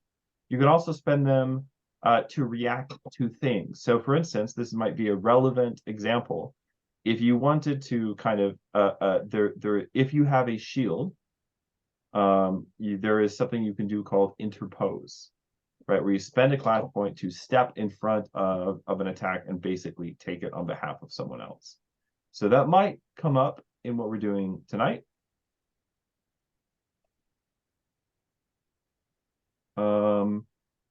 Now, actually, I say that, typically speaking, interpose is a talent. So you have to get your melee combat over 100 to use it. However, I'm going to allow it for an additional clash point today, since this is basically kind of a bodyguard scenario. So normally it would take 2 clash points to do interpose. We're going to allow you guys to do it for 3 if you have a shield, but it'll cost more. So that's it. You spend your clash points and then you get them back at the start of your next turn.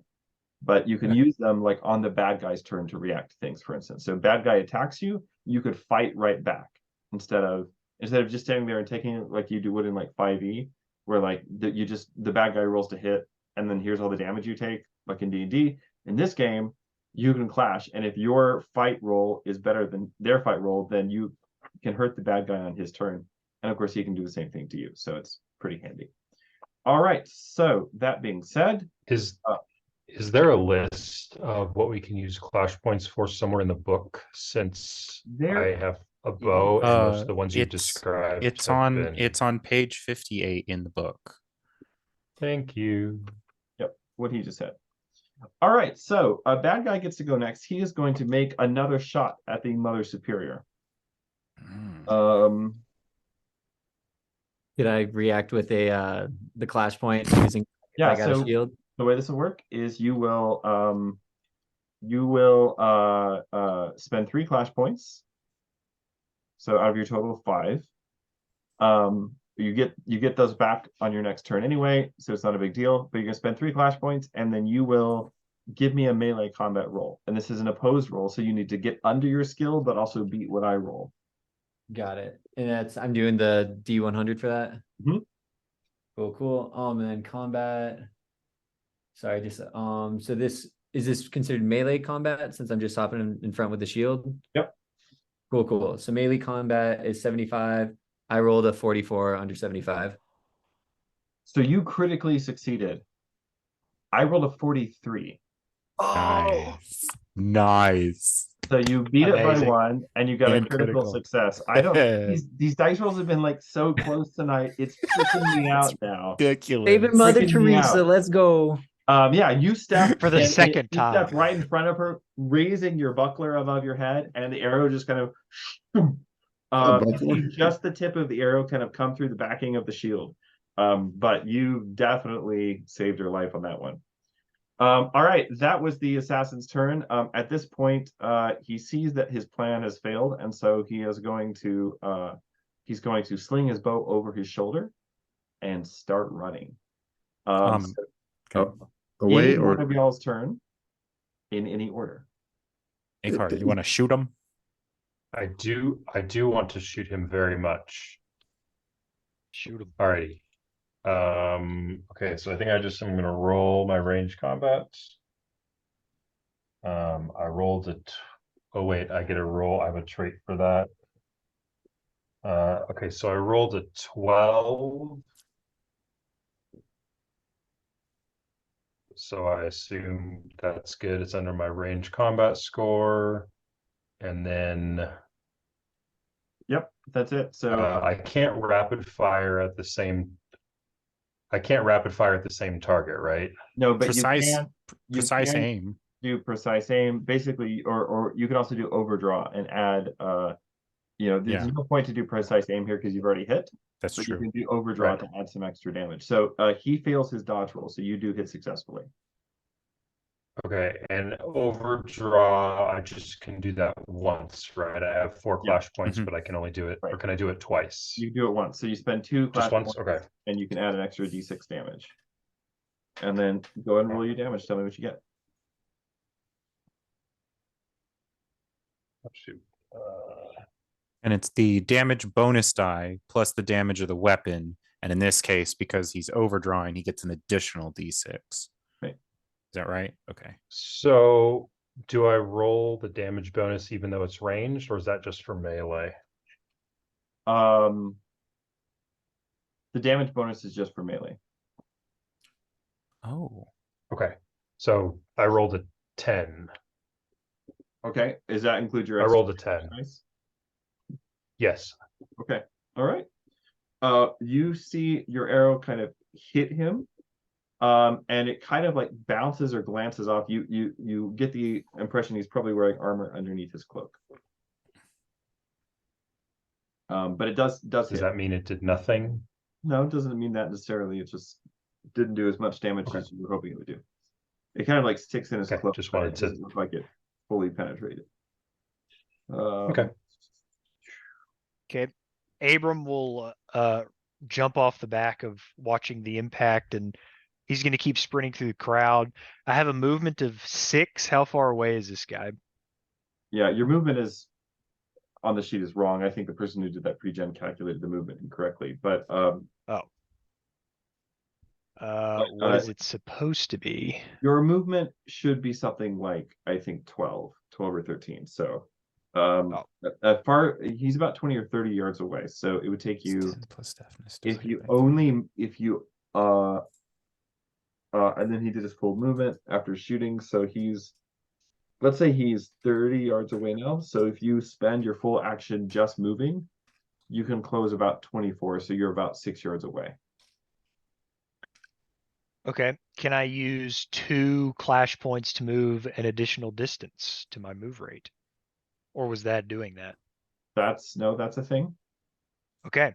I will spend 2 clash points then to that should get me right up on him, and I'm just Alright. gonna try to run into him or at least So you're get right up on right him. You've used all of your actions, but you have caught up to him. So you can't attack so him I'm yet, there. but you're right there. All right. So that was Abram and Akar, so Vyamar, Chloropem, and Rasnan. You guys still get to go. I will I rush think at now that him. an attempt's been made, I feel like Chlorpim and Raznan should probably stay with the Mother Superior, but I'm not convinced there isn't someone in the crowd who's going to use this to get close. So he draws his red fang longsword, and moving up close to the Mother Superior is keeping an eye out to see if anyone advances in a way that he would think might be threatening. Okay. Yeah, the crowd is definitely panicking at this point. But you at this particular moment, you don't see anybody making a rush for the Mother Superior. Okay. Yeah. Okay. Vyamar and Rasnan, what are you guys doing? I will run full speed after him. Okay.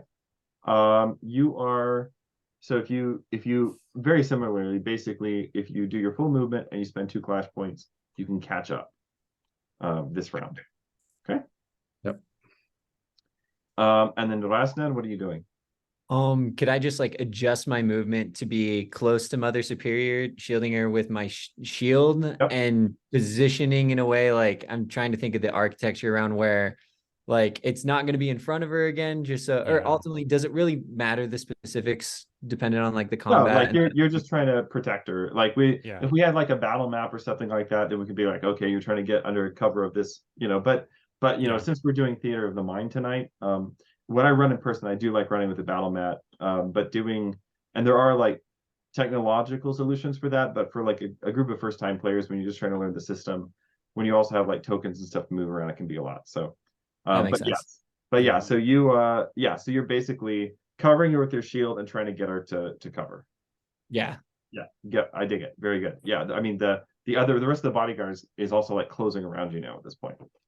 Cool. So Car, you've already acted, I think.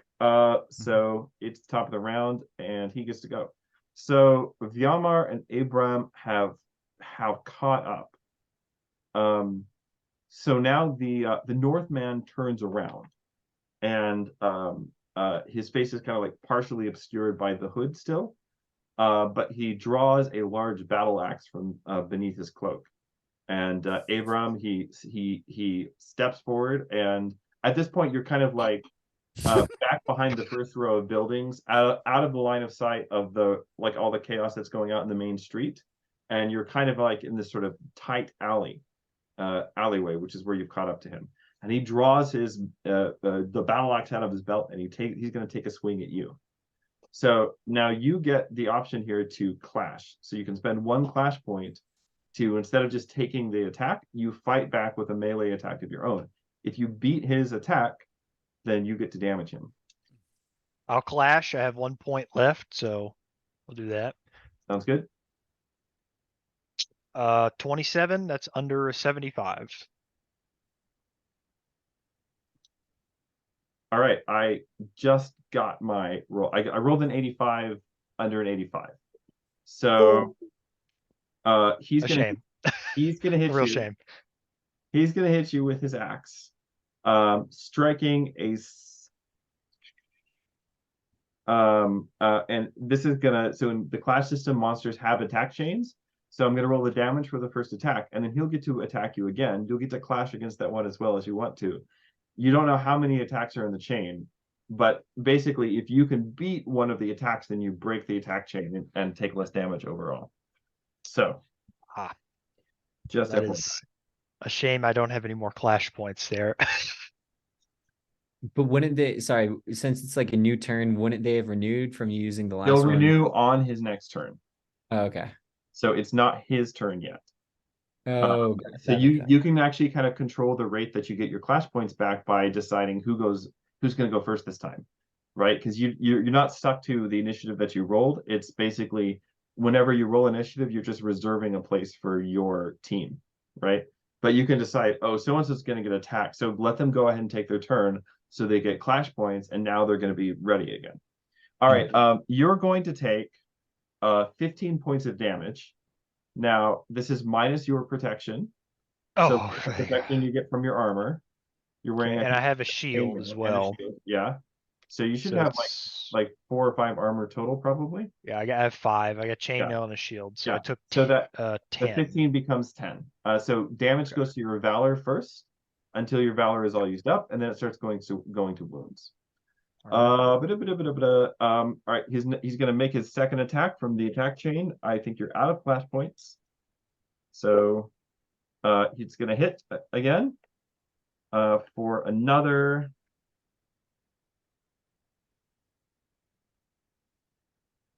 Wait, why does he get 2 attacks?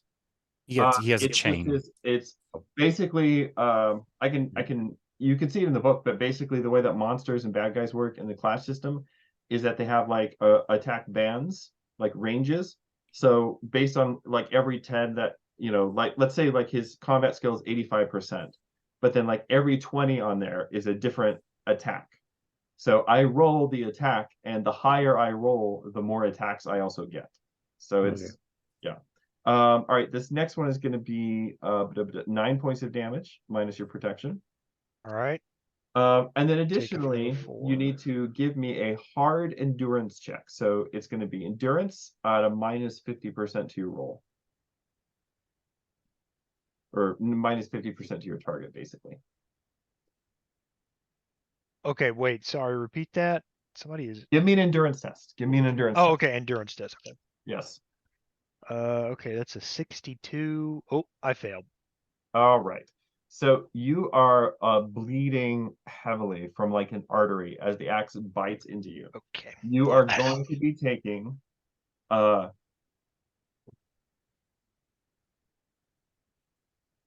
you're going to be taking oops.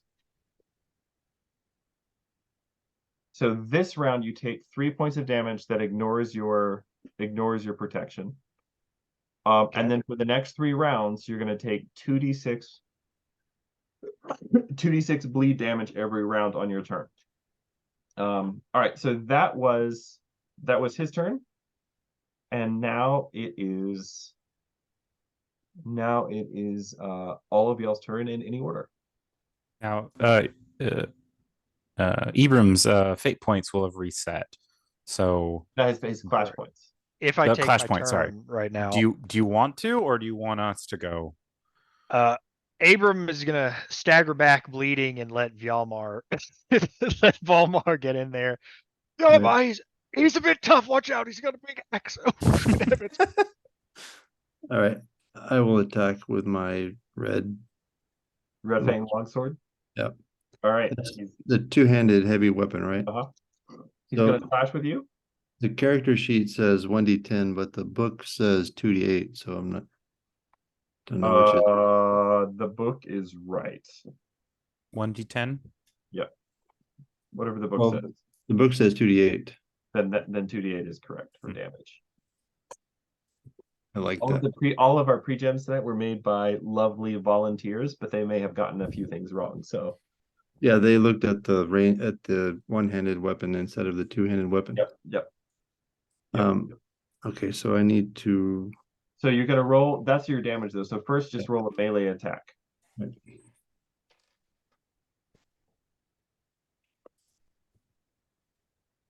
He's gonna clash with you. I've got 59, which is under 75, All right, you hit. and then 2d8. 11. 11 points of damage minus his armor. All right. You exchange a couple of blows. You manage to parry his next swing and catch him, tag him with a good thrust. You kind of feel it, the resistance as it hits his chainmail, and then it punches in, and there's a little bit of blood coming from that wound now. Who's up next? I mean, All right, Akar, what you doing? Sure. So he's Uh, out of your eye line now. Like unless you Hmm. basically follow, you can't see him. Yep. So I have a movement of 14. Uh-huh. So I was gonna, so if I move my full movement, If you spend your full is that turn, enough? so you basically move, and then spend 2 clash points to move again, you can catch up. Is that catch up into melee? No, no, it would just be catching up like to the scene. Like you could be in melee if you wanted to. Okay. Yeah, I mean, if that's what if move 2 clash points is what it takes to get there, then I will do that. Yep. Okay. Very good. But who's next? Abram will go next. He'll seize the advantage with his compatriot Vyalmar and is gonna try to strike with his long sword here. Oh dear. That is a 90, so he's going to miss. I'm going to Ooh. use a fate point Okay. to try and re-roll that. I also failed my clash, so I don't hit you for any damage. So you can decide Ah. whether you want a fate point reroll, but I won't be hitting you. So I will fate point re-roll. Also, I take the damage on my turn, right, from the bleeding. so you're gonna take another Ooh. 3 Okay. that ignores your He protection. is You're just bleeding. he's Did you- hurting a bit, but I did hit. Okay. So I Lay will it on me. roll a d10 and I get the damage bonus, right? Yep. From All right, so that is going to be 7 damage. 7 points of damage. Minus his armor is not a ton. Oh, wait, can I spend a clash point to do more? You spend 2 clash points to add a d6 to that if you want to. I will. Okay, that's an extra 4, so 11. Okay, much better. At this point, between the 3 of you managed to tag him with a couple of or the 2 of you managed to tag him with a couple of pretty good hits. He has blood streaming from several superficial wounds. Who hasn't gone yet? Corpain and Rasnan, what are you guys doing? Holding pattern, like we're still trying to get the Mother Superior to safety. Yep. Rasnan, you're on mute, buddy. Damien, you're on mute. My bad, I was on mute. Yeah. Situation with Mother Superior, does it look safe enough between me and all the guards to where I could tell Glorpim to go and help out the rest of them, or is it still like, no, we should keep both of us back? Give me a perception test. Cool. Perception is 75, doing the roll now. I rolled 54 under 75. Yeah, as far as you can tell, it's safe. Like Cool. guards have surrounded her. She looks like out of breath, but like at this point, the guards have like surrounded her and kind of like got her up against the side of a building. Cool. I think I'll stick around and stay just in case there's something else fishy to go on, but I'm going to encourage Chlorpium to go help out with the brutes. I will lend my blade to their cause, but he looks at Rosnan. He's like, trust only the friends that you've known the longest.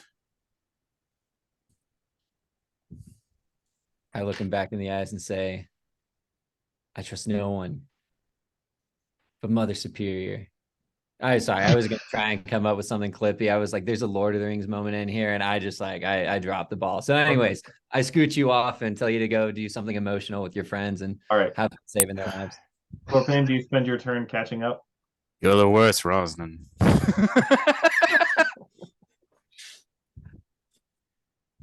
So Corpain, do you want to spend your turn catching up? Yep. All right. And then Vyalmar, what are you doing? Have you taken your turn yet? Yeah, he went before me. Yeah, That's right. That's right. Okay. All right. That's the top of the round then. So he gets to fight again. He's got a Knight of the Leopard Skin and a Warrior of the Red Isle with a red fang longsword in his face. I don't like any of these things. So he's going to Another chase. Run So like a coward.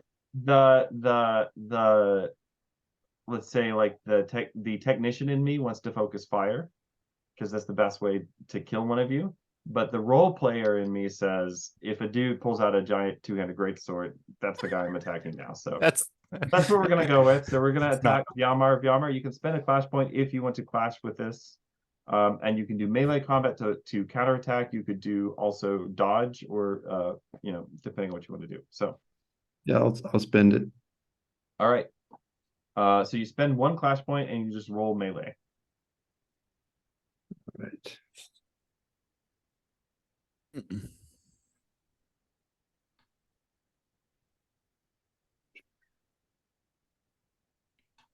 $40.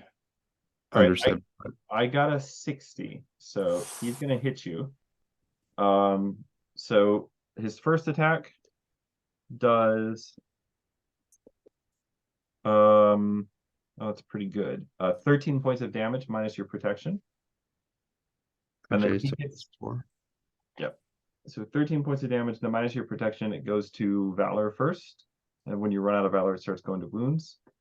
So because I'm holding a two-handed weapon, I'm not holding a buckler, am I? No, the buckler straps on the back of your hand, so you can use it sorry. even when you're wielding a two-handed weapon. Right. So then 9 points of damage, and it comes out of Valor. Yep. Right. Minus your armor.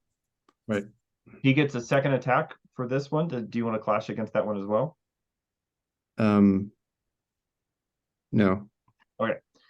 Second attack is also going to hit you for another. Ooh. 18 points of damage minus your protection. All right. All right. That's his turn. It's all of you, and basically everyone except for Rasnan is here now. So any of you in any order. Abram's gonna jump in. He's seeking vengeance. He's also gonna take 2 more d6 of damage. Yep. So this is the second bleed. He takes 9 points of damage this time. Hot mama, that hurts. Okay. Yep. Down to 1 valor, but he's Please. gonna keep pressing on. All right. He's gonna Try to clash with drop you. this guy. Do we want to take this guy alive? That'd be possible.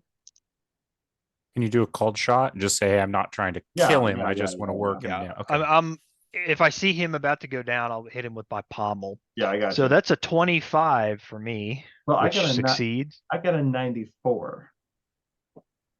which I fails failed. That's right. That's right. horribly. Yes, Fails yeah. horribly. But I like to say that because people are like, "Oh, that's a really high number." Oh no. Wait a minute. No.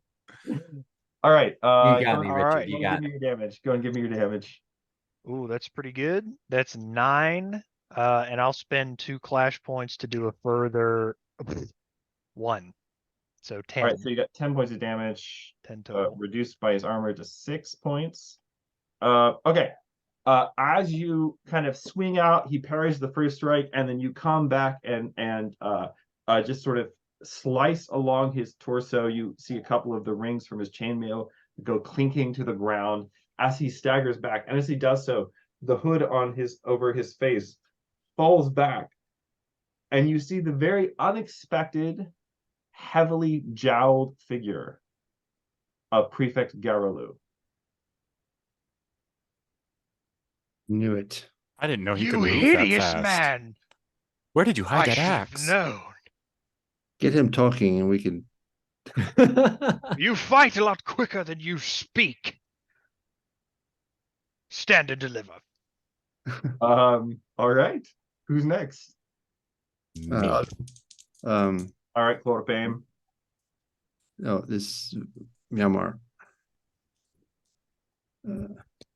So Either one of you. Either one of you. Well, I'll see if I can. I'll see if I can come in with my blade. That. That is not good. So I will spend a fate point to re-roll that because 100 is not a good number. 100 is a very bad number to roll in this game. It is a very bad number. It's a critical failure. That is a critical success on an 11. Oh, dang. Wow. Oh, Reroll. you can't spend fate points to reroll crits.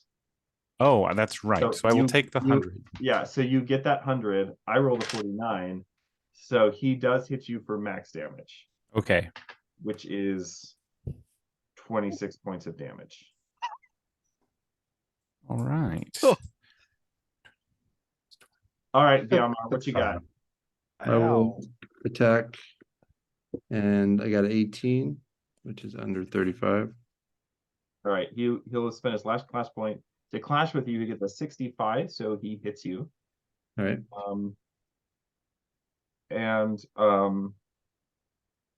he hits you for 19 points of damage minus your protection. Right. So my Valor is at 0. So then the next ones will come out of wounds. Oh yeah. Woof. Those hurt. That hurts. Akar, you're up. Can I fire my bow into melee? I always forget the rule for this. Can I find it? Oh, I actually I have didn't it. see. I happen to be looking at it. Oh, Uh, nice. If you make a range attack in melee, the enemy can spend a clash point to make a free attack on you, making the ranged attack. Oh yeah, that makes I sense. believe. I don't have any All clash points, characters. so Actually. So, but that would be if Within I was melee in range, his you can do that. melee range, right? Right. Yeah. But like shooting into So melee. if- So here's my house rule for this. This is how I always run it. Doesn't matter what the game is. You can shoot into melee. If you critically fail, you're gonna hit something you didn't mean to hit. That's it. That's great. Okay, good. I'm gonna roll. Yeah, just go for it. 99. Come on. Right through the back of Abram's head. there. Right in the cheeks. That's a 24, All right, that hits. which is a success, and then I will spend 2 clash points to increase the damage. That is an 8. At 8. Ooh, let's see, minus 4. So you do 4 points of damage total. His armor. He's pretty hurt. He's over halfway, let's say. All right. Rasnan, are you doing anything over there? I think I'm gonna make a perception check to be like, am I really needed here? Is there really gonna be another assassination The attempt? moment you Or should I- leave. Or should I like book The it over? most loyal protector. Give me a perception test. I rolled a 47 under 75. Yeah, so you look around. Everything seems clear of threats. But when you look back over at Mother Zishunei, you'd seen her before kind of like panting, and now she's like doubled over and holding her side. Okay. And when you kind of like step in closer to look at, she draws her hand away, it's covered in blood. Oh, and this isn't Mother Superior, or this No, is no, Mother- this is the Mother Superior. Oh no, I'm going to go over and take so I'm gonna run over to Mother Superior. Mother Superior, are you okay? What's happened? And I'm like trying to tend to her, but I imagine that there's other people around there also tending to her. Is she You're the just first like person to notice. okay? So I'm just gonna go over and like ask her like where's the wound, and are there from I guess an action standpoint, is there Yep. anything I could take? I don't think I'm a medically trained bard. I think you have Heal. healing skills. There It would is a depend. there is a healing skill. Just play soothing music. Right? I get out the loot. You're about to die, but please don't cry. Wow. Heartening. Truly I heartening. hate to say goodbye. Wow. No, she just kind of like grips your sleeve, and you can kind of see the color draining from her face. All right, top of the round. He's going to attack Viamar again because Viamar has the biggest weapon. Are you clashing, Viamar? Or what? Are you going to clash? Yeah. All right. Yep.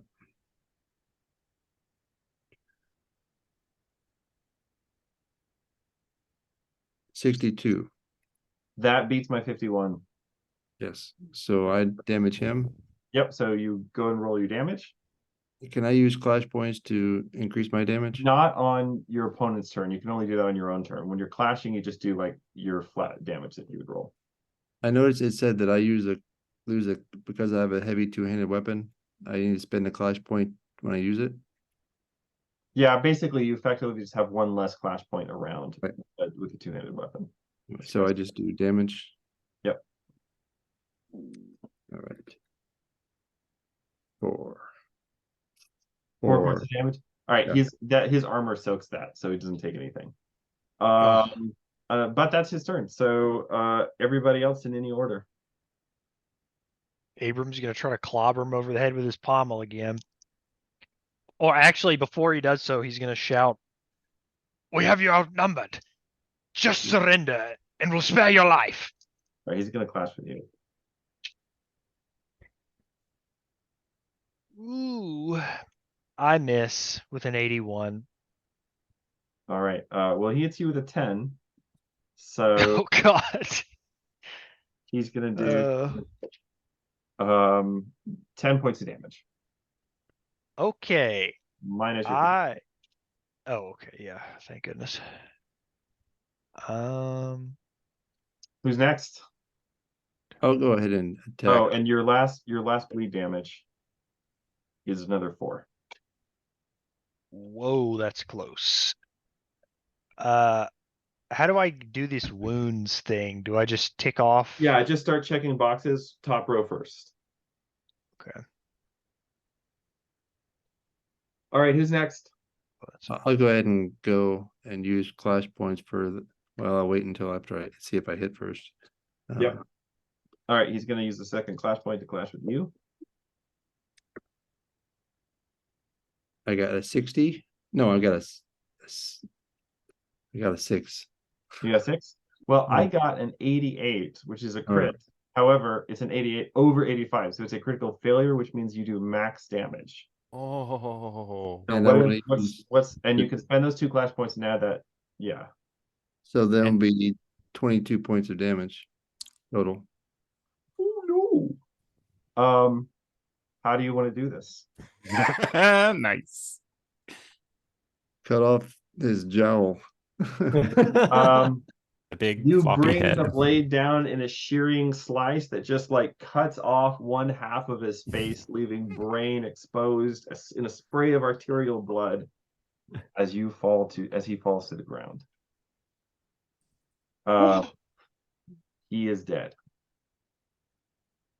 Good. So much for taking him alive, I guess. Though it does feel good to see the brute fall. Yeah. Yes, killing a king's man always goes well for you after the fact. Turn around and realize that something's not going right with the mother. Yeah. Somebody help her. What? I thought we intercepted everything. Abram's gonna sprint back to the Mother Superior. As you sprint back, you see 2 guards now seizing Rasnan by his arms and pulling him up. They're shouting something at you, Rasnan, that you like. The blood is pounding in your ears. Your body's going into like alarm response. You can't even understand what they're saying. But finally, you look down and you see someone has pushed a small dagger into your hand, and it is dripping with blood. Oh. Yeah. Set up. Is Yeah. Mother Superior still alive? We're going to find out. Whoever has healing. Well, I guess I have a 65 in it. Of 30. 20 for me, so I'm not. That's not a good look. I've only got a 20, but I'm also being apprehended and going into shock of like, what did I not do? But I did. What have you done, Rasnan? I didn't mean to, guys. I was just trying to sing a song. 82. 88. Eight. Oh, That's is a that a- critical something. I Critical don't know what he was failure rolling. Oh god. for her Well, Trying treatment to for the AIDS.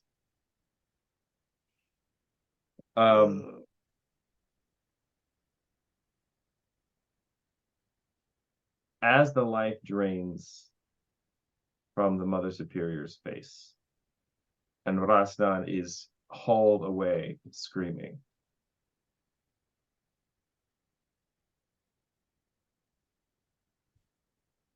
You feel something kind of brush against your arm, Makar. And you look down, and there's something in your hand as well. Red hair. that freaking woman. It's just a single empty glass vial. Oh. Arpesh.